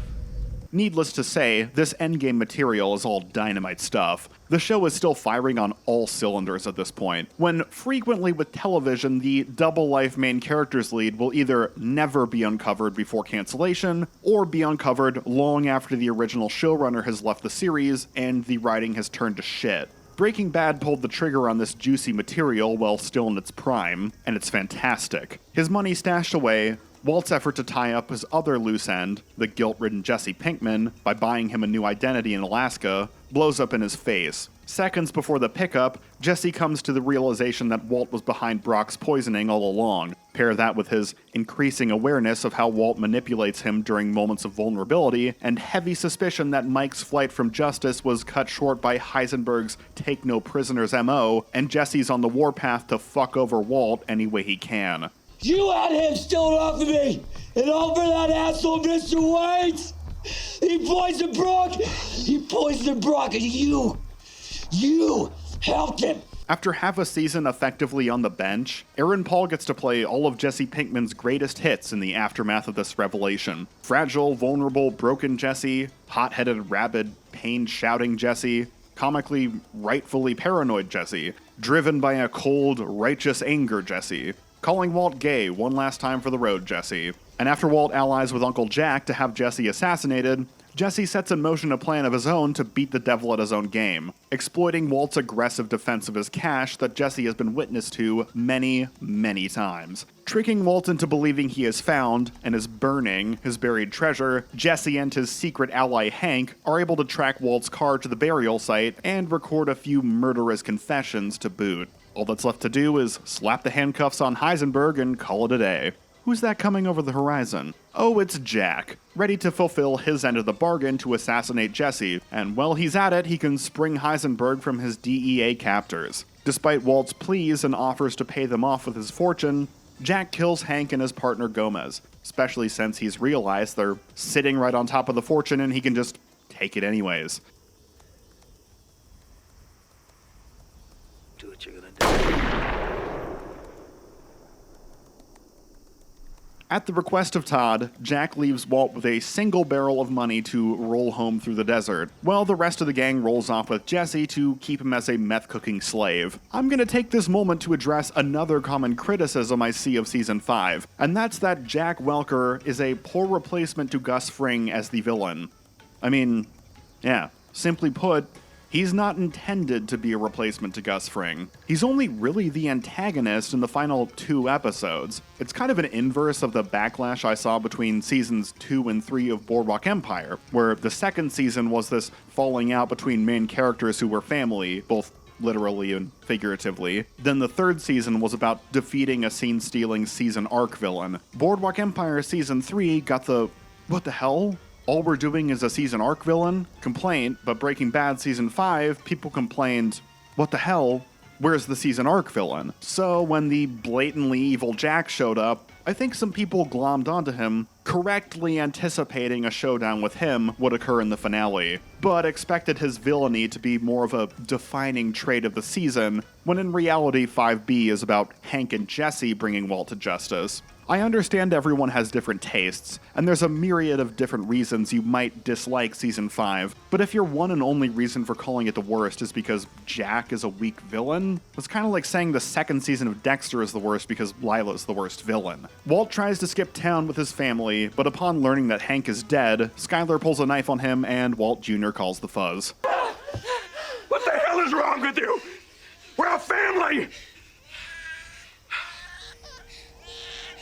It's a heart-wrenching scene, really a heart-wrenching episode, as things go from bad to worse and Walt's life ends in utter calamity. He's made his bed and he's got to lie in it, but damn, Ozymandias is a haunting watch, and the follow-up episode Granite State just piles on the misery. Jesse's tortured and his girlfriend is killed to retaliate when he tries to escape his awful predicament, and Walt's slowly dying in a cabin. The nationwide manhunt too hot for him to be set up with any halfway desirable new identity. The whole episode is basically one big knife twist to remind us all that they've made their own fate and they have to live with the consequences. Crime doesn't pay, kids.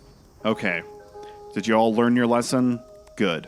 Now, here's the finale, where crime totally pays. I kid, of course.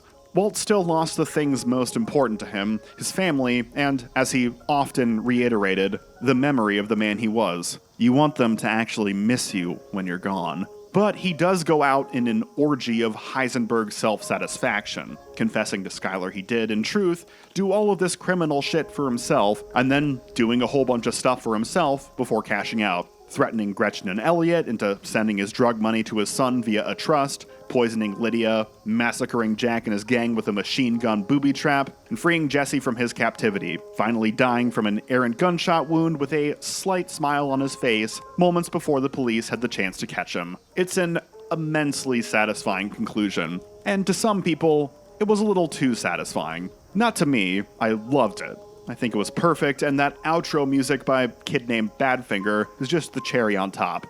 but I know a handful of people hated Walt's guts by this point and didn't consider the single-episode purgatory of Granite State enough of a comeuppance before he got the chance to sort of redeem himself and go out on his own terms. To those unlucky viewers, there was always the comfort of imagining Felina was a dream sequence, and Walt died in the car on his way out of New Hampshire, cold and alone. I say was, because El Camino would come along half a decade later and make no bones about Mr. White's fate.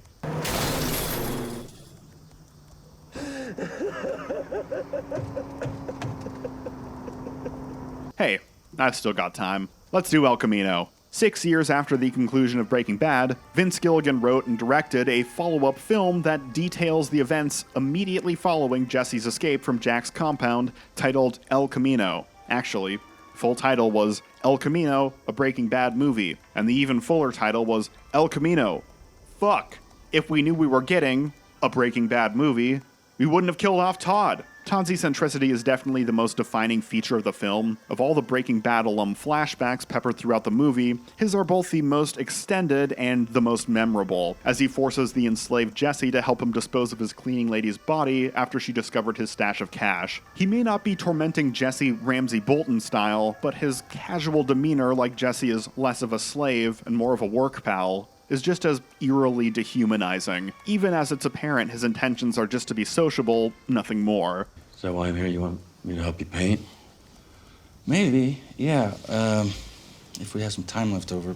Aside from the perverse, jovial bizarreness of Todd, El Camino is an exciting little thriller with some well-directed and truly gripping sequences that drop the show's old habit of dramatic irony in favor of Jesse as an audience eyes in, unaware that things aren't always as they seem. The hostage showdown with the cops, who turn out to be impersonating police officers, is definitely a highlight. But it's also a thriller that lets some audiences down, because, let's face it, at the end of the day, it is just a thriller, and it's shackled by two big constraints that the show preceding it didn't have to contend with. One, we all know it has to end with Jesse's freedom. Vince Gilligan reportedly planned an ending where Jesse sacrifices his freedom to save a life, but every collaborator on the project talked him down, knowing fans would riot if Mr. Pinkman didn't get his happy ending. And two, we're so far into the endgame that almost every character Jesse had a meaningful relationship with is dead. His final reunion with Badger and Skinny Pete is touching and in character, the rest of the flashbacks, more of a mixed bag. Certainly not performance-wise. Just as they demonstrated in Moss and Ozymandias, the actors and writers are perfectly capable of convincingly stepping into versions of these characters back from earlier stages of their development. My issue is more about how the flashbacks are distributed in terms of story structure. The plot of El Camino follows Jesse's attempts to find Todd's hidden money before the cops do, so he can buy himself a fake identity and skip town, culminating in an Eastwood-esque shootout with one of Todd's former collaborators who got his hands on the lion's share of the cash. After that thrilling final shootout, the problem is, the movie's over. But there's still about 15 more minutes left to be spent on the denouement. Ugh.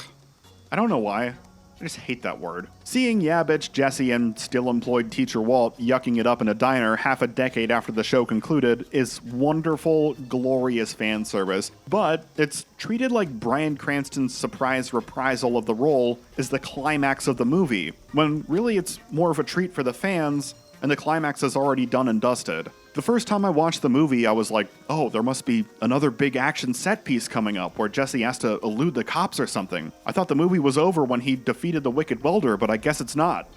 But then it was. All this to say, the cameo's well handled in a vacuum as its own little scene, but reserving it for the film's finale like a novelty hasn't aged particularly well. If you're new to Breaking Bad, and watching it for the first time, the time gap between productions will be lost on you, since in context, El Camino begins before the Breaking Bad finale has even wrapped. And on top of all that, the novelty of Bryan Cranston reprising the role isn't all that novel now, as he'd eventually come back and do it again, multiple times, in Better Call Saul. Which brings us to Better Call Saul. Was it Christmas? Was it Kwanzaa? Better. It was slip and fall season.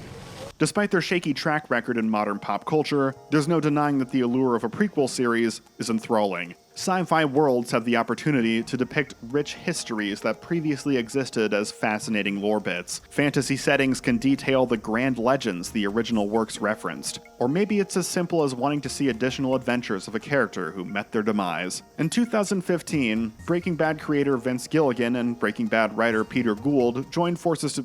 Hey, wait a second. I don't have time for this. I'll catch you all with Better Call Saul in the next video. See ya! Where's the other half, bitch?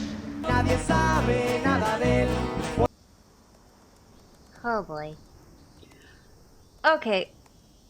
I do think that will properly well and do it for today. We've been going for over 4 hours now. So, I think we can hopefully maybe consider this co-working test stream a success? Question mark? So my plan going forward is most likely, if we're going to be doing co-working streams, the most consistent they will be is likely on Tuesdays. Not every Tuesday, probably most Tuesdays.